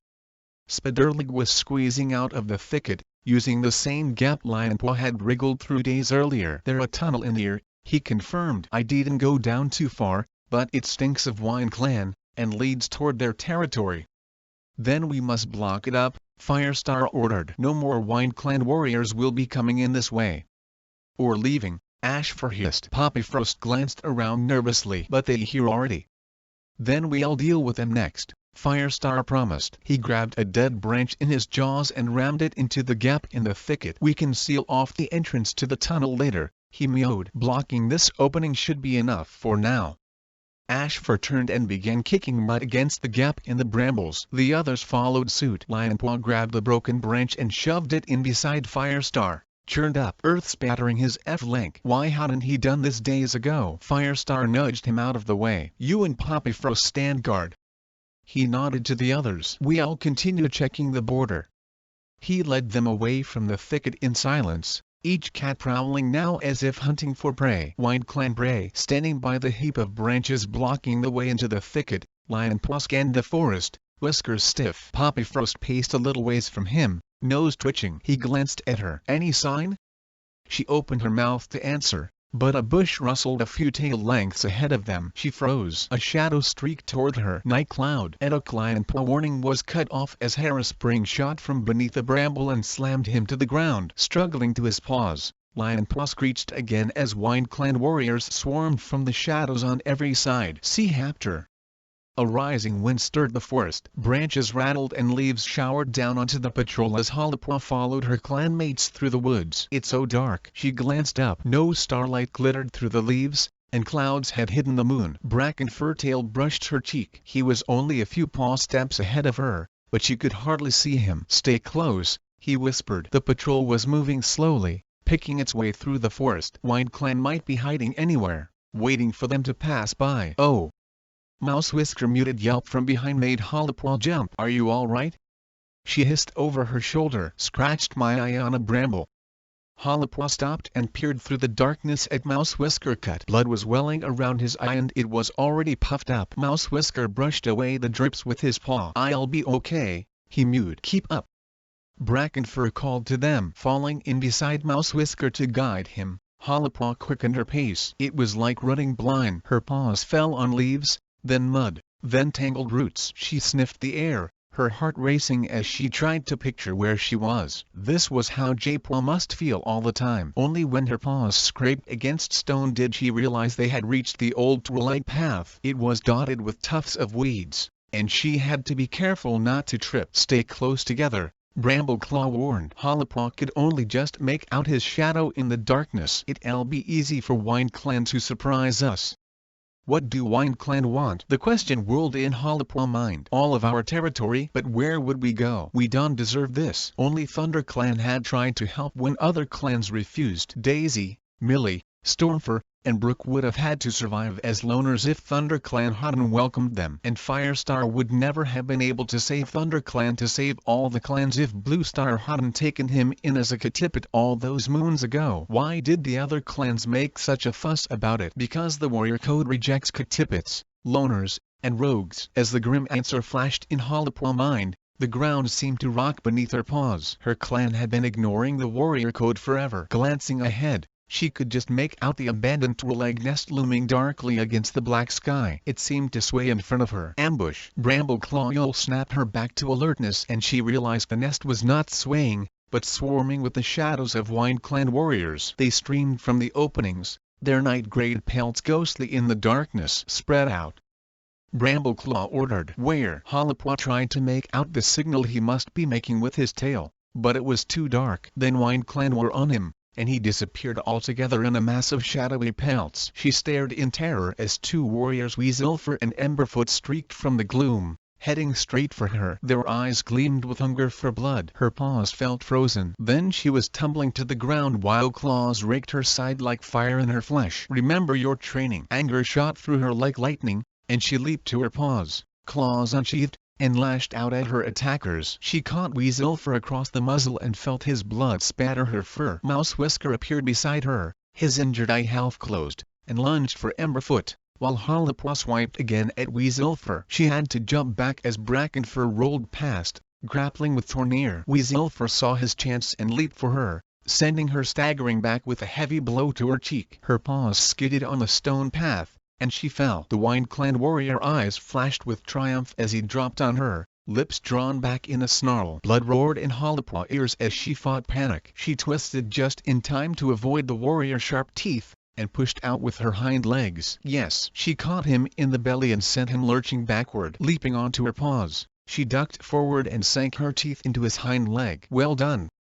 Brackenfur was beside her. He reared up and slammed Weaselfur to the ground. Hollipaw lunged again, tasting blood as she sank her teeth into his other hind leg. The Wind Clan warrior yelled in agony and streaked away into the shadows. Hollipaw reared up to scan the battle. Thornclaw was fighting off two Wind Clan cats. As he batted one away, the other dived in low, nipping at his legs. Cloudtail Whitefur glowed in front of the two-leg nest. Wind Clan warriors surrounded him. His pelt is giving him away. Beside her, Mouse Whisker suddenly shrieked. Emberfoot had pinned him to the ground. Mouse Whisker was flailing desperately, half blinded by the scratch to his eye. "I'll help him," Brackenfur hissed. "You help Cloudtail."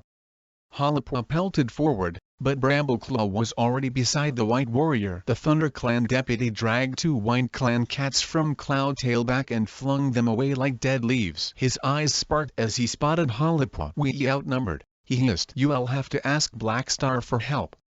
"Me?" Hollipaw gasped. How could she persuade the Shadow Clan leader to fight on behalf of Thunder Clan? "Just do it," Brambleclaw yelled. "Blackstar would rather have us on their borders than this fox-hearted bunch." The two Wind Clan warriors had scrambled to their paws and were diving back for revenge. Before Brambleclaw disappeared beneath a fury of bristling pelts, he glanced at her. "Go." She turned and fled. Fear pulsed in her blood. How would she make it through Shadow Clan territory alone? "My clanmates need help." The thought gave her courage, and her black pelt would hide her. She slid through the shadows along the two-leg path, veering into the woods when she scented the Shadow Clan border. She had never been this way. "How will I find their camp?" Sniffing, she scented her way along, feeling the forest floor change underfoot from broad, slippery leaves to prickly needles. The undergrowth grew sparse around her, the trunks thin and smooth as the territory passed from lush woodland to pine forest. Strong Shadow Clan scents made the fur along her spine prickle. She must be crossing the border. Ducking low, she thanked StarClan for the darkness. She didn't want to be caught by a suspicious patrol.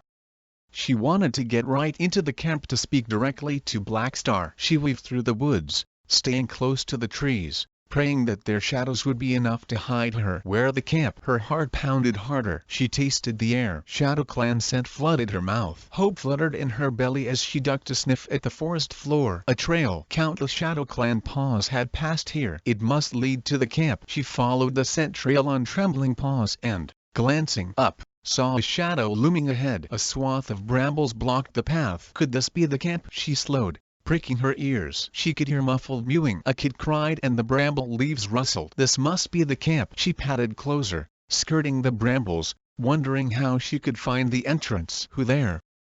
A snarl startled her. She blinked into the gloom as pine needles shifted ahead of her. A cat blocked her path. It was Ivatail. Hollipaw recognized her white and ornamental pelt from gatherings. Breathing hard, she tried to explain. "I Hollipaw of ThunderClan," she mewed. "Brambleclaw sent me. I must talk with Blackstar." Ivatail approached cautiously, whiskers twitching as she sniffed at Hollipaw. She scanned the forest. "Where the rest of your patrol?"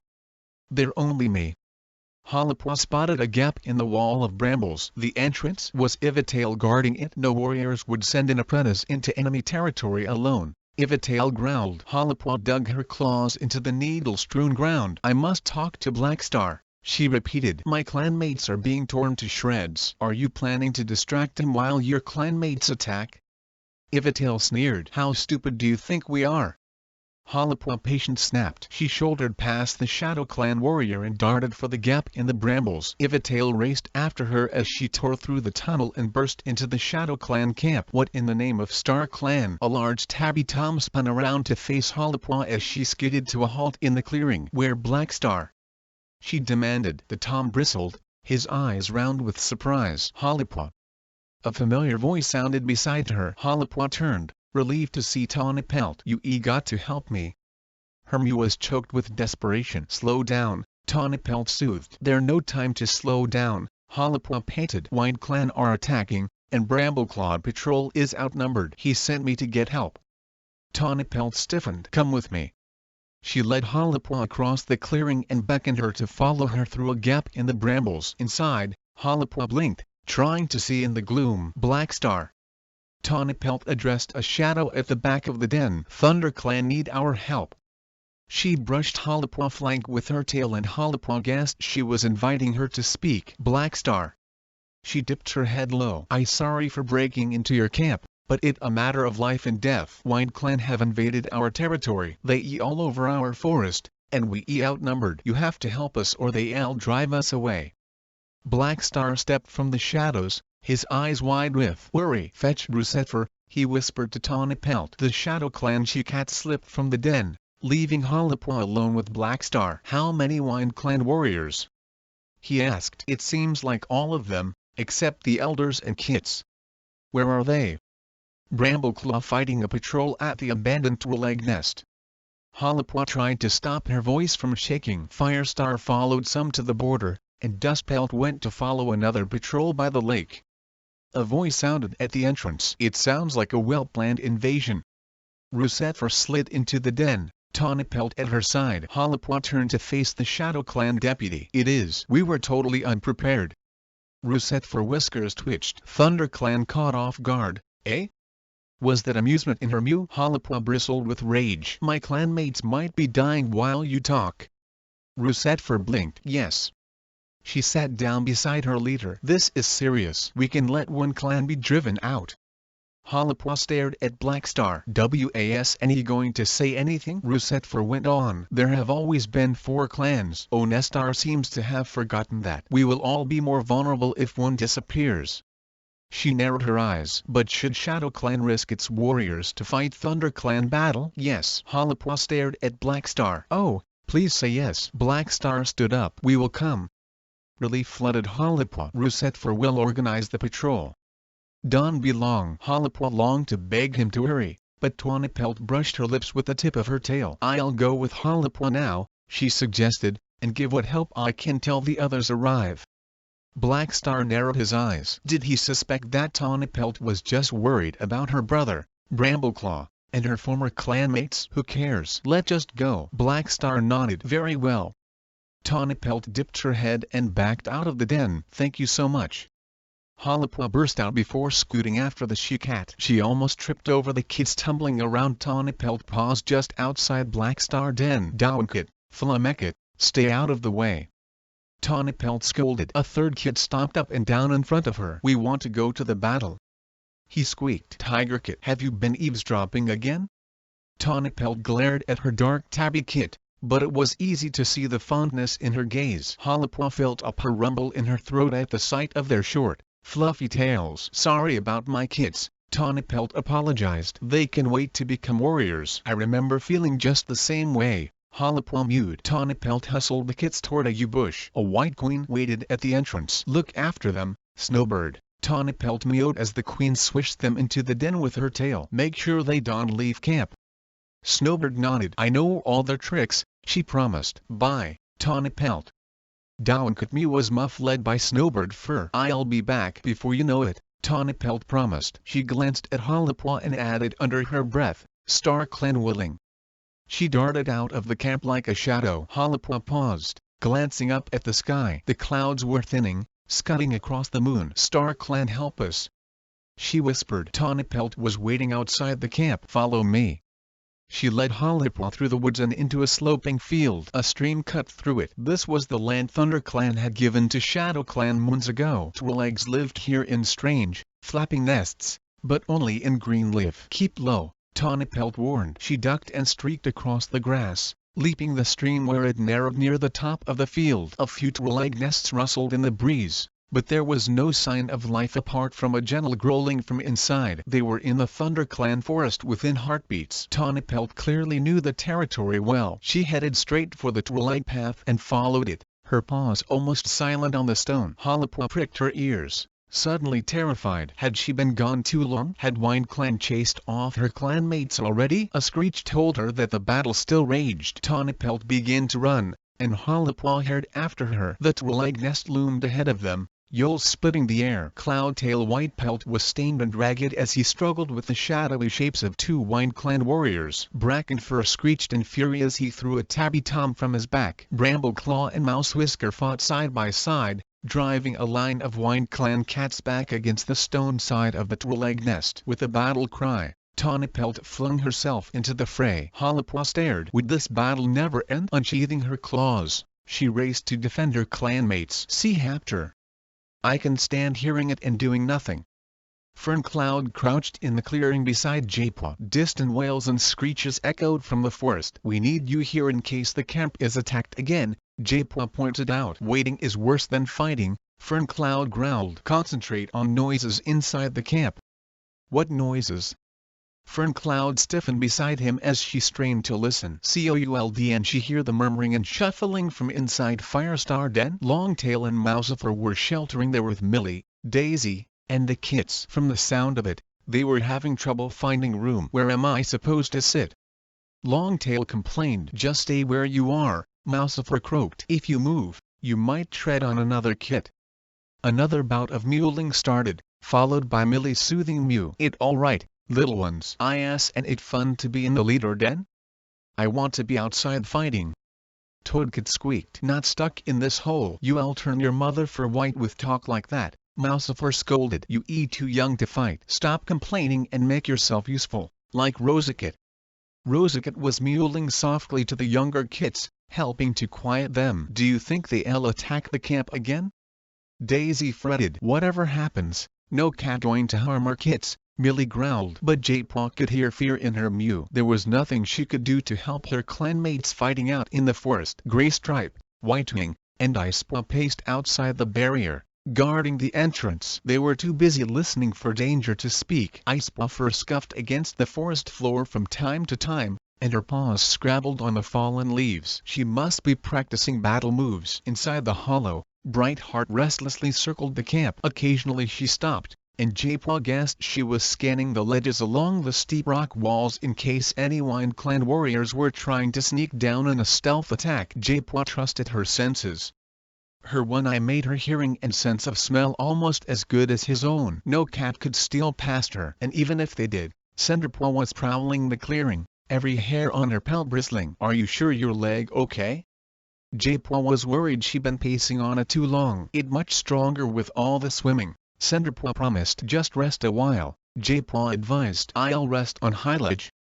Japaw wondered whether to stop her from struggling up the tumble of rocks, but there was such determination in her voice that it seemed pointless to argue. Leafpool memory of the badger flashed in his mind, part of his own memories now black and white, fur crashing through bramble walls, snapping jaws, the stench of blood, kits mewling in terror. Cinderpelt had died to protect them. Was Cinderpaw mind echoing with that memory now? If it was, then nothing he could say would stop her from guarding the kits. He listened to her scrabbling up to Highledge, praying her leg would and slip on the loose rocks, relieved when she mounted the ledge and settled at the mouth of Firestar Cave. Leafpool was in her den, sifting through leaves and sorting herbs. Japaw could smell their pungent aromas mingle as she mixed poultices and ointments, ready for the wounded. We got everything covered, Japaw comforted Ferncloud. ThunderClan won't be taken as easily as Onestar thinks.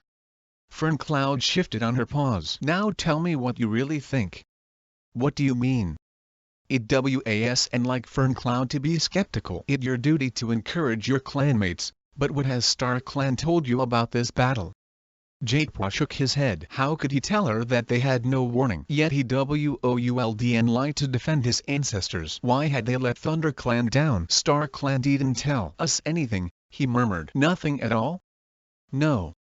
Ferncloud huddled into a tighter crouch, her whiskers trembling. Were Star Clan as surprised as Thunder Clan by this attack, or were they simply on Wind Clan's side? Brambles swished. How did Cinderpaw get up there? Leafpool Mew was taut with worry. She climbed up, J-Paw replied. Leafpool bristled. I told her to rest her leg, J-Paw explained. It was the only place she would settle.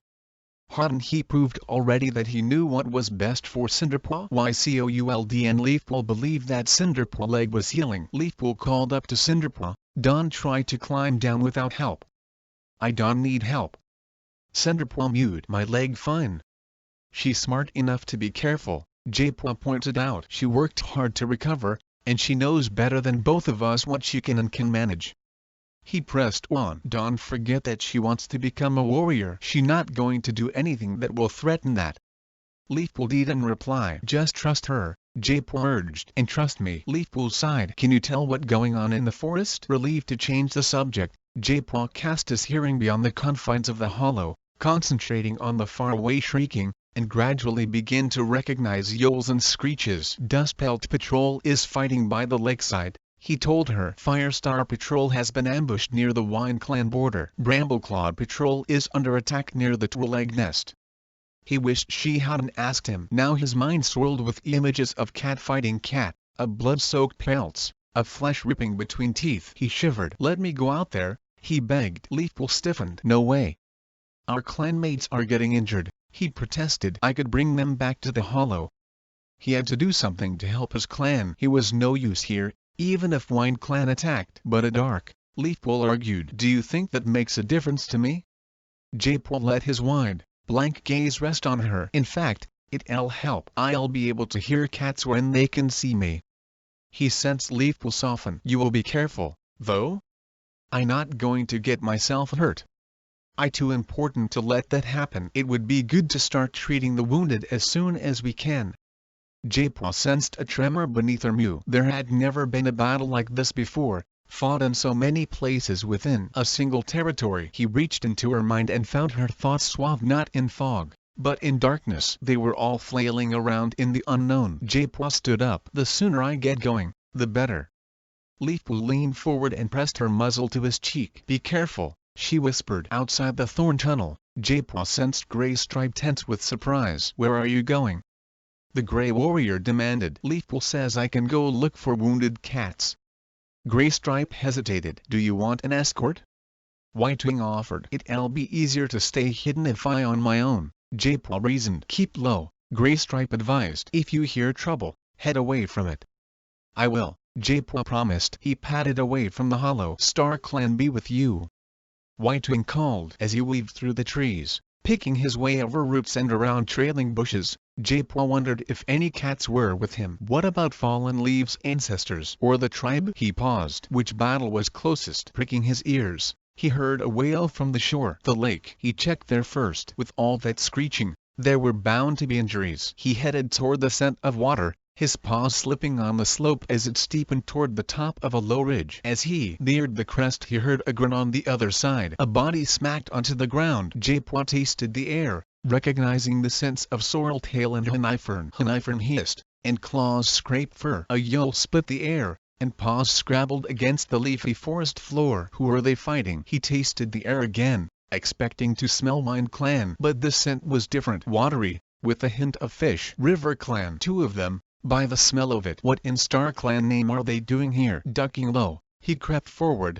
nosing his way under a red currant bush. Its soft leaves stroked his pelt. It should give him good cover. He pulled himself forward, careful not to make the bush rustle. One of the River Clan cats was taunting Honeyfern. Call yourself a warrior?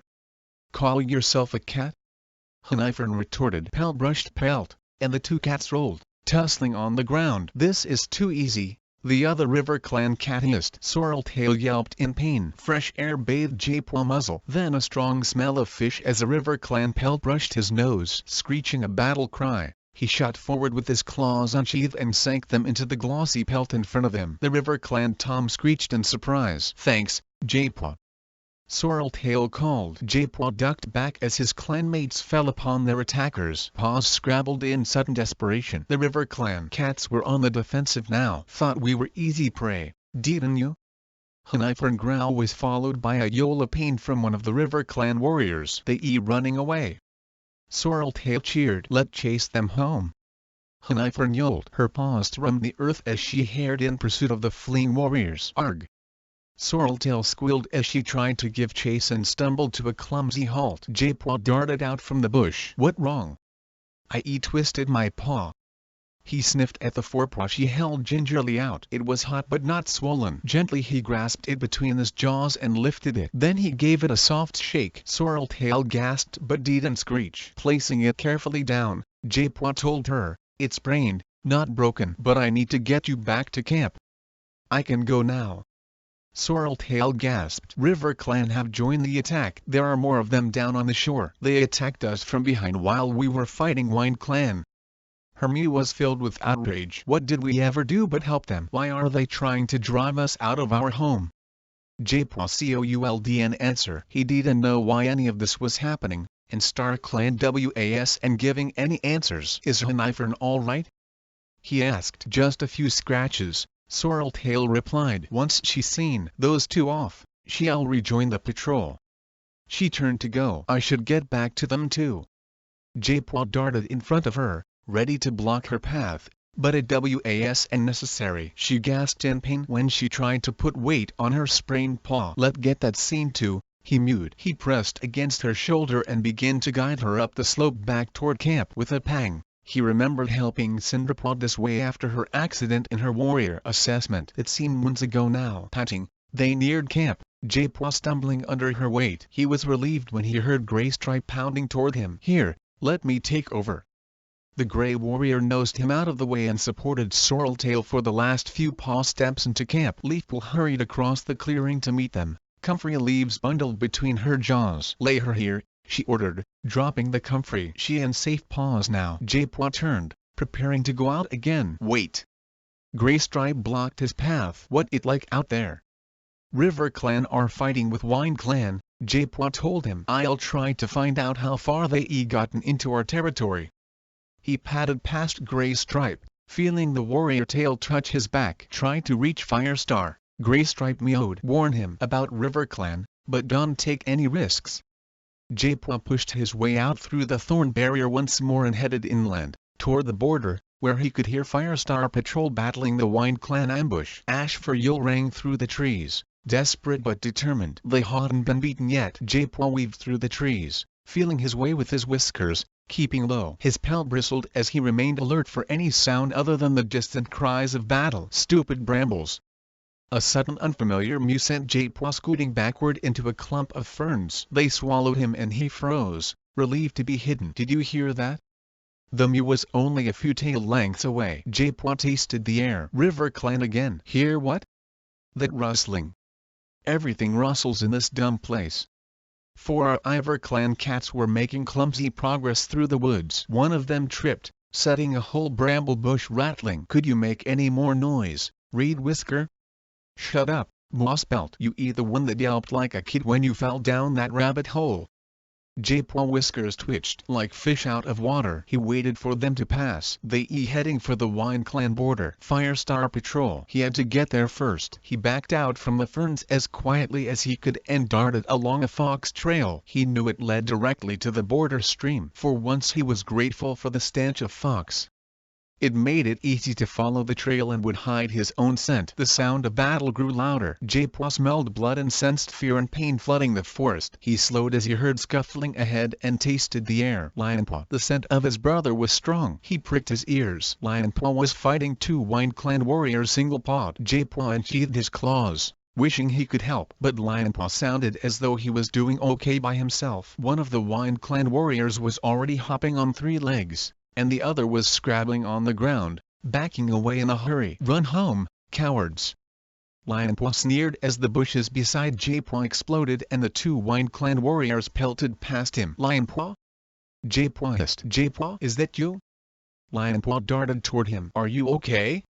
He was breathing hard, and his pelt smelled of blood. Energy was pulsing from him as though a fire raged in his belly, and J-Paw could sense that his mind was caught in a whirl of exhilaration. 4 River Clan cats are heading this way to help Wine Clan, J-Paw warned. River Clan?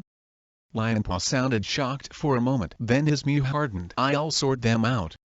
He hurried WARRIORS, POWEROFTHREE, ECLIPSE away, leaving J-Paw blinking in surprise. You can tackle them on your own. J-Paw called after him, but Lionpaw had vanished among the trees. J-Paw? Firestar Mew sounded close to his ear. What are you doing here? River Clan have joined Wind Clan in the battle.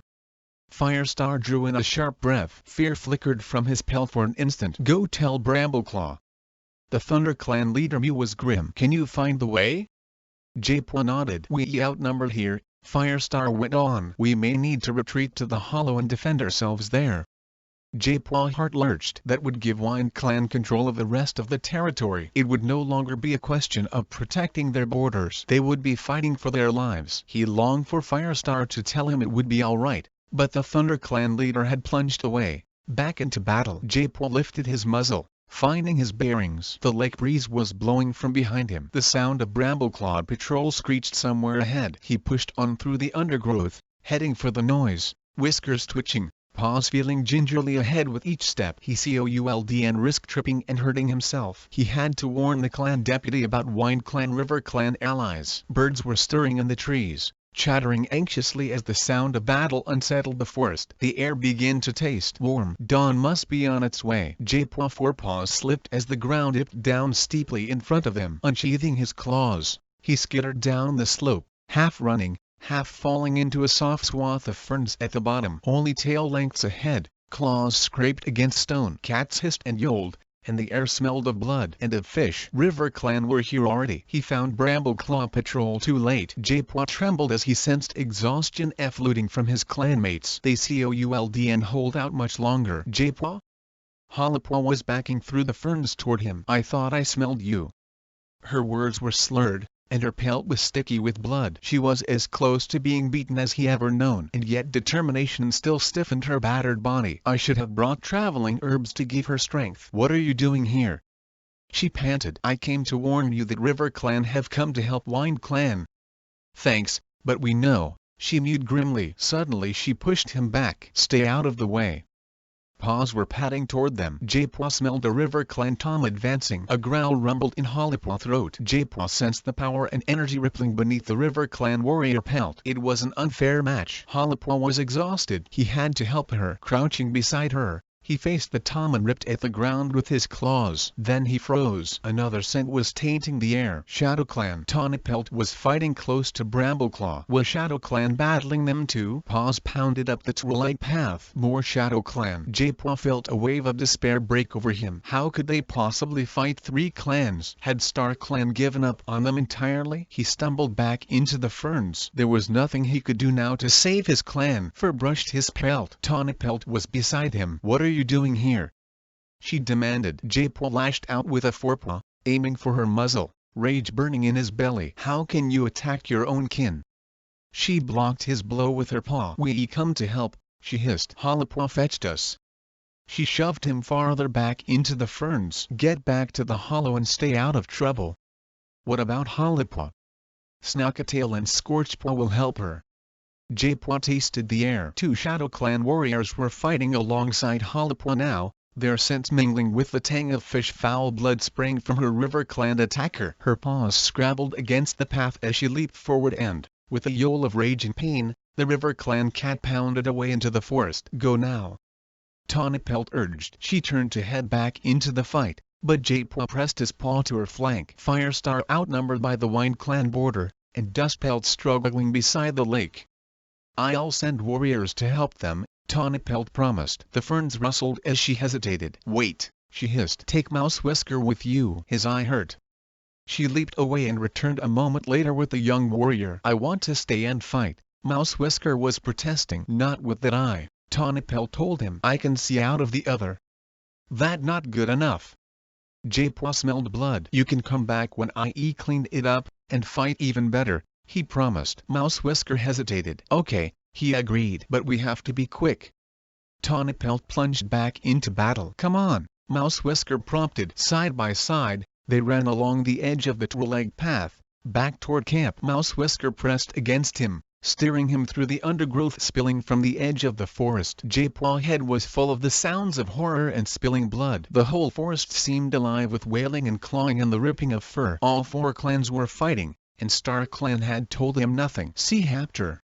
Lionpaw lunged at the last River Clan warrior. The other 3 had fled wailing into the forest already, but this one was cornered, backed up against a bramble so tangled that even a Thunder Clan cat would think twice about trying to escape through it. Mossbelt. Lionpaw recognized the blue-eyed tortoise Eshel from gatherings. But this was a gathering, and he was going to make her sorry she ever set paw on his land. She crouched, trembling, in front of him as he padded toward her, rage darkening his vision until all he could see was her round, frightened eyes. Lionpaw. Firestar's sharp mew made him freeze. Mossbelt darted past him and disappeared into the trees. Now look what you done. Lionpaw turned on his leader. I could have finished her off. Wariness glittered in Firestar's eyes. I think she knew she was beaten.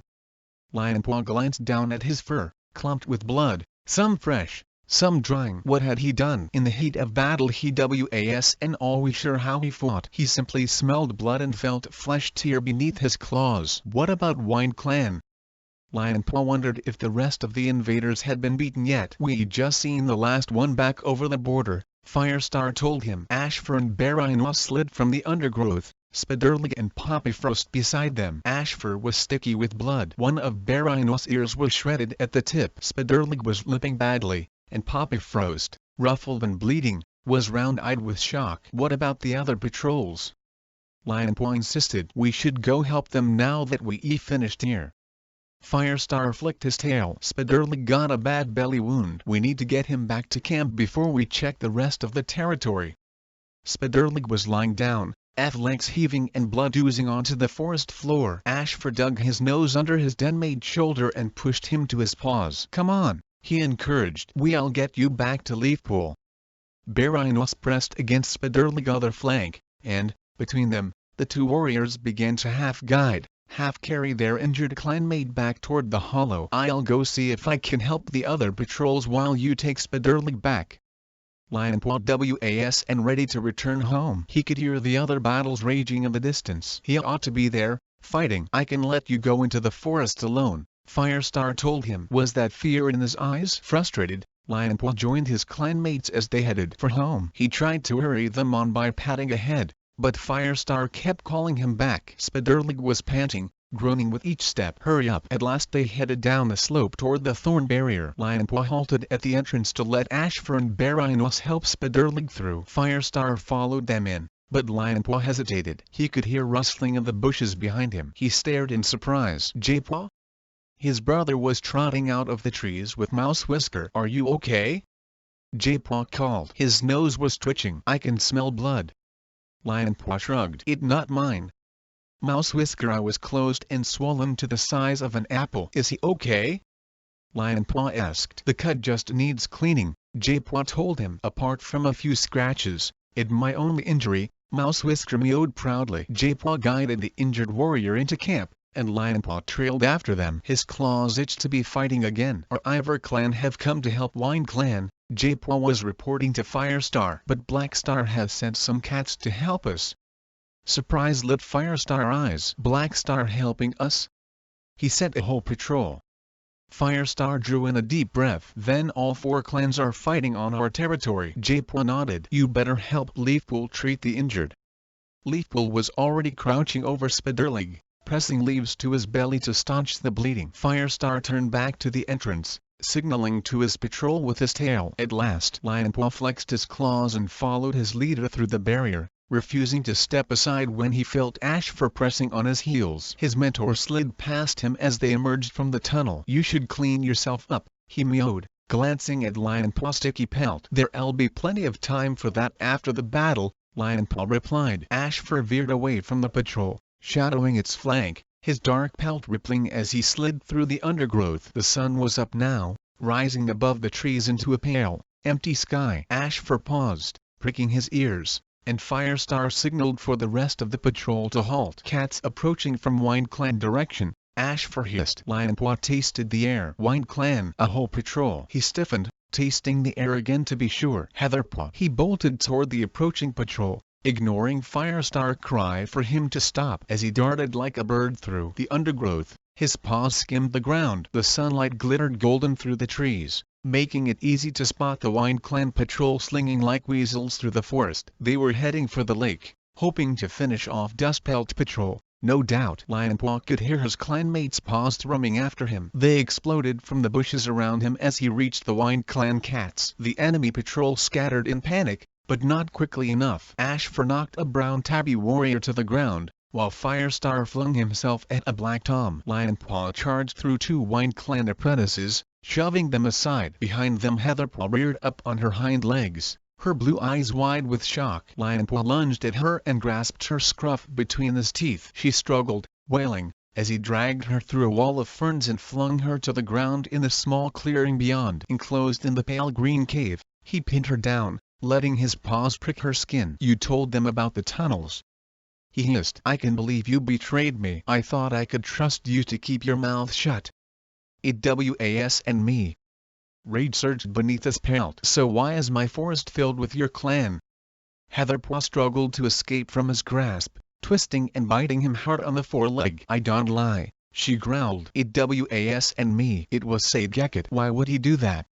Lionpaw could and believe it. "I saved his life." He was boasting to Weaselfur about the tunnels he found, and then every cat in the clan knew. Lionpaw stared down at her, stifling the urge to shred her fur. "I don't believe you," he breathed. "You never forgiven me for wanting to be a loyal clan warrior." He leaned closer and dug in his claws as she tried to wriggle away from his hot breath. "I'll never forget this, Heatherpaw. I will be your enemy forever." He released her and turned away, swishing through the ferns with his paws trembling with rage. Had he really loved her once? He had been a different cat then. Now he was one of the 3. And he walked a path Heatherpaw could and even dream of. Green eyes flashed in front of him. Where Heatherpaw Crowfeather was blocking his path. "Get out of my way." The Wind Clan warrior peered past Lionpaw. "What have you done with her?" "Get out of my way." Lionpaw lunged at Crowfeather. Hooking his claws into the dark gray warrior neck, he flung him through the ferns and thumped him onto the ground. Still gripping his throat, he leaped on top, tearing at his flesh in a frenzy. Suddenly teeth sank into Lionpaw's shoulder and claws dug into his flank. Heatherpaw was dragging him off. "Stop it!" she shrieked. "What are you doing?" Startled by the terror in her voice, Lionpaw froze. Crowfeather lay among the green ferns by his forepaws, bright red blood bubbling at his throat. Heatherpaw crouched over her mentor. "Crowfeather, okay?" He lifted his head. Heatherpaw backed away as he staggered, spluttering, to his paws. Shame-seared Lionpaw pelt. The warrior code told him he didn't need to kill a cat to prove the battle was won. If Heatherpaw hadn't stopped him, he would have left Crowfeather dead. "What have I become?" Suddenly the light changed. The bright morning air softened into shadow. Dawn seemed to give way to dusk. The birds fell silent. The screeching and wailing of battle ceased. Even the buzz of insects quieted as darkness seeped through the trees. Lionpaw looked up. The sun was disappearing, swallowed by a great black disk, darker and more sharply defined than any cloud. "What happening?" Heatherpaw terrified mew hissed in Lionpaw's ear, but he could an answer. His voice was trapped in his throat, and his claws rooted him to the ground. Around him the air chilled, and above, the sun vanished completely, plunging the forest into night. Star Clan killed the sun. The shriek of a Wind Clan warrior rang through the forest. Instantly cats began wailing, and the wood shivered as they fled, their paws thrumming through the pitch-black forest. "We got to get home." Crowfeather coughed. He dragged at Heatherpaw's scruff as she stood petrified beside Lionpaw. "Come on." Wild-eyed, Heatherpaw turned to follow her mentor. "I won't forget," Lionpaw hissed in her ear. As she disappeared into the forest, he watched the sun-dying rays bleed from the edge of the wide black circle. "See Hapter." Jaypaw pressed his nose to Sorreltail Paw. Leafpaw had swathed it in damp comfrey leaves, and it seemed cooler already. "How does it feel?" Sorreltail lifted it. "Much better." She glanced toward the barrier. "I should get back to the fighting." "No." Leafpaw was cleaning up Mouse Whisker Eye beside them, soaking away the blood with wet moss. "Shadow Clan are helping us now and, by the sound of it, there are going to be enough injuries to treat without you getting another." "But the fighting getting closer," Sorreltail argued. Leafpaw shook water from the moss. "In that case we might need you here." Although the camp felt empty, The forest rang with the chilling sounds of battle. J-Paw pricked his ears to listen more closely. Firestar Patrol was fighting Wind Clan just above the hollow. Had they really been driven back that far? Shouldnn't we take the injured cats into the den? He prompted. Spiderleg was already resting there, calmed by poppy seeds, his bleeding staunched by cobwebs. It'll be safer if the camp is overrun. The light better out here now that the sun up, Leafpool mewed. Besides, I think they like to see us. He knew she meant Daisy and the kits. Millie was organizing them on Highledge. Now, who can remember what we do if strangers come into the camp? Millie prompted. Take Millie kits to the back of Firestar Cave, Rosacat squeaked. Then what? Millie was drilling them carefully. We stay with them inside in case strangers come in, Toadcat mewed. Where will I be? Just outside the cave, keeping guard with Daisy, Rosacat mewed. Mousefur brushed the rock beside Millie. Longtail and I will be defending the top of the rocks, to stop any cat from getting onto Highledge. And I'll be at the bottom. Brightheart called up from the clearing. Graystripe and Whitewing were still on guard outside the thorn tunnel. Icepaw had come inside the camp to practice his battle moves with Cinderpaw and Ferncloud. You will be careful of your leg, won't you? Leafpool warned Cinderpaw. No heroics. No heroics, Cinderpaw promised. But if we invaded, I'm not hiding inside the medicine den. Fear flashed from Leafpool Pelt. We won't be invaded, sure. Would the Thunder Clan patrols really be able to hold Wind Clan and River Clan at bay? Don't forget Shadow Clan are helping us now. Mouse Whisker mewed. I was fighting beside one of their apprentices when Tawny Pelt dragged me away. They pretty good fighters. We were about to overpower a Wind Clan warrior. His tail swished over the ground. Sit still, Leafpool chided. Mouse Whisker was obviously itching to get back into battle. Didn't he understand how serious this was? All four clans fighting. No warning from Star Clan. No clear reason for the battle. J-Paw headed for the Medicine Cat's den to soak more leaves for Sorreltail dressing. But as he neared the entrance, the air grew chilly around him. His fur fluffed, prickling along his spine. Why is it getting dark? Rosacat mew echoed around the hollow from above his head. Was a storm coming? Graystripe and Whitewing were hurrying through the tunnel. What happening? Graystripe called. Why the camp getting dark? Daisy mew trembled. The sky still light. The sun disappearing. Brightheart terrified wail made J-Paw stiffen. The couldn't just be a cloud passing over the sun. The birds in the forest had fallen silent. Even the fighting had stopped. What was going on? He darted back to Leafpool. What does she mean? Something swallowing the sun. Leafpool whispered. Millie Kit started mewling, their cries muffled as their mother gathered them to her. Leafpool pressed against J-Paw. We have to stay calm. Her body was shaking but her mew was steady. It probably a message from Star Clan. It will pass. What message? Ferncloud demanded. Graystripe leaned closer. Are they trying to stop us from fighting? I don't know, Leafpool stammered. They never hidden the sun, only the moon. Why send a message now? They hadn't given any warning before. J-Paw blood turned to ice. This was nothing to do with Star Clan. It was Soul who had warned them about this. Soul who had told them a darkness was coming, a darkness that was beyond the control of Star Clan, beyond even their powers of sight. Soul had tried to warn them that the sun would disappear, but they hadn't listened to him. Wailing swept down toward the camp, and paws thundered near the barrier. Were they being attacked? Graystripe claws sprayed earth as he dashed to the camp entrance. Brightheart hurtled after him. J-Paw held his breath as the thorn barrier rattled and cats exploded into the clearing. Thunder Clan. J-Paw smelled the raw fear scent of his clanmates returning from battle, along with the stench of blood. Wounded cats, too scared to worry about their injuries. Why is this happening? Where the sun gone? Has Star Clan abandoned us? Terror pulsed from every pelt. Can we hide in the nursery? Icepaw begged Ferncloud. Lionpaw tore through the thorn tunnel and skidded to a halt beside J-Paw. Hollowpaw was at his heels. J-Paw sniffed them quickly, relieved to find they weren't badly wounded. Has the sun really gone out? Yes. Lionpaw kneaded the ground. Is it dark like nighttime? More like dusk. Hollowpaw weaved around him, her fur bristling. But the sun really gone? Lionpaw brushed his tail against J-Paw's shoulder. There's a thin circle of flame in the sky, where it used to be. But the rest of the sun has been covered up. Why can I see? Is everyone safe? Firestar demanded. As safe as any cat, Graystripe growled. Where are the other clans? fled back to their territories. Brambleclaw called from the barrier. Whimpers and yells rippled through the clan. Fern Cloud. Icepaw mewled. Where are you? I can hardly see. Everybody keep calm. Firestar ordered. I don't know what's happening, but we are warriors, and we must face it with courage. Slowly the clan began to quiet. He padded toward Leafpool. Can you tell us what is happening?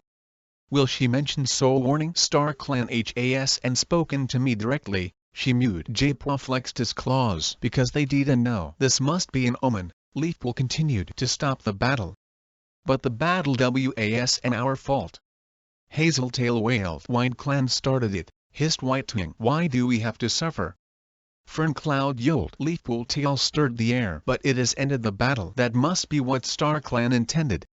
Are we going to live in darkness from now on? Thornclaw sounded more outraged than scared. Wait! Leafpool called. It getting lighter. The sun coming back. See Hapter.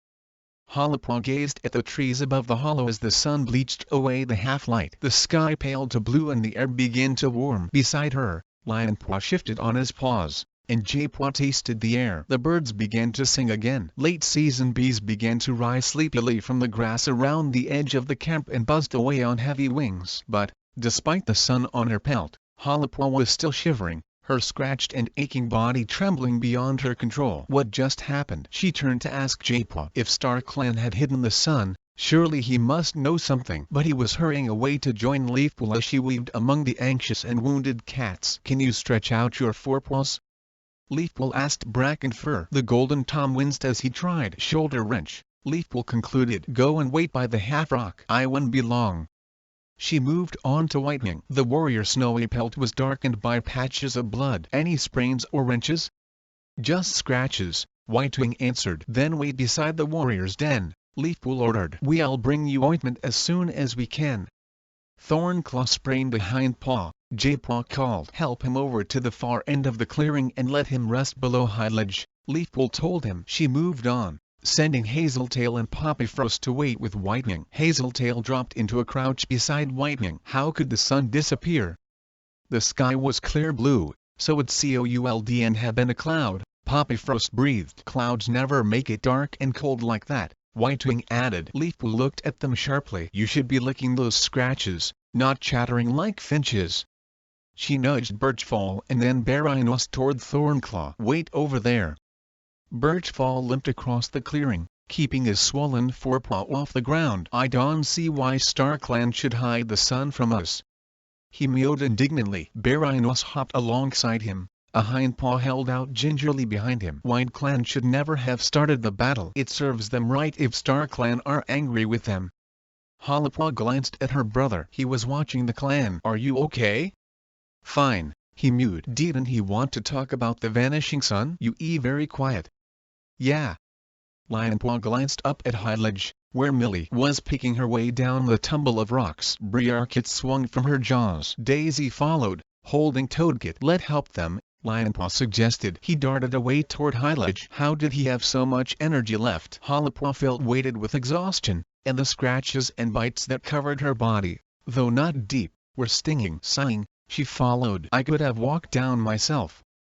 Toadkit flailed his paws crossly. Keep still, or we'll both fall. Daisy's rebuke was muffled by his scruff. She jumped down the last few paw steps and looked back at Millie. Are you okay? Millie nodded. Briarkit was dangling wide-eyed under her chin. It isn't always like this, Hollowpaw wanted to tell the tiny kit, not sure if he was old enough to understand. Lionpaw reached out a forepaw to steady Millie as she scrabbled down into the clearing, stones cracking behind her. We'll bring the others, he promised. Thanks. Daisy put Toadkit down and he bounced away, fluffing up his fur. Watch out. Daisy shut her eyes as he careered straight toward Graystripe. The Grey Warrior sidestepped him. Why don't you go make sure there's enough moss in Millie's nest, little one? He mewed. Okay. Toadkit raced away to the nursery. Graystripe blinked at Daisy. He obviously not too shaken. Daisy's pale eyes darkened. He just thinks it an adventure. She sighed. Perhaps it better that he does. Graystripe took Briarkit from Millie and followed Daisy to the nursery. Millie padded beside him, pressing her pelt to his. Lionpaw was already bounding up the rocks. Hollipaw scrambled wearily after him and followed him into Firestar Den. It was dark inside. Hollipaw almost tripped over Rosakit, crouched in the entrance. Behind her, Longtail was trying to hush Bumblecket. The tiny gray and black striped Tom was wailing for his mother. Longtail ran his tail gently over him. "Shh, you'll wake your sister." Hollipaw could just make out Blossomkit curled against Mousifer belly, sound asleep. Don't disturb her. Mousifer waved Hollipaw away with her tail. Graystripe can fetch her down later. Longtail nudged Hollipaw's shoulder with his nose. His blind eyes were round with worry. "Did you see it happen?" He meant the vanishing sun. "Yes." "What does Jadepaw say?" Mousifer asked, her eyes gleaming in the half-light. Lionpaw shrugged. "He does and always tell us what he learns from Star Clan." Hollipaw caught his eye. "Is he thinking what I'm thinking? If they were really more powerful than Star Clan, Jadepaw should know what the vanishing sun meant." Lionpaw looked away. "Perhaps he'll share dreams with them tonight," she mewed hopefully. Mousifer wrapped her tail around Blossomkit. "I hope so." Hollipaw grabbed Bumblecket by the scruff and swung him into the air. He squeaked with surprise and turned the air with his tiny paws. Rosakit backed away. "I'm not being carried down." "Oh, yes, you are." Lionpaw scooped her up and headed out of the cave. Her paws scuffing the ground with tiredness, Hollipaw followed him to the nursery, where Graystripe was waiting to bundle the kits inside. "Blossomkit's sleeping," she told him as she passed Bumblecket over. Pain flashed from a scratch on her neck. "Mousifer said you can fetch her later." Graystripe nodded and disappeared into the brambles. Cinderpaw trotted over. "Are the kits all right?" Lionpaw. Leafpool called from across the clearing. "Take Foxpaw out to fetch more cobwebs." She was smearing pulp over a cut on Hunifern's shoulder. Foxpaw came bounding over at the mention of his name. "I know where there are some really big cobwebs," he mewed. "There's a hollow log just outside the entrance. It's full of them." Lionpaw glanced at Brambleclaw. The ThunderClan deputy was standing below High Ledge while Jadepaw pressed a sticky poultice onto a wound in his side. "Is it okay to go out?" he called. "Leafpool needs cobwebs."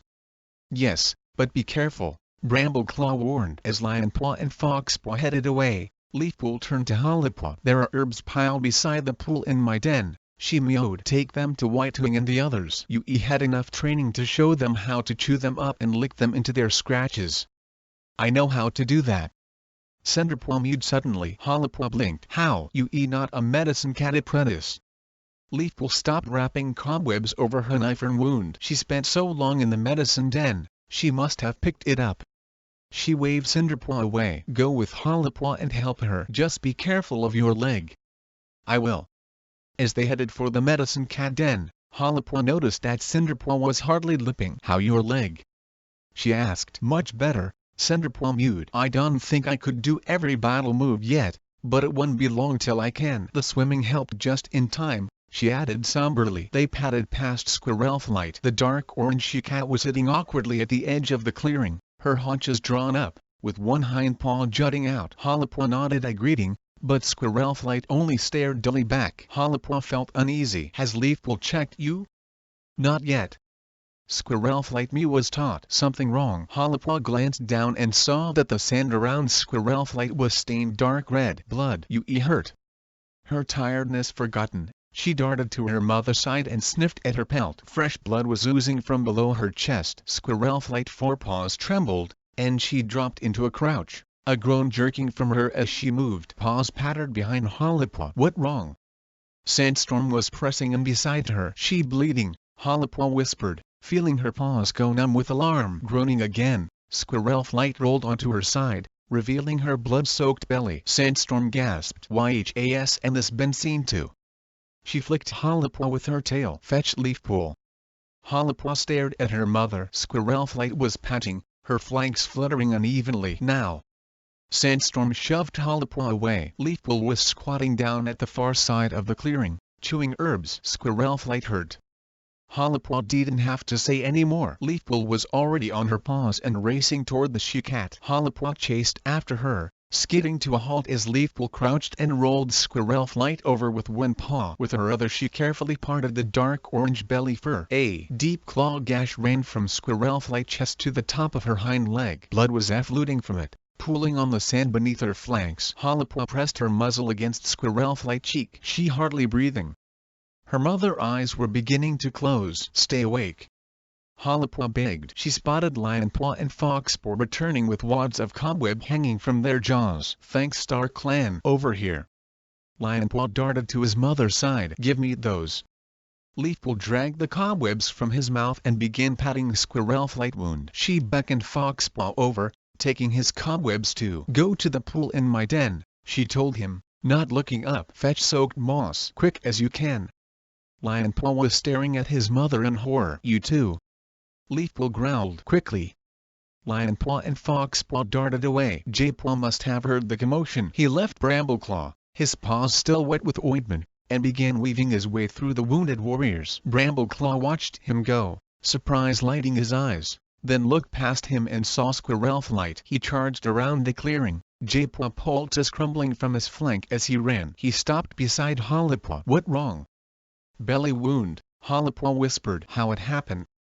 Sandstorm shook her head. "She was fighting beside me on the shore, but I thought she was okay. She was never down for more than a moment." Brambleclaw crouched beside his mate. "Don't leave me," he begged. Squirrelflight's eyes flickered open at the sound of his voice, then closed again. He nudged her with his muzzle. "You'll be okay. Leafpool won't let you die." Hollypaw stared hopefully at Leafpool, but the medicine cat was too busy working on Squirrelflight's wound to look up. Jaypaw slid in beside her and began holding cobwebs in place as Leafpool applied fresh patting. Lionpaw returned and dropped a wad of dripping moss beside her. She snatched it up and began washing away the blood. "Fetch more." Squirrelflight didn't flinch at the cold water. She was too deeply unconscious. Hollypaw leaned in closer. "She going to be all right, isn't she?" Brambleclaw started to lick Squirrelflight's cheek. "Sleep well, my lovely. I'll be here when you wake up." "What happened?" Firestar was staring down at Squirrelflight, his eyes round with shock. "Get back, all of you." Leafpool suddenly snapped. Blood roared in Hollypaw's ears. "She going to die." She stepped back, numbly, and brushed against Brambleclaw. Her father was trembling. "Hollypaw." Leafpool was staring directly at her. "Go to my den and fetch oak leaves." "Oak leaves, oak leaves." She tried to focus, terrified she forget, her mind in a whirl of panic. In the medicine cat den, she reached into the gap in the rock and dragged out a puffle of leaves. Sifting through them, she separated out the oak leaves. At least they were easy to recognize. She picked them up in her jaws and hurried back to Leafpool. "Do you want me to chew them up?" she offered, dropping them beside Leafpool. "Jaypaw can do that." Hollypaw stepped out of the way. Lionpaw was staring down at his mother, his eyes lit with fury. "He wants to know who did this." She realized she was trembling like a kit. She closed her eyes and felt Sandstorm press against her. "If anyone can save her, Leafpool will." Hollypaw leaned against Sandstorm, thankful for her warmth, while Leafpool and Jaypaw finished packing Squirrelflight's wound. Leafpool looked up. "I done all I can," she mewed. "It in the paws of Star Clan now."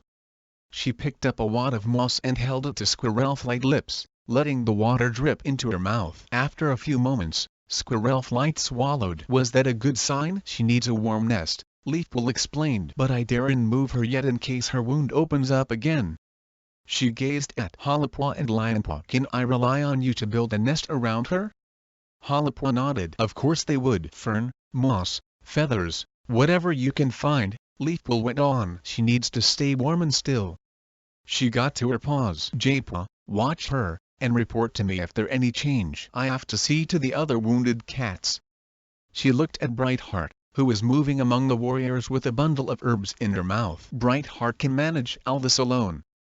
Firestar stepped forward and rested his muzzle on Leafpool's head. "I'm proud of you." "I just hope I done enough," Leafpool murmured. Firestar turned to his mate. "You must be exhausted. You should eat and rest." Sandstorm green eyes flashed. "She my kit. I'm not leaving her." Hollypaw felt a thorn-sharp stab in her heart. "She my mother, too. She can die. Come on." Hollypaw felt Lionpaw's tail brush her flank. "Let build her a nest." Foxpaw and Icepaw sat huddled a tail length away. Had they been watching all the time? "Can we help?" Foxpaw mewed. "We need to find stuff for a nest," Lionpaw told them. "Anything soft and warm will do." As Foxpaw and Icepaw hurried away, Harper noticed that Firestar and Brambleclaw were already below Hyliage in deep conversation with Grey Stripe, Dustpelt, and Thornclaw. Their eyes were dark and their voices low. She pricked her ears, but she couldn't make out what they were saying. Surely the battle is over? She mewed. What left to talk about? The battle was won or lost, Lionpaw pointed out. The vanishing sun stopped it. Now that the sun back, White Clan might return to finish what they started. They can. Harper bristled in shock. Star Clan has told us that we must fight. If it was Star Clan who hid the sun, Lionpaw muttered. Foxpaw came hurrying back with a large feather fluttering from his mouth. Will this do?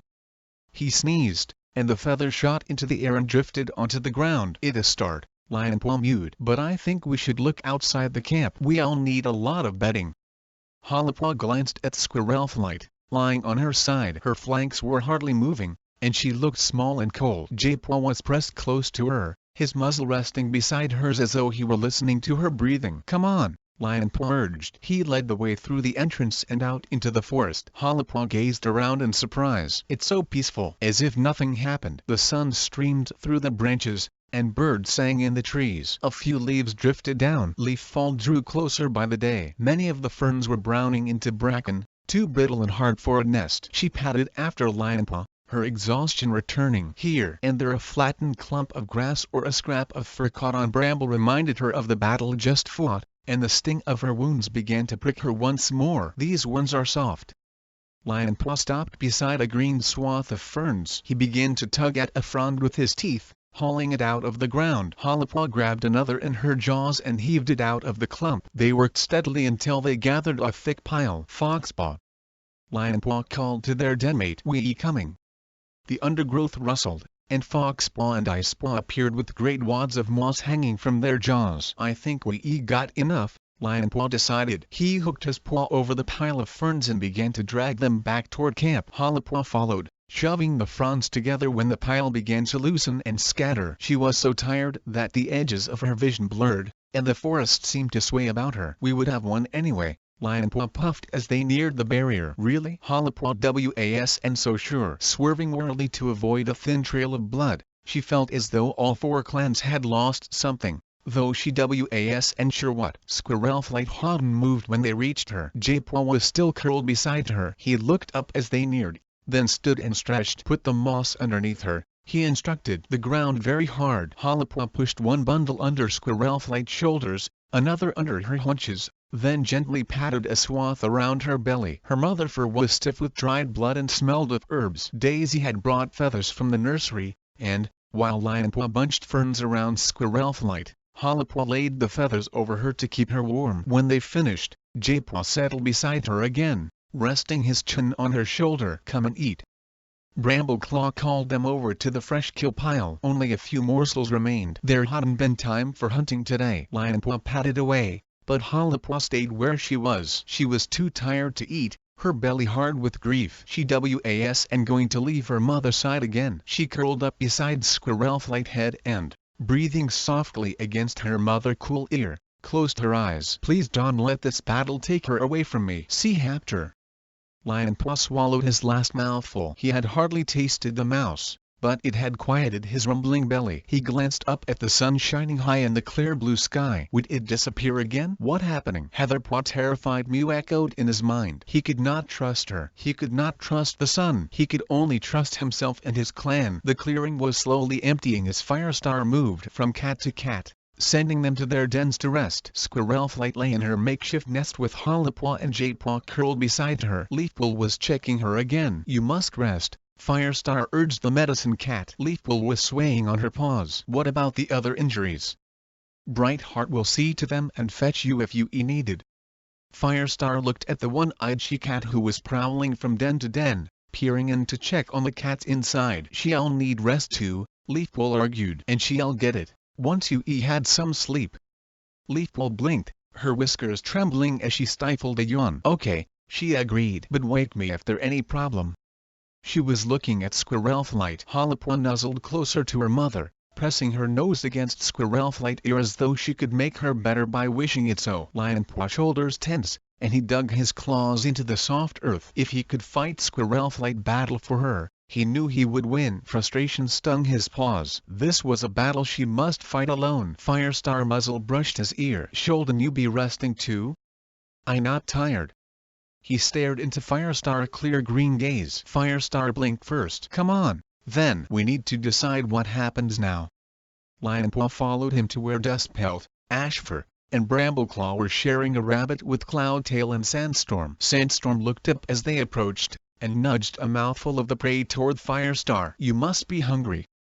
I'll eat once the fresh kill pile been restocked, Firestar replied. Sandstorm stared at him, then glanced down at the morsel she offered. You need your strength as much as any cat. Firestar sat down, his shoulders sagging, and took the piece of rabbit. Thank you.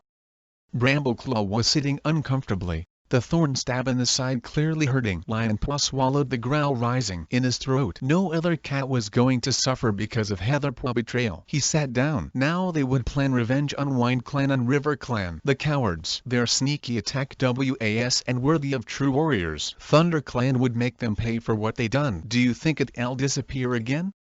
Dustpelt tail was bushed out. Ashfur hadn't washed the blood from his paws yet. He scored a line in the dust with one red-stained claw. This might just be the start. We must panic, Firestar meowed, swallowing. We have to believe this was simply a message, nothing more. Is that all they going to talk about? The vanishing sun? Lionpaw could hardly believe his ears. But what if it was and a message? Dustpelt argued. What if the sun is starting to fail? It never failed before, Sandstorm argued. Why should it fail now? It never disappeared before, Ashfur pointed out. But it just did. Surely it must just have been Star Clan way of warning us to stop fighting? Brambleclaw meowed. Why warn us? Dustpelt growled. We didn't start the battle. Perhaps it was just a strange cloud that hit it. Cloudtail reasoned. Lionpaw knew the warrior had been born in a two-leg nest and had never really believed in Star Clan. Where did the cloud come from? Ashfur challenged. Where did it disappear to? The sky was clear. Cloudtail shrugged. There must be some explanation. Dustpelt flicked his tail. Star Clan, he insisted. Who else could it be?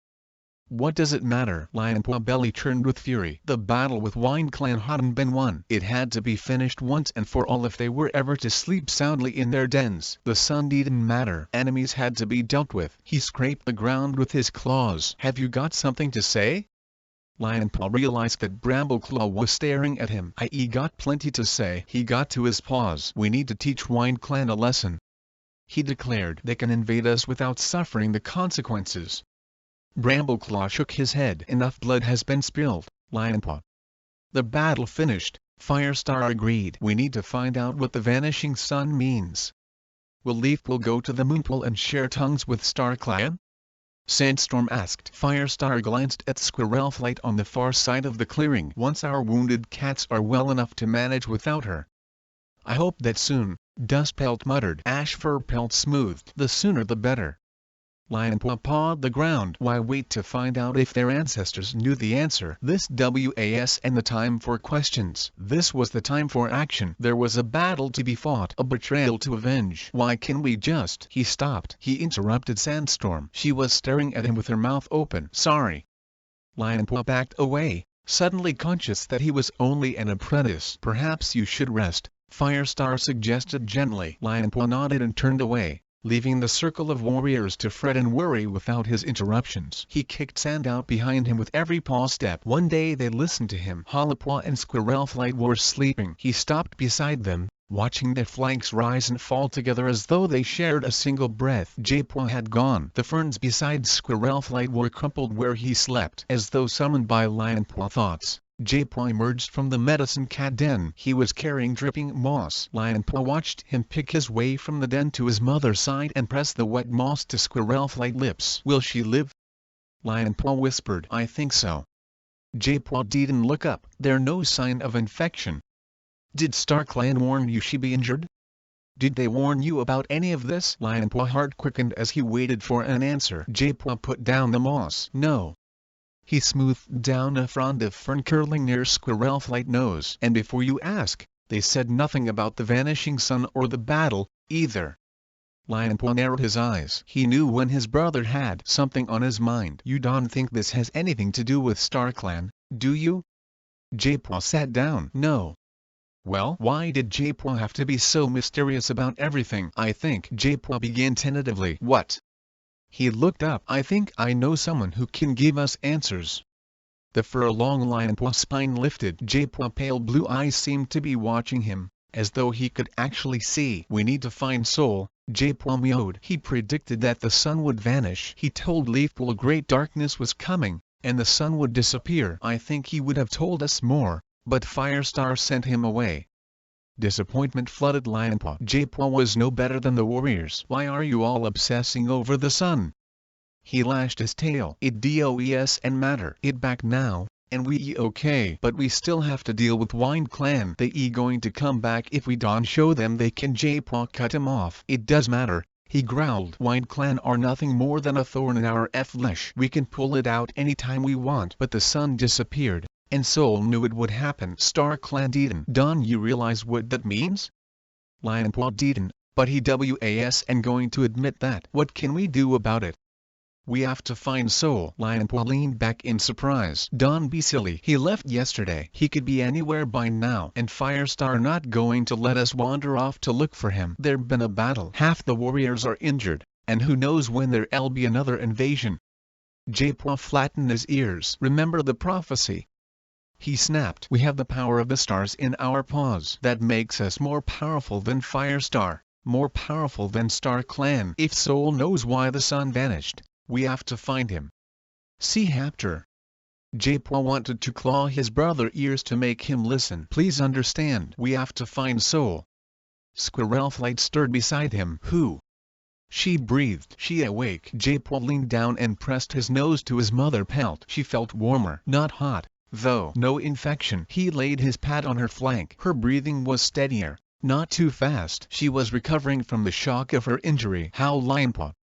Squirrelflight asked faintly. I right here. Lionpaw brushed her ear with his nose. What about Hollypaw? Was she wounded? Hollypaw fine too, J-Paw reassured her. We all fine. The ferns rustled as Squirrelflight lifted her head. Has the sun vanished again? Look. J-Paw encouraged her to open her eyes. It's still shining. Squirrelflight rested her head down. StarClan must be angry with us. Not us. Lionpaw mewed. It Wind Clan they angry with. It got nothing to do with StarClan. J-Paw patted the ferns around his mother's head. It was like taking care of an anxious kid. Hollypaw stirred. Is she awake? She jumped to her paws. Squirrelflight? Is that you, Hollypaw? Hollypaw buried her nose in her mother's fur. I was so scared you were going to die.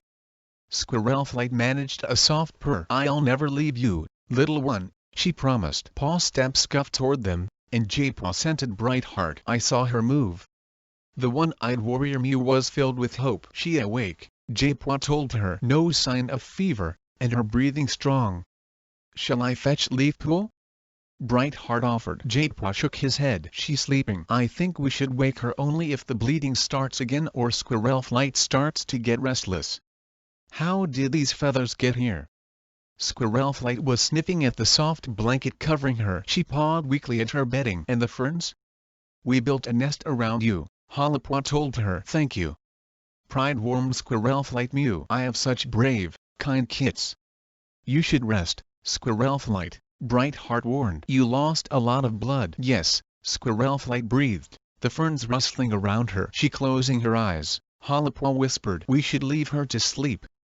You three should be resting too, Brightheart advised. I'll watch Squirrelflight until Leafpool wakes up. J-Paw fur tingled. This could be their chance to go look for Soul. Thanks, Brightheart. He forced his voice to sound tired. Come on, he called to Lionpaw and Hollypaw. Let's go get some sleep. He paused as soon as he was sure they were out of earshot of Brightheart. What is it? Hollypaw stopped beside him. You all jumpy. We have to find Soul. What?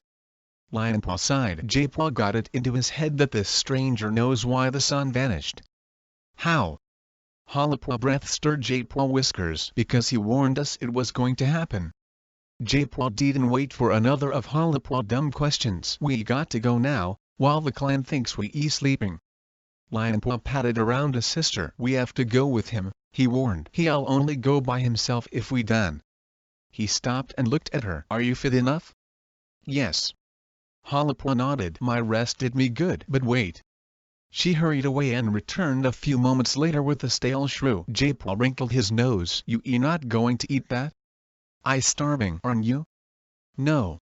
J-Paw was too anxious to bother with food. He could eat later. Just hurry up. Lionpaw began to gulp down her meal. Is Brightheart watching us? J-Paw asked Lionpaw. She watching Squirrel Flight, Lionpaw told him. She got her back to us. Who else is in the clearing?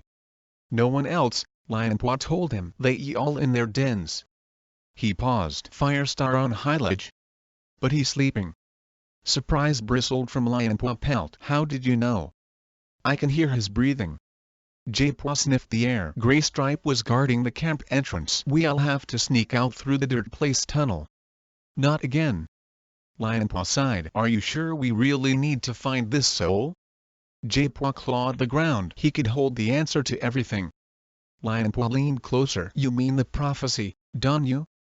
And Star Clan and the tribe of endless hunting. Who else might share the secret? I just guessing, J-Paw admitted. But I got to find out. Lionpaw nudged Lionpaw. Are you finished? Yes. Lionpaw answered, still chewing. She belched loudly as J-Paw led them along the thorn barrier toward the dirt place tunnel. J-Paw flicked her nose with his tail. Hush. Sorry. Wait. Lionpaw warned. He pressed J-Paw down behind a clump of grass. Brightheart looking around. Has she seen us? J-Paw whispered, heart thumping. Lionpaw held his breath. No. He mewed at last. She watching Squirrel Flight again. It's safe to go. He straightened and began to pad forward. Wait. J-Paw hissed, and dragged him back by his tail. There were more cats coming. Lionpaw ducked down beside him. What is it now? Birchfall and Barinos were padding one after the other through the dirt place tunnel, back into camp. I beat off 2 Wine Clan warriors single-pawed, Barinos boasted. They may be fast, but they small. Birchfall mewed. Once you get hold of them, it's easy to knock them off their paws. Unlike River Clan, Barinos sneered. They must do nothing but eat. They eat more like fat, furry fish than cats. J-Paw held his breath as their paw steps passed and disappeared into the warrior's den. How was I meant to know they were coming through the tunnel? Lionpaw muttered. I can see through thorns. Try using your ears. J-Paw snapped. They squeezed through the dirt place tunnel, and J-Paw felt a wave of relief to be safely out in the forest, even though the stench of dirt place lingered in his nostrils. He led Lionpaw and Lionpaw up the slope toward the lake. There was a patch of brambles they could hide behind while they decided which way to head. So? Lionpaw prompted once they halted behind the bush. J-Paw sniffed the air. He had a faint hope that he could still pick up some of Soul's scent. After all, it hadn't rained since his visit. But the battle had drowned the forest in unfamiliar scents. 4 clans had fought here. No trace of Soul remained. Dustpelt took him back to the Wine Clan border. Lionpaw reminded him that where I saw him, Lionpaw mewed excitedly. On the moorland. He wouldn't be there now then, J-Paw mewed. Lionpaw tail swished the leaves. Why not? Because he'd been there. J-Paw felt certain that Soul knew about all 4 clans. He sought out Firestar on purpose. He'd been on Wine Clan land. It made sense that he would want to make contact with the other clans as well. J-Paw just hoped he hadn't gone looking for River Clan. That was on the other side of the lake, too far to go and come back before their clanmates noticed they were missing. He would have gone to Shadow Clan next, he mewed firmly. Though he was and completely certain he was worried that his littermates would and follow him if they thought he hadn't a clue where he was leading them. How can you be sure? Lionpaw asked. I just am, J-Paw lead. But we can go on to Shadow Clan territory. Lionpaw gasped. You did, J-Paw reminded her. That was an emergency, Lionpaw argued. I had to go. This is an emergency too. But we don't know he there. Not for certain. Lionpaw sat down. I didn't see any strangers in the camp when I was there. Maybe he hadn't arrived by the time the battle started, J-Paw mewed. Lionpaw rubbed a paw through his whiskers. Lionpaw right. We can risk crossing into Shadow Clan territory. There just been a battle. They shred us. It not like you to be scared, J-Paw taunted. I not scared for me. I scared for the clan, Lionpaw snapped. Halapaw let out a long breath. Right, she mewed. Shadow Clan were our only allies. We can risk annoying them. J-Paw flicked a paw crossly through the leaf litter. They were getting nowhere. Why don't we head up through our territory? Halapaw suggested. We might find some trace of Soul near the border. If you right and he is trying to get to Shadow Clan, he has to cross our territory to go the quickest route. That makes sense, Lionpaw agreed. And a loner like him would have steered well clear of the battle. Okay, J-Paw agreed. He padded out from the shelter of the bramble, and promptly tripped over a fallen twig. I'll lead the way, Lionpaw offered. J-Paw felt a familiar flicker of frustration, but pushed it away. This was too important. He was closer than he ever been to getting answers about the prophecy. They trekked away from the lake, pushing deeper into the woodland than any of them had ever been. The forest floor became unfamiliar beneath their paws. The broad oak and beech leaves, so smooth on their pads, gave way to small, scrunched-up hazel. J-Paw could even scent the lake anymore, and the woodland became denser. Smaller trees clustered closer, and they had to weave along a winding path. The soft foliage of ferns and berry bushes gradually petered out, and the smell of prey became fainter. Twigs scratched their pelts. The land was sloping steadily upward, and J-Paw could smell mountain air drifting down through the trees. We reached the edge of our territory, Lionpaw announced. J-Paw sniffed. A few stale ThunderClan scent marks dotted the trees, and beyond them, no ThunderClan scent at all. His heart began to pound as he followed Lionpaw across the scent line, relieved to feel Halapaw pelt brushing his. It felt like stepping off the edge of the world. Lionpaw stopped. I can smell something. J-Paw hurried to catch up and sniffed the twigs beside Lionpaw. That him. He recognized Soul scent straight away. He'd been here. The tom smell was faint, worn away by the breeze, but unmistakable. J-Paw padded forward, letting his nose lead him. Another scented twig. They had found Soul Path. He was definitely heading toward Shadow Clan, Halapaw observed. What if he crossed into their territory? Lionpaw asked. Let deal with that if it happens, J-Paw urged. He could and lose Soul now. They trekked onward, following Soul Trail as it skirted the top of ThunderClan border. Suddenly J-Paw scented Shadow Clan. He halted and pricked his ears. There was no sound of a patrol, no cats rustling the undergrowth. It just their scent markers, Lionpaw reassured him. We reached the top of Shadow Clan border. J-Paw felt a surge of triumph. He'd been right. Soul had been seeking out Shadow Clan, but fear also stirred in his belly. What if Soul Trail veered down into Shadow Clan territory? Would Lionpaw and Halapaw agree to cross the border with him? How would he find his way without them? He padded on, acutely aware of the Shadow Clan scent line as it followed their path through the forest. The trail drew them onward, a twig here, a leaf there, each lightly brushed by Soul Pelt. J-Paw felt excitement growing with each discovery until, suddenly, the scent ended. He spun around, tasting the air. Nothing. Lionpaw pushed on, sniffing the undergrowth. No sign there. He called back. No. J-Paw darted forward, desperate to find another clue. He tripped on a rock sticking out of the ground. Pain seared his paw, and he licked at it furiously. Are you okay? Halapaw was beside him. Fine, he replied through clenched teeth. The pain was easing. No damage. I guess we lost him. Halapaw sighed. Panic fluttered in J-Paw belly. Let's try another direction. He might have headed across the Shadow Clan border, Lionpaw mewed grimly. Let's look. J-Paw urged. Lionpaw stiffened. No. Wait. Halapaw darted away. Where are you going? She was back at his side by the time J-Paw had finished his question. I found a piece of fur, she mewed. It long, with a mixture of tortoiseshell and white hairs. It must be Soul. J-Paw sniffed at the hair she dropped on the ground beside him. It was Soul. Where did you find it? He demanded. In the grass over there, Halapaw mewed. You can even see where he walked. The grass is crushed.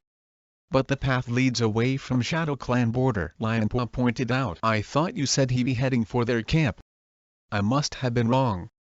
J-Paw shrugged. He didn't care where Soul was going. He just wanted to find him. He plunged into the grass, sniffing as he went, following the scent trail of paw prints. He let his mind reach out into the forest, hoping to pick up some sense of the stranger. But he found nothing but unknown smells and unfamiliar territory. A thorn scratched his cheek. J-Paw leaped back. Brambles were trailing across the path. Careful. Lionpaw slid past him, pressing back the tendrils to let J-Paw pass. Halapaw tugged his tail gently with her teeth. Let me go in front, she suggested. There are brambles everywhere. J-Paul let her pass without arguing. His pelt was tingling. They must be near Seoul now. The scent from the trail had grown stronger ever since they left the Shadow Clan border. At last he was going to find out why the sun vanished. Was it connected to the prophecy? Oh!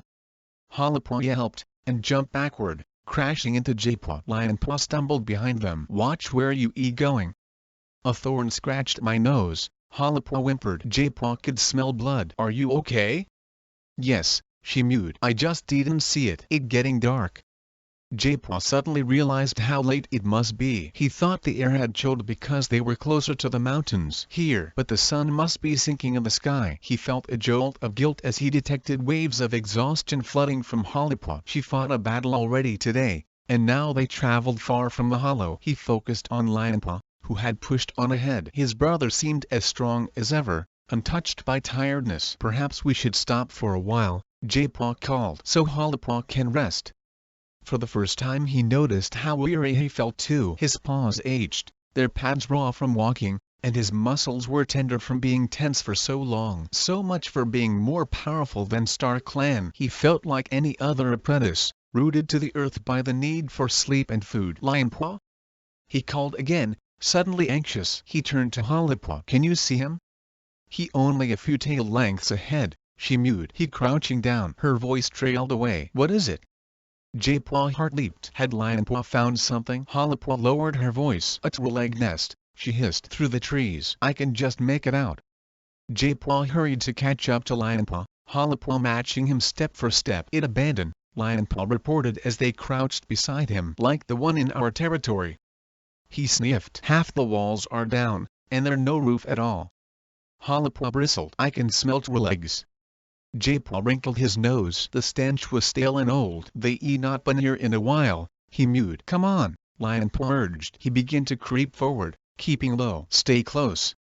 J-Paw followed, pressing against Halapaw, conscious of how much he needed her to guide him along the tangled path. He struggled to build an image in his mind of the forest around him, but he could picture only darkness. The wind hissed through the trees, rattling the branches. J-Paw pricked his ears, hoping for birdsong. Nothing. They must be asleep. He sniffed. No prey scent at all, not even mouse. Frustrated and confused, he followed Lion-Paw, feeling utterly blind. The ground beneath his paws turned to pebbles and then smooth stone. The breeze stopped ruffling his ear fur. Are we inside the two-leg nest? He asked Lion-Paw. His mew echoed strangely. In the entrance, Lion-Paw whispered. Can you see anything? J-Paw whiskers twitched in disgust at the foul-scented air ahead of them. It looks empty, Lion-Paw murmured. J-Paw heart sank. How much farther were they going to have to travel in search of Seoul? He jerked in surprise as Halapaw spun around beside him, pelt bristling. A deep voice sounded behind them. Are you looking for me? See Hapter. Halapaw stared at Seoul, suddenly aware of how untidy she and her littermates looked. Their pelts were ruffled, with crumbs of leaf and scraps of moss sticking out, and she and Lion-Paw were blood-stained around their claws. Seoul gazed at them, his elegant tricolored head tilted, the white patches on his pelt tinged pink by the late afternoon sun. His eyes shone, amber as sunlit sap. Would he be angry they tracked him down? He didn't look angry. He didn't even look surprised, just blinked calmly at them and dipped his head in greeting. I thought you would come. His mew was as rich and smooth as high-season honey. He was looking at J-Paw. I knew you'd be curious after the great darkness came. J-Paw padded forward. How did you know it was coming? Seoul whiskers twitched. Did it frighten you? Of course. Even though I told you it would happen? His gaze was unwavering, and so intense that Halapaw found her sight glazing until the forest blurred around her and all she could see was Seoul eyes. She blinked, shivering. She was just tired. J-Paw lifted his chin challengingly toward Seoul. Is that why you came to ThunderClan? To warn us? The tip of Seoul's tail twitched. It's not my business to give warnings. He padded onto the unkempt grass at the side of the pebbly path, flattening a patch with his paws before sitting down. He swept his thick brown and white tail over the grass and rested it in front of him. Come. He tipped his head to one side, indicating that they should sit down too. If we are going to talk, we may as well be comfortable. J-Paw padded forward, feeling for the grass. Halapaw followed a little self-consciously. Seoul was watching them closely. The grass was long but soft, and she flattened a spot to sit on, as Soul had done. Lionpaw hung back in the doorway, his fur bristling. "Come on," Hollipaw called, smoothing the space next to her with her tail. Lionpaw padded forward with his eyes fixed on the stranger and sat down beside her. "Your brother looks as if he does and trust me," Soul observed. "You not a clan cat," Lionpaw answered. Soul blinked. "Do you trust every clan cat?" "Of course not," Lionpaw snapped. "But I can make a pretty good guess at what they thinking." "You came looking for me, don't forget," Soul chided. "Is it fair to disturb me, then reproach me because you can read my thoughts?" Lionpaw narrowed his eyes. "I guess not." Hollipaw felt Japaw fidgeting beside her, running his forepaws over the grass. Soul must have noticed too. "You have something you want to ask me, yes?" he prompted. "Do you know about the prophecy?"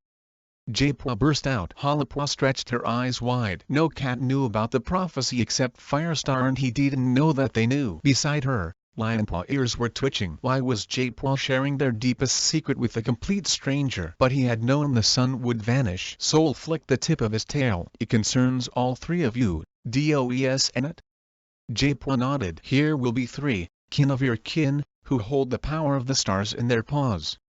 "And you are the kin?" Soul murmured. He dipped his head with respect. Japaw was trembling like an excited kit. Hollipaw glanced at him in surprise. He really believed that this cat-held answer StarClan would not give him, or could not give him. A shiver rippled down Hollipaw's spine. Maybe the prophecy did lie beyond anything StarClan could predict. She felt sick, and pushed away the thought as her heart began to race. There was nothing beyond StarClan, nothing beyond the warrior code. Soul interrupted her thoughts. "The prophecy is a grave responsibility for three such young cats to bear." His amber eyes were round with sympathy. Japaw clawed at the grass. "I can walk in other cats' dreams, and in their memories." But Soul was staring at Lionpaw. "And you?" "I can see something burns within." Lionpaw tail quivered. Soul voice softened. "Something that maybe frightens you a little?" "I can fight in battles without getting hurt," Lionpaw confessed, sounding very young and small. Hollipaw stared at her paws. What was her special power? She knew it was there. She could feel it inside her. But the only thing she felt certain of, so certain it felt like a thorn-sharp stab in her side, was the need to defend the warrior code. The absolute faith that it was vital for the clan's existence. Would Soul understand? He was a loner. How could he appreciate the importance of something that held the four clans together? She looked up at him, expecting to see his amber gaze on her, but Soul had tipped his head to one side again and closed his eyes. "Of course, you must nurture these powers." His mew was light, as though this were a small matter to him. "Listen to your inner voices, to the instinct that in every other cat would merely help them find food or shelter. Who to say that in you, these instincts won't help you achieve more?"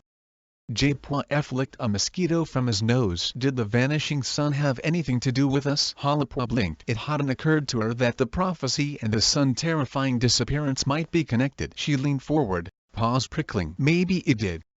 Soul swept his tail over the grass. Hollipaw felt Lionpaw stiffen beside her. "How?" "Maybe you are like the shadow covering the sun, and one day you will cover the stars in the sky, so that the cats see you instead of StarClan." Hollipaw gasped. "Does that mean we'll be dead?" Soul shook his head. "Of course not," he mewed. "You'll just be more powerful than your warrior ancestors. The light will return, just like the sun came back, but it will be your light, and yours to control."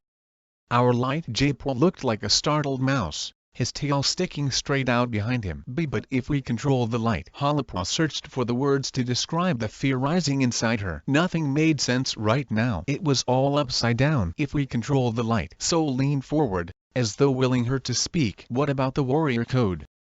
She mewed at last. "How will it fit in?" "However you want it to," Soul mewed simply. "You will have the power to destroy the code, or preserve it. It's up to you." "Destroy the code." Hollipaw felt dizzy. "We can be more powerful than the code," she whispered. Japaw patted in front of her. "Soul." He looked up at the tom. "You must come back with us." His mew was urgent. "We need you to be our mentor." "Me?" Soul paused for a moment to wrap his tail neatly over his paws. "You don't need me. The prophecy will take care of itself." He made it sound like the simplest thing in the world. "But you know so much more than the others," Japaw insisted. "You knew the sun was going to vanish. You must be able to help us." "But I can't possibly live in your territory," Soul pointed out. "Firestar would never allow it." Lionpaw stepped forward, eyes shining. You could live just outside it, though. A bat fluttered above them. We could build you a den and visit you every day and bring food. Harper was still swimming against the tide of fear lapping at her. More powerful than the code. She felt Japwa nudging her. You want him to come, don't you? He mewed. She heard herself answer. Won't it be hard to keep up with our apprentice duties? Her common sense worked her tongue while her mind still reeled. What might the stranger show them? They had learned nearly everything their mentors had to teach, yet there was room for so much more. And if they were really destined to be more powerful than the warrior code, they were going to need much greater guidance. Please come. Japwa begged. Soul glanced at the two-legged nest, wrinkling his nose. Very well. Harper stared at him in surprise. How had he changed his mind so quickly? Really? She gasped, relief flooding her. Soul nodded. How can I ignore the prophecy? You have asked for my help to walk your true path. Japwa bounced onto the stone trail. Let go. Lionpaw took the lead, and Soul fell in behind. Japwa skittered after Lionpaw like a kit, trying to make him go faster, as if he could wait to have his first lesson from Soul. Harper was used to seeing her brother stomping reluctantly about the camp as he carried out his apprentice duties. Now he was so excited, she wondered why she felt only fear. But it was exciting, and just because she would be more powerful than the warrior code didn't mean she have to destroy it. She would have the power to preserve it forever. Soul had said so. It was more than she had ever hoped for. The ability to secure the future of all 4 clans for all the moons to come. They retraced their steps to the Shadow Clan border, then followed the scent markers toward their own territory. It was late, the sun sinking toward the treetops, and Lionpaw was pushing the pace, clearly keen to get Soul settled and return to camp. Had they been missed? How would they explain their disappearance? A rustle in the bushes on the other side of the border made Harper jump. Japwa halted, pulling on Lionpaw's tail. Shh! The cats ducked, trying to hide, but it was too late. What in the name of Star Clan are you doing there? Ruset's eyes burned in the shadows, wide with astonishment. Don't worry, Harper whispered to Soul. Shadow Clan were our allies in the battle today. Are you spying on us? Ruset's view was sharp. Did Firestar send you? Japwa straightened up and faced the Shadow Clan deputy across the scent line. Like Firestar would send me to spy, he mewed sarcastically. Then what are you doing here? Ruset's demanded. Smokefoot padded out of the shadows behind her. He was staring at Soul, his gaze lingering on the cat's soft fur and blunt claws. Looks like Firestar adopting another Kitipit, he declared. Soul frowned. Kitipit? Lionpaw glanced at him. He means a cat born in a two-legged nest. He turned to Smokefoot, eyes gleaming. Soul is and a Kitipit. Then he a loner, Smokefoot growled. And no more welcome in a clan than a Kitipit. A Tabishi cat with long unkempt fur slid in beside her clanmates. Oh, but Thunder Clan welcomes everyone, she sneered. Lionpaw unsheathed his claws. Ruset's stiffened. Shut up, Kingfur, she hissed. I don't want any more fighting today. Her mew seemed edged with fear. Harper noticed for the first time how tatty the Shadow Clan deputy pelt was. Dried blood crusted the tip of one ear, and Smokefoot's eyes were dull with tiredness. The battle had taken its toll on Shadow Clan, too. She spotted Old Paw behind his clanmates. The apprentice was gazing fearfully up at the sun, fiery now as it slid behind the treetops. Were they afraid that Star Clan would hide again if they started fighting? They would attack, Harper whispered. She nudged Lionpaw and tipped her nose toward the sun. He seemed to understand. Come on. He beckoned Soul and his littermates with a flick of his tail. Let's go home. Wait. Ruset's ordered. Harper froze. They weren't going to get away so easily after all. You coming to explain to Black Star what you doing on our borders? Japwa spat. We haven't even crossed the scent line. You close enough. Ruset's flicked her tail, and her patrol dashed over the border and surrounded the Thunder Clan cats. Lionpaw arched his back, hissing. Harper unsheathed her claws, but Soul just stared at the Shadow Clan cats. His calm gaze seemed to unnerve them, and they backed away. What kind of loner are you? Ruset's looked him over, her pelt ruffled. Don't you know we warriors? Yes, I know. Soul kept staring at her. Black Star is your leader, right? Ruset's flattened her ears. Yes, she answered warily. I'd be interested in meeting him. Halapaw's heart sank. Their was and time to go to the Shadow Clan camp. Firestar was sure to notice they were missing any moment now. Jaipwa began to pad toward the Shadow Clan border. We might as well go, he mewed. Think how much Soul can learn from another clan.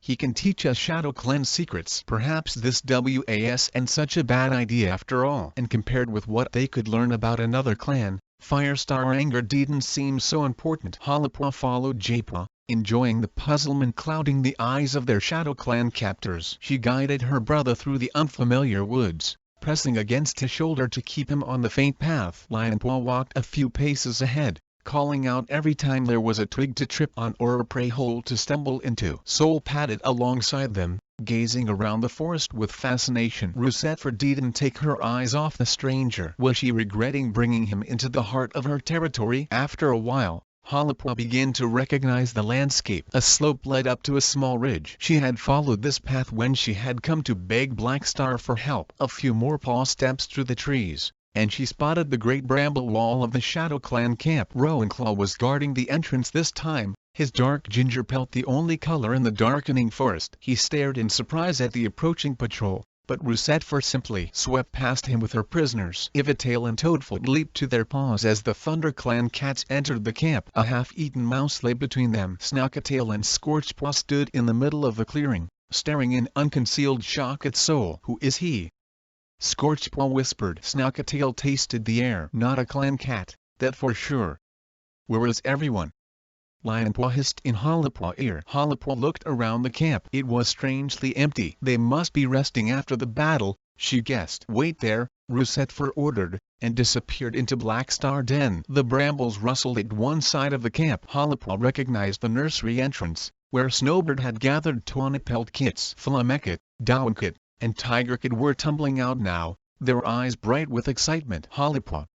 Flamecket reached her first and started jumping up to grab her tail. She spun around and greeted him with a playful cuff over his ear. Tigerkit was bouncing around Lionpaw. Have I grown? The kit demanded, stretching himself up to his full height. Downkit leaped on her brother, bowling him over. You must have grown, the amount you eat. She pummeled his back with her hind paws, then stopped when she spotted Soul. She scrambled to her paws and stared at the stranger. Who he? Tigerkit followed her gaze. What he doing here? He frowned and gazed up at Halapaw. Why are you here? Was he worried they come to take his mother away again? Flamecket was patting around Jaipwa. Who are you? He Jaipwa, our brother, Lionpaw told her. Jaipwa stared blankly ahead as Flamecket circled him. Why isn't he looking at me? He asked. Jaipwa leaned down suddenly. Do you want me to look at you? His nose was a whisker away from Flamecket's eyes. Flamecket leaped back with surprise. His eyes are all stare. Why? Halapaw glanced nervously at Jaipwa. I'm blind, he explained more softly. Flamecket padded closer. How did you get here, then? I walked, Jaipwa mewed. Without bumping into anything? Tigerkit sounded impressed. I hope you not being rude. Tawny-pelt's stern mew sounded from the nursery. The Shadow Clan she-cat padded out, yawning and ruffled. She blinked in surprise as she caught sight of Halapaw. You back again? Then her gaze flicked to Jaipwa, Lionpaw, and finally Soul. What in Star Clan name are you doing here? She pawed her kits back toward their den. And who he? Tigerkit tried to leap out of the way, but she caught him with an expert flick of her tail and sent him bundling toward the den. Go inside, she ordered. You can come out and say goodbye when they leave. But Downkit began to argue. But nothing. Tawny-pelt gave the kits a final gentle shove, and they disappeared into the brambles. Tawny-pelt looked warily at Soul. Who are you? I come to meet Blackstar. As he spoke, Russetford appeared from Blackstar Den and stood to one side to let her leader pass. Blackstar Whitepelt was unwashed. His long tail drooped behind him, and he padded across the clearing as though his soot-black paws were too heavy for him. Russetford tells me there is a stranger among us, he growled. He glanced at Halapaw, Lionpaw, and Jaipwa. She said you were showing him around our border. We weren't showing him anything. Jaipwa mewed hotly. We were on our way home. Why were you there at all? Blackstar sat down and looked at them. His eyes were strangely dull, considering he was the leader of a clan who just been involved in a terrible battle. Halapaw stepped forward. We went to find Soul. Black Star looked at the stranger for the first time. And this is Soul, I suppose. It is.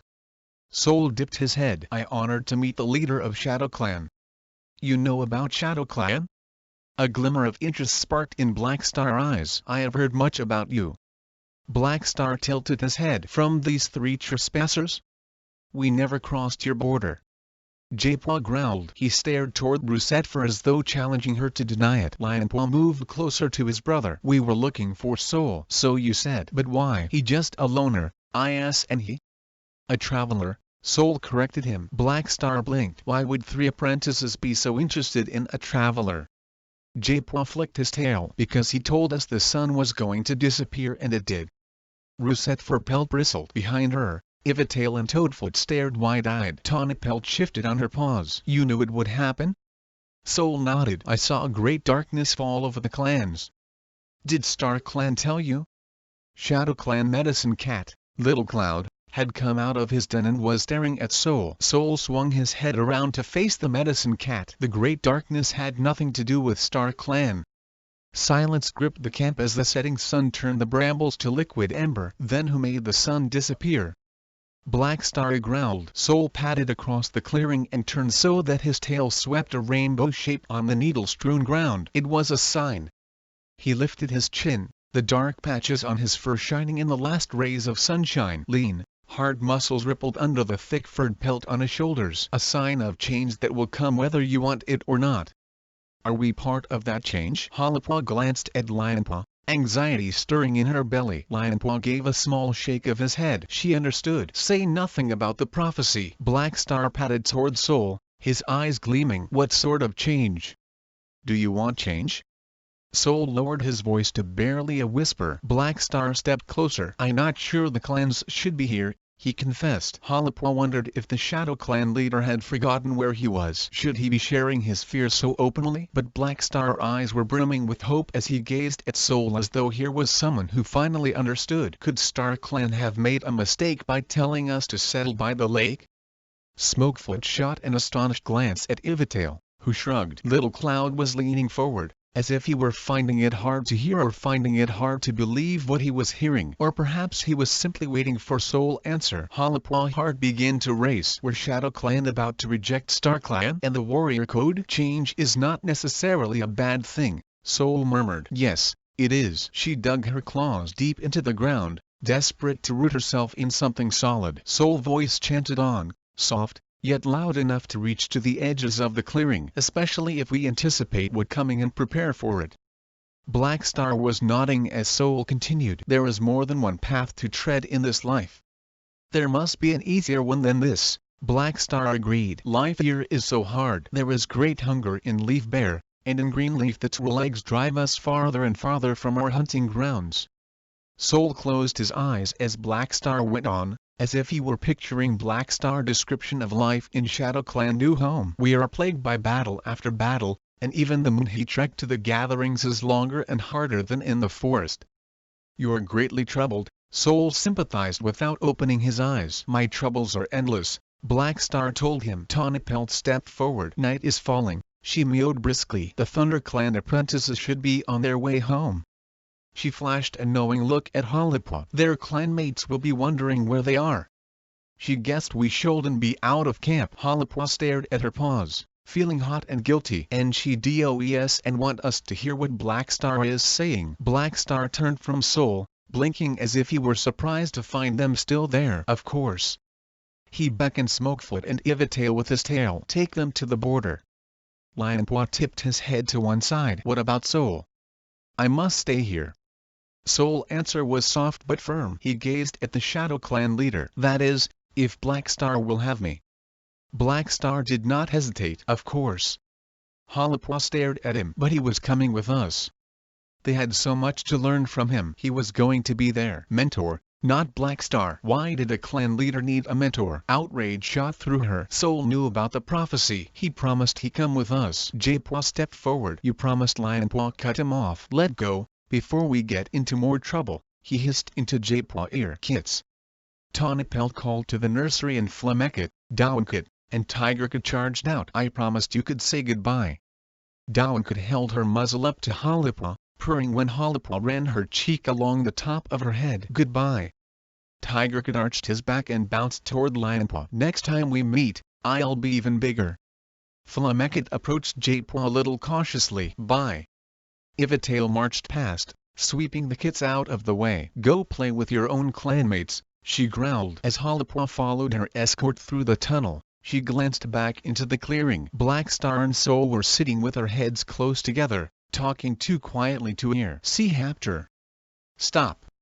J-Paw swerved in front of Halapaw and Lionpaw as they began to head down the slope toward the thorn barrier. He ignored the surprise flashing from the pelts. We can tell any cat what happened or where we been.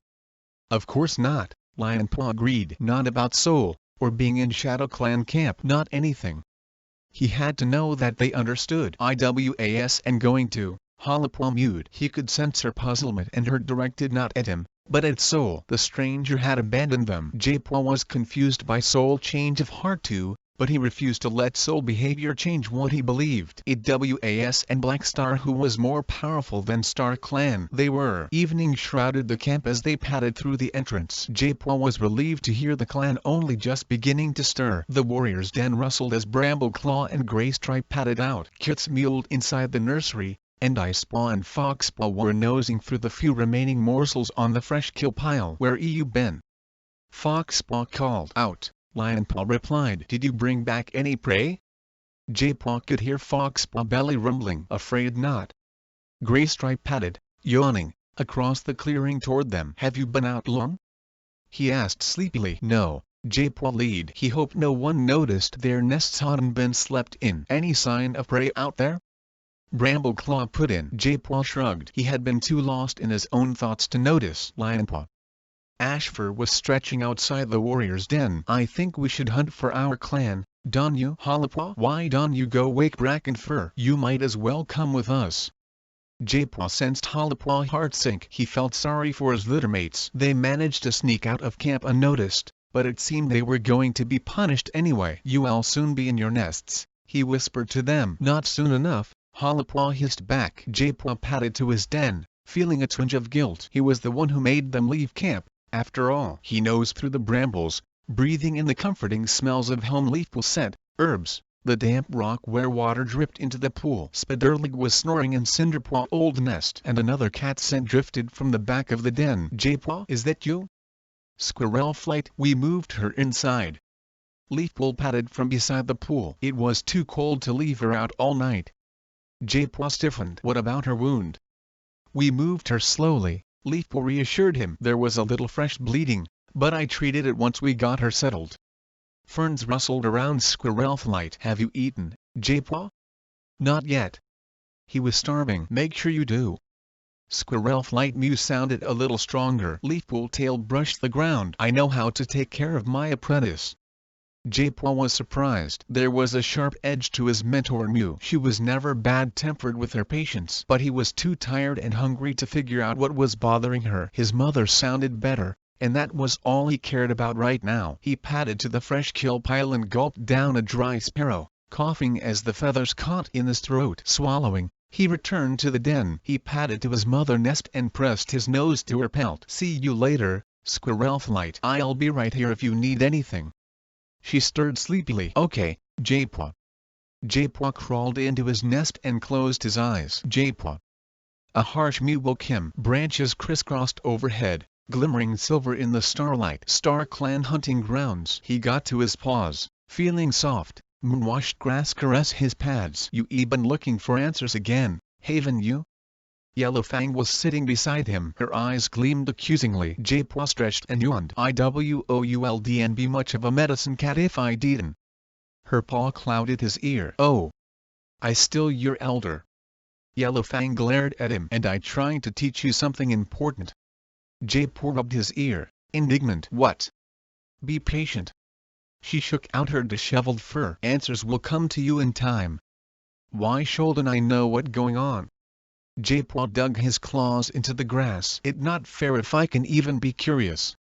Curiosity must be tempered with patience, Yellowfang insisted. Knowledge is wasted on those without the wisdom to know how to use it. And wisdom comes only with time.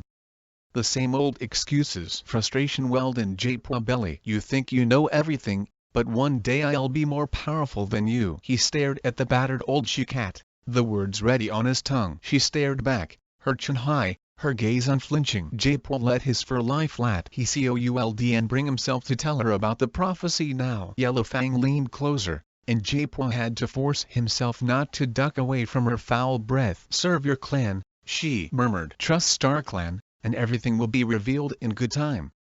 Jaipur looked up. The glade was crowded with cats, their fur sparkling with starlight. Listen to Yellowfang, Blue Star urged him. White Storm gazed down at him, his eyes glowing with warmth. She telling you the truth. All will be revealed in time. Lionheart swished his thick tail. We are watching you, Yellowfang reminded him. Jaipur snorted softly. What was Starry Fur but a trick of the light? They were just a bunch of dead cats. He was alive. So were Lionpaw and Hollypaw. And so didn't that make them stronger than StarClan already? Yellowfang leaned forward, hissing as though she could tell what he was thinking. You don't know what best for your clan, Jaipur. Just remember that. See Hapter. The sun woke Lionpaw. He blinked open his eyes, his pelt hot from the rays streaming through the den roof. Flinching from the brightness, he rolled over in his nest. His muscles were stiff. Ash Fur had kept him out hunting all day, and when he finally reached camp, already weary from the battle and the hunt for Soul, he had sunk into his nest, too tired to do anything but close his eyes. Hollypaw was still sleeping. She had been stumbling with exhaustion by the time they got back. He checked his pelt for scratches. The only trace of the battle was the blood and fur still wedged in his claws. Hollypaw. Cinderpaw was calling into the den. Lionpaw scrambled from his nest and slid out of the entrance. What is it? He whispered. Brackenfur wants her to help me clean out the nursery. Cinderpaw mewed. Let her sleep. Lionpaw glanced at Hollypaw mentor sitting beside Ashfur, sharing a piece of the fresh kill they caught last night. I'll talk to him. He padded across the clearing. I'll help Cinderpaw with the nursery, he offered. Brackenfur looked up, swallowing. Is Hollypaw okay? Just tired after the battle. Lionpaw felt his pelt growing hot. No one knew that, after the battle, they trekked through half of ThunderClan territory, not to mention ShadowClan. Has Leafpool checked her injuries? Brackenfur eyes darkened with worry. It just a few scratches. Lionpaw groped for an excuse for Hollypaw tiredness. But she didn't sleep well because she was worried about Squirrel Flight.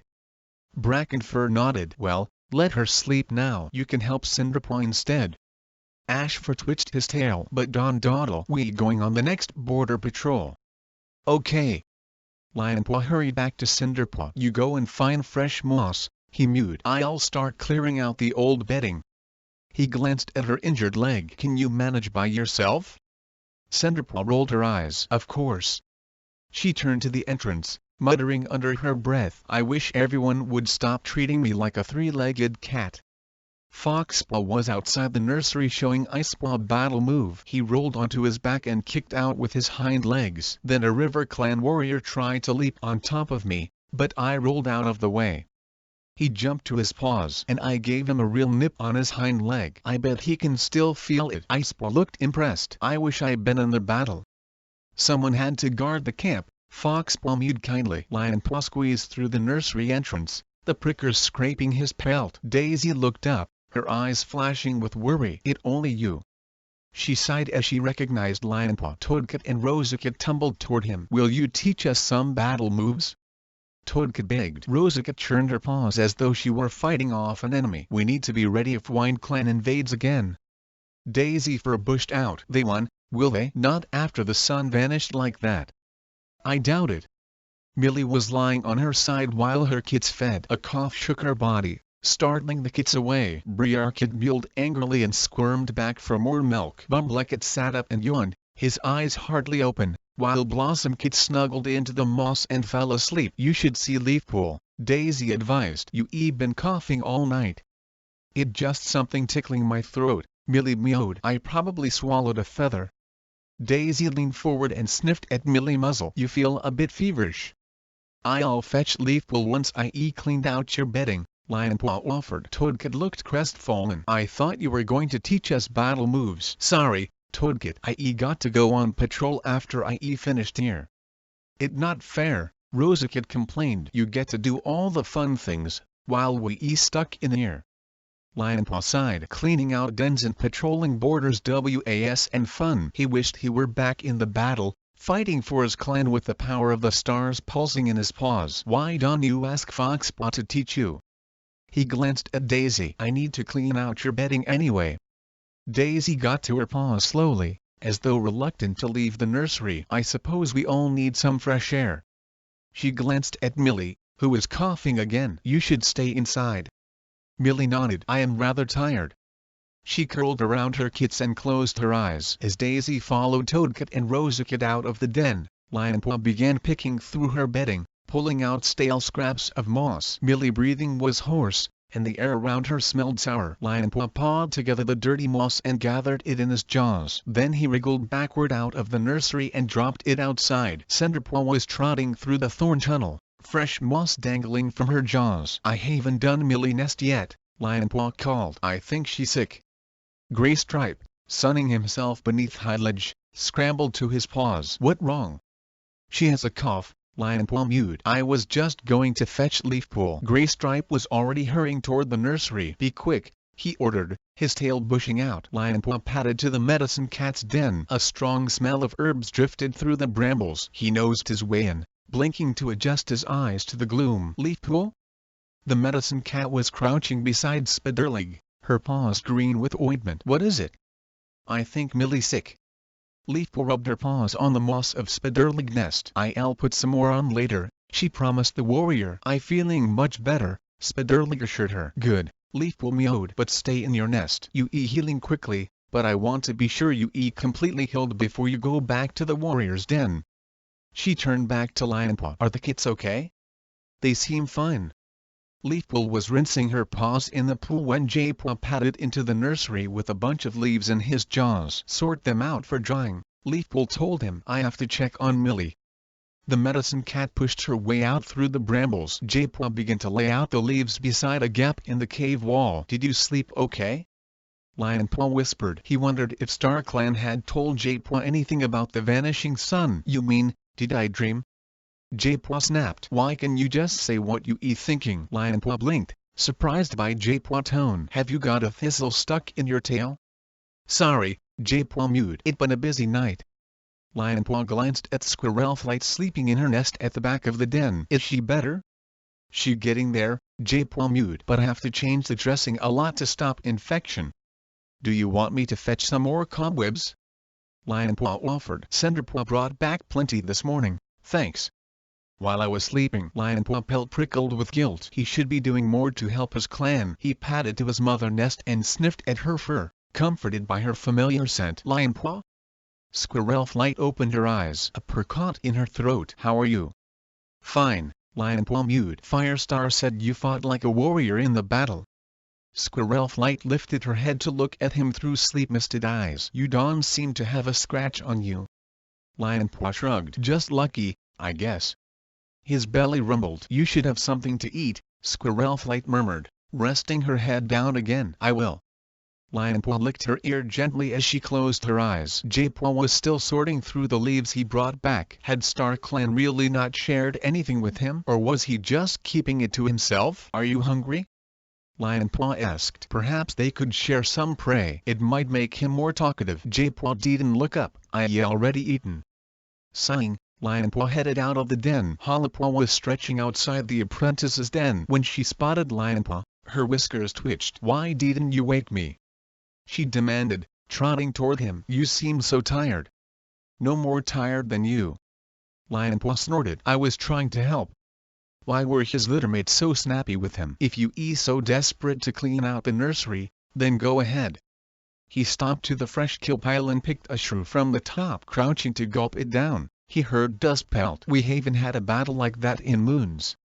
The brown tabby warrior was sitting beside the half-rock with Ashfur and Poppyfrost. It was like the old days back in the forest, Ashfur agreed. Poppyfrost's eyes widened. You had battles like that before?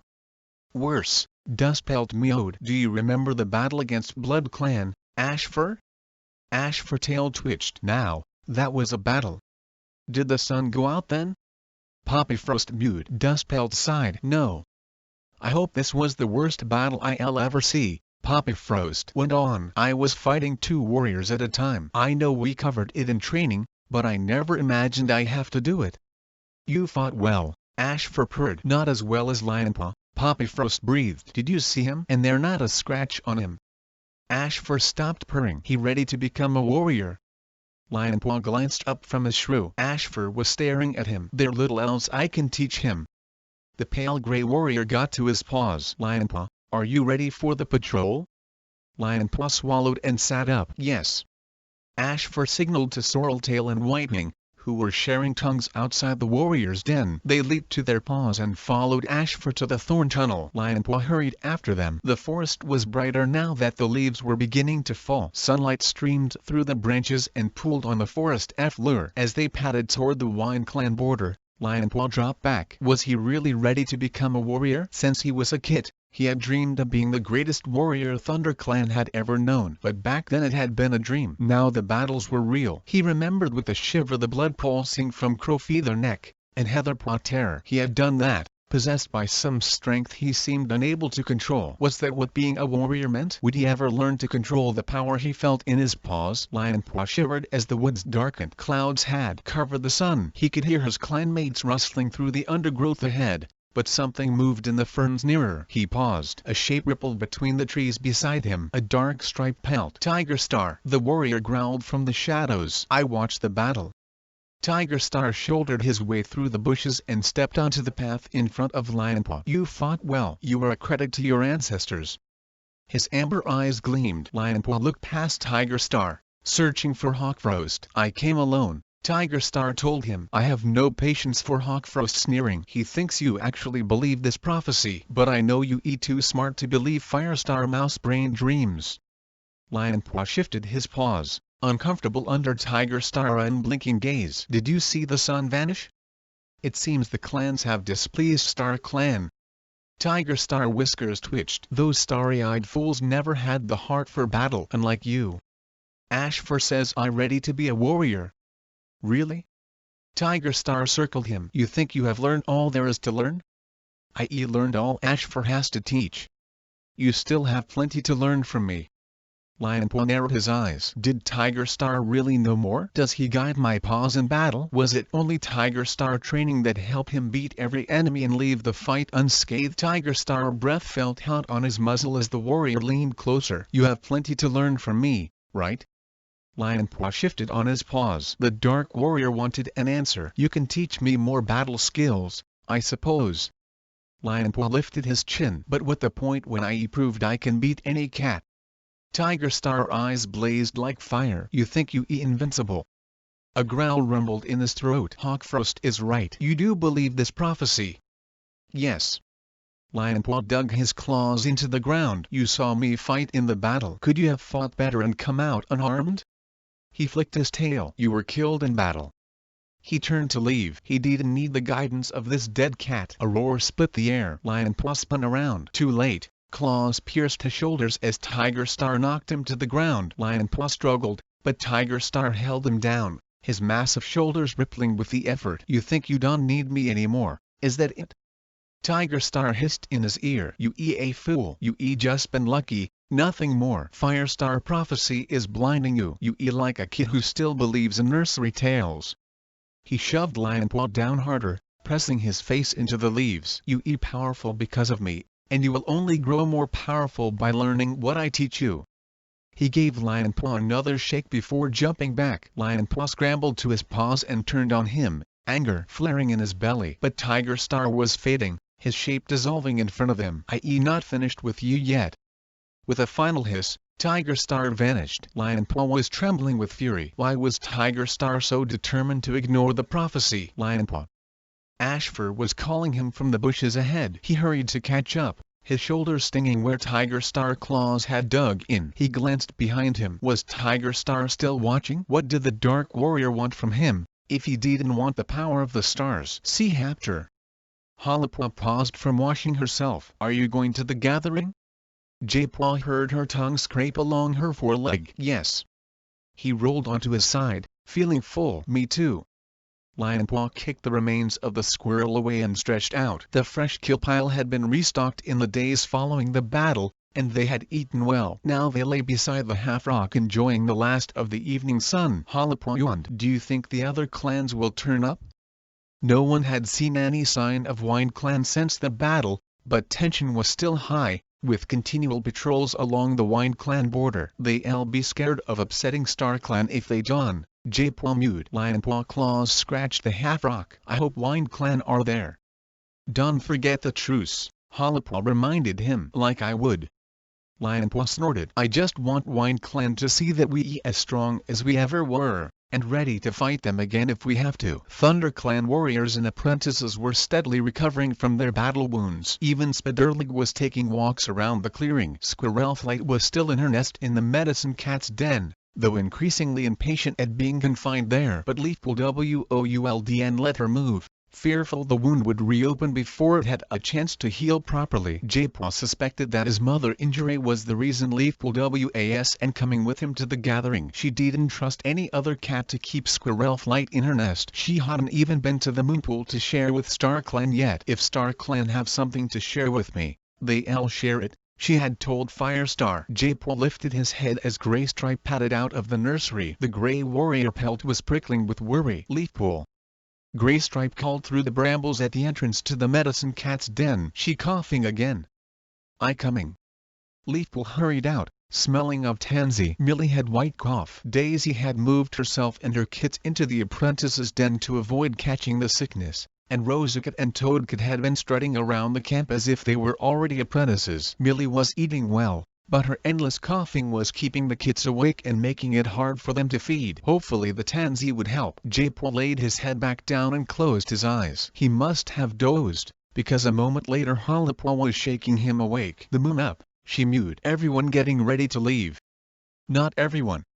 Foxpaw Crossmew sounded behind him. How come you three get to go while me and Icepaw and Cinderpaw get left behind? J-Paw scrambled to his paws. You'll go next time, I sure. Maybe. Foxpaw feet scuffed the ground as he padded away. While the warriors gathered at the entrance, Graystripe paced around the nursery. J-Paw could sense that his emotions were torn like fresh kale. The Grey Warrior longed to join his clanmates at the gathering, but the thought of leaving Millie while she was sick pierced his heart. J-Paw blinked. An old grief was fanning the flames of Graystripe unease, lit by the memory of the silver cat on the huge grey rock. Graystripe. Firestar was heading toward his old friend. Stay here and guard the camp for me. We a good show of warriors. Wind Clan won't think they weakened us. Thanks.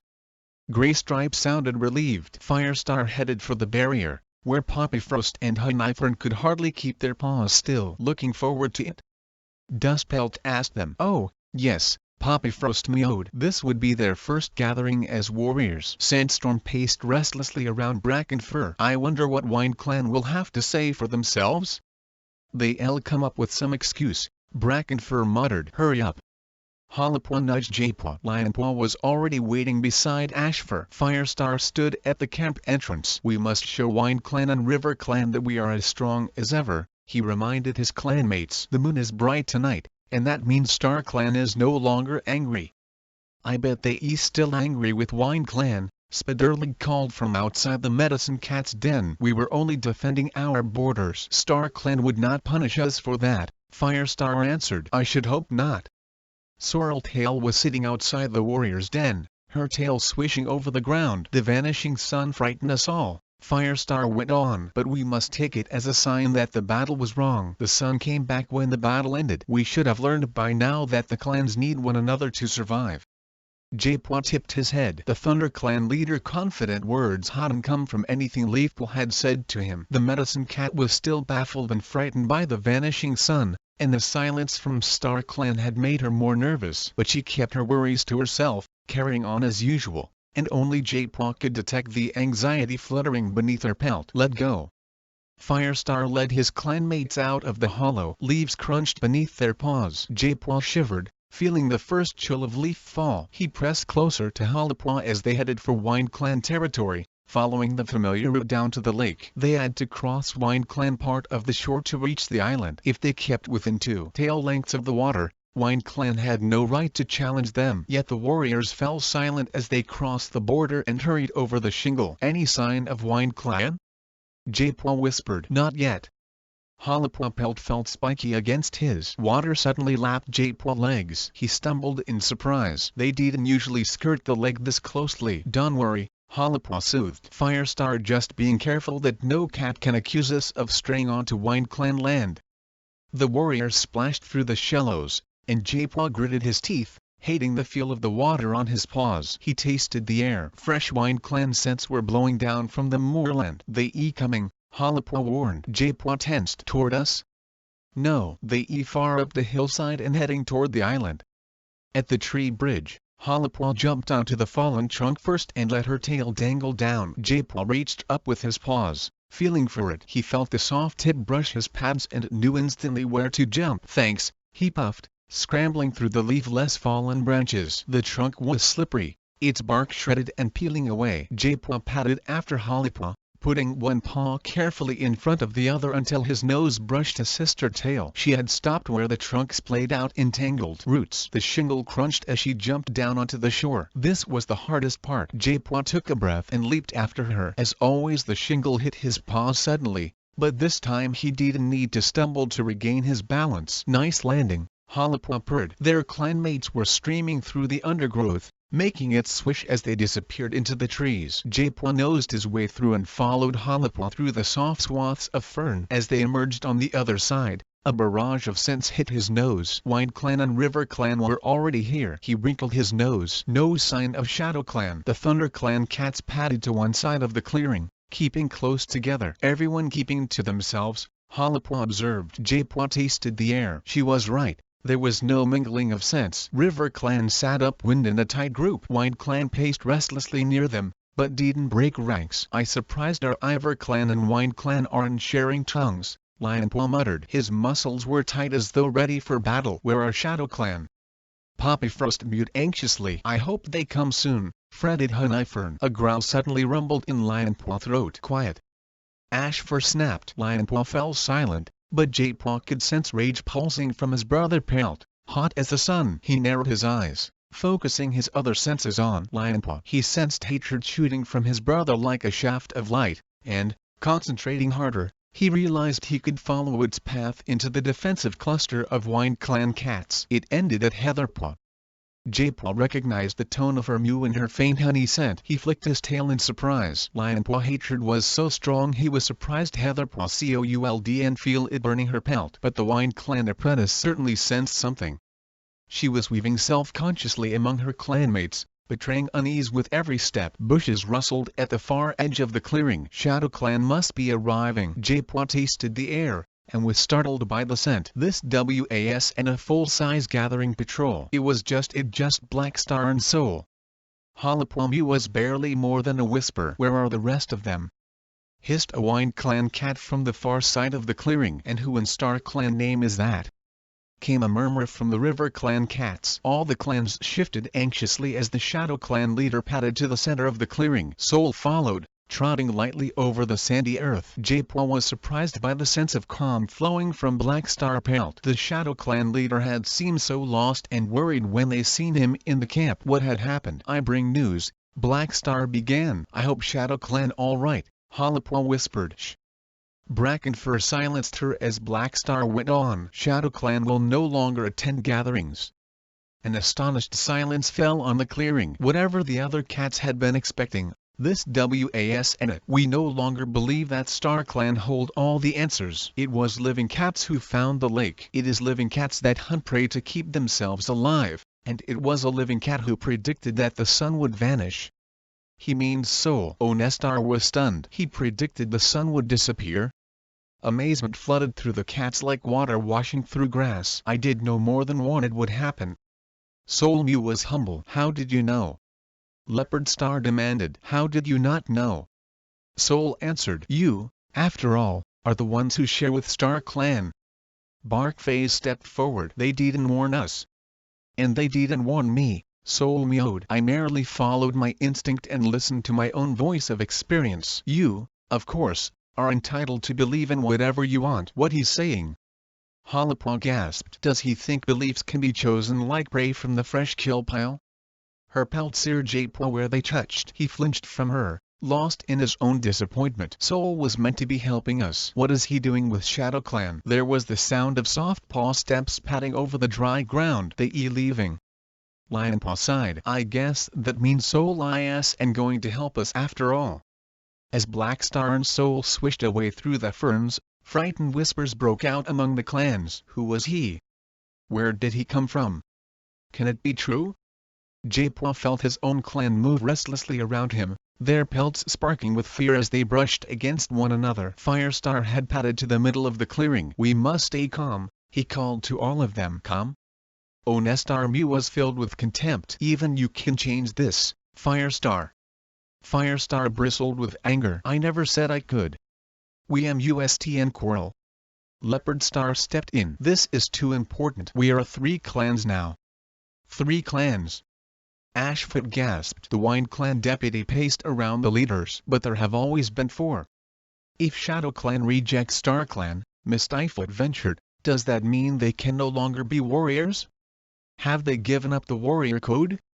Halapua breath was coming in fast gulps. They given up more than the code. Jaipua glanced at the sky. Is the moon still shining?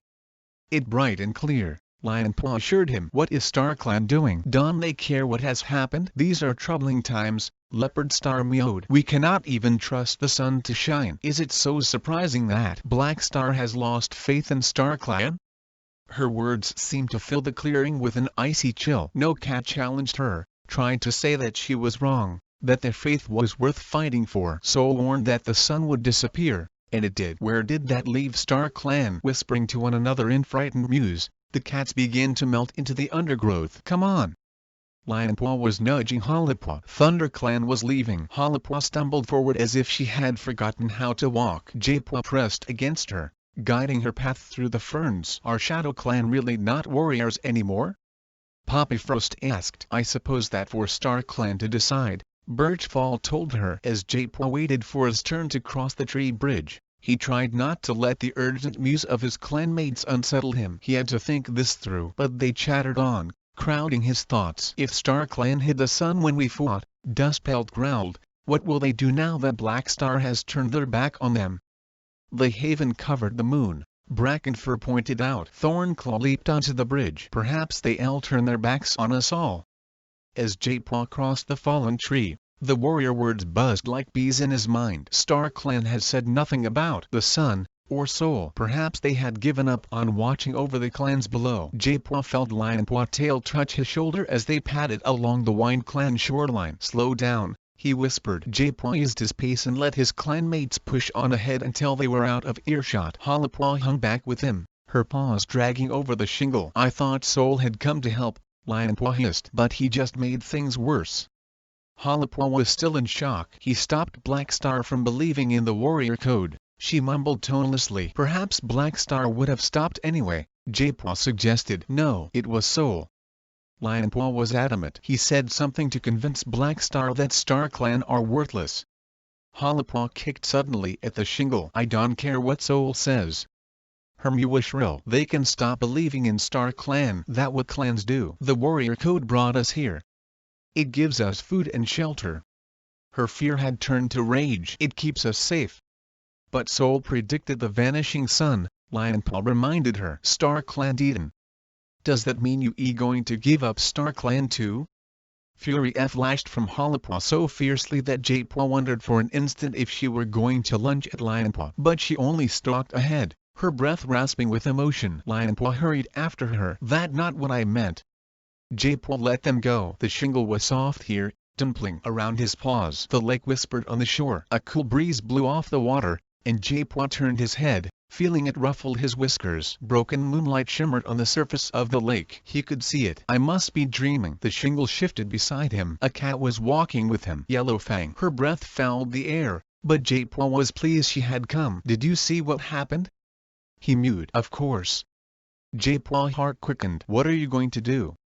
Yellowfang paws scrunched on the shingle. She sighed, and when she spoke again, she sounded old and tired. We must choose our battles carefully.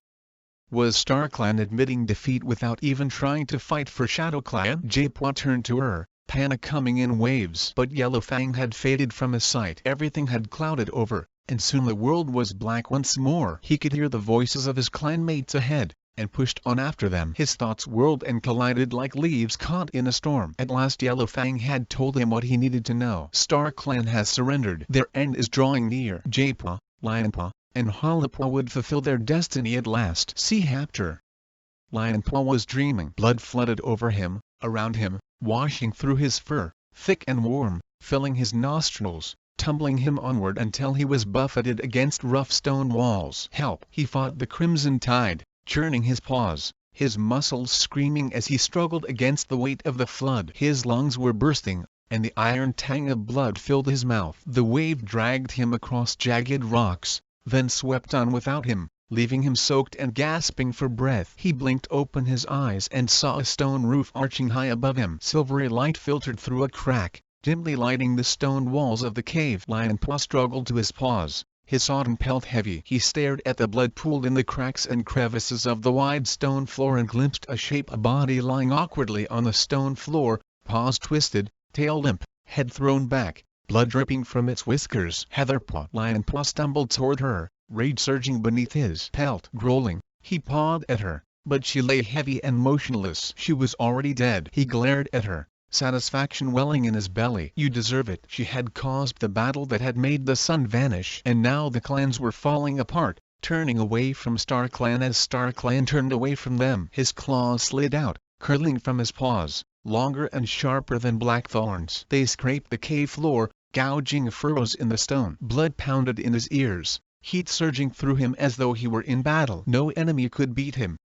No foe could spill his blood. Let the battles come. Nothing can harm me. I am more powerful than StarClan. Get off.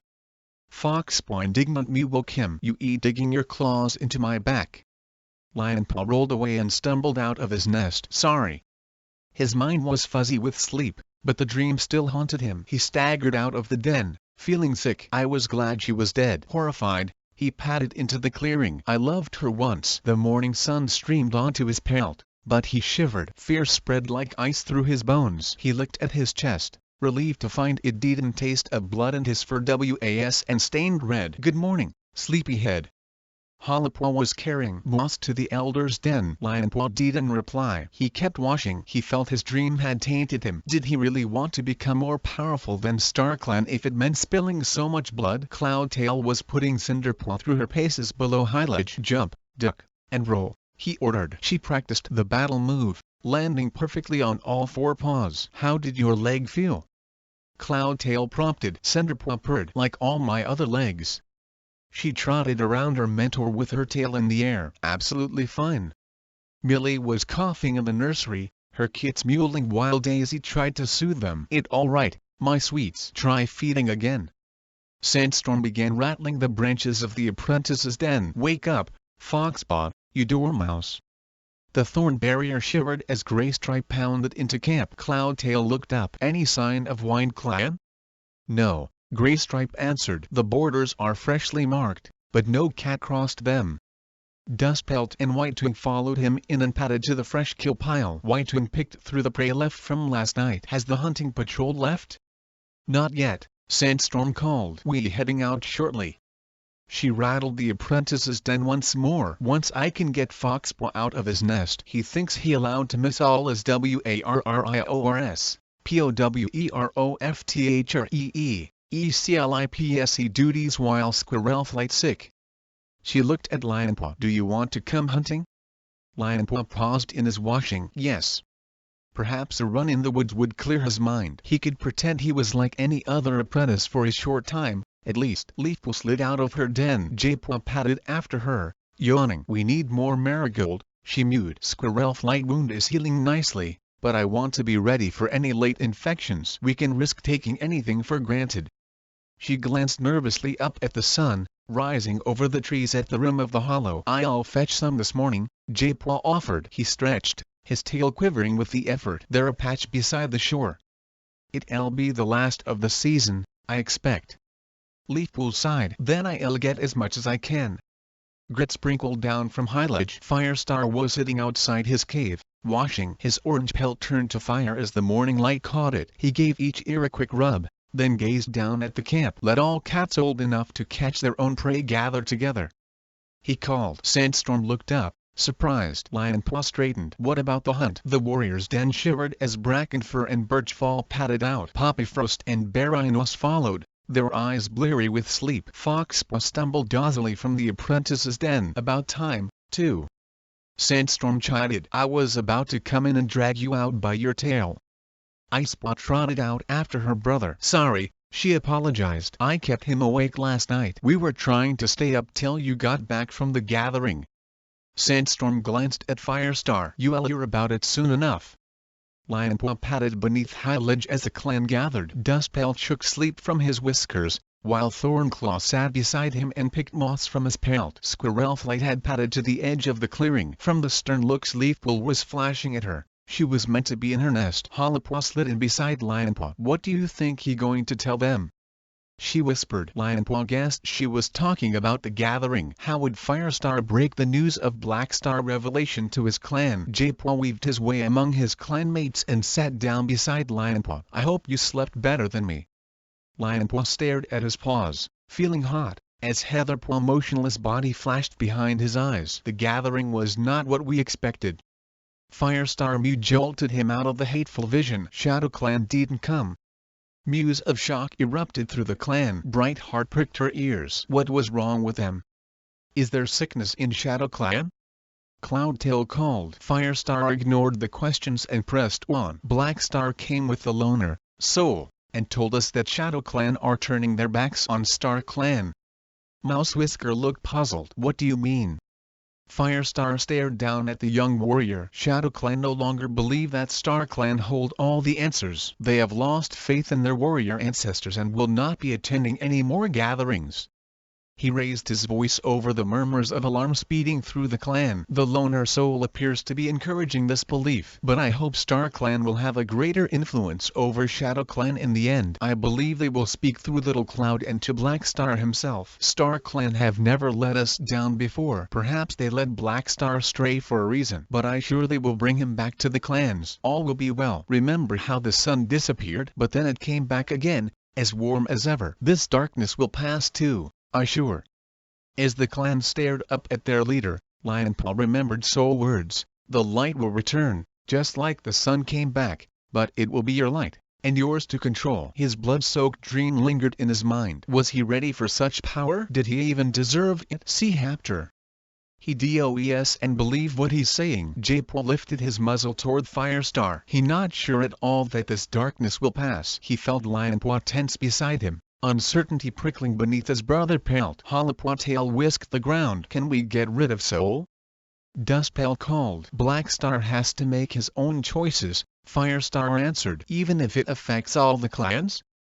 Sandstorm demanded. We shall go on as usual, Firestar declared. We shall hunt and take care of our kids and our elders. We shall patrol our borders the same way we did in the forest, the same way we have done here. Whatever change comes, we will listen to StarClan and use the warrior code as our guide. Hollowpaw let out a slow breath. The warrior code, she murmured. The warrior code. She repeated it as though it were the answer to everything. Jaypaw envied his sister Faith and her ignorance. She didn't realize that Firestar was taking as much comfort from his words as his clanmates. He has to believe things are going to be alright, for the sake of the clan. Firestar shifted on his paws. I have good news to share today as well as bad.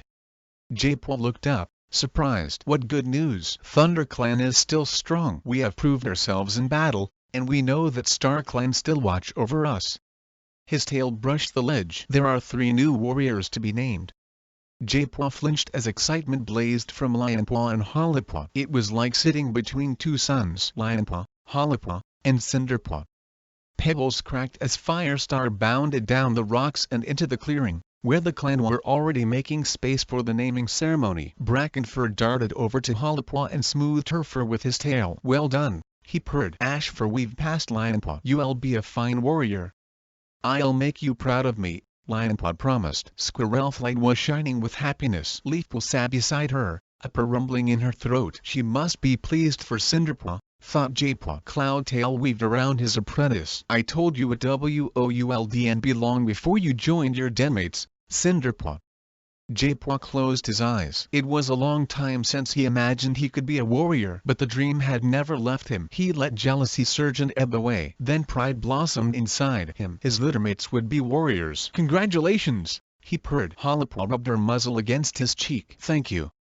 Lionpaw flicked Jaipaw ear with his tail. "I hope Icepaw keeps her promise to Mousifer, because I'm not cleaning out the Elder's Den anymore."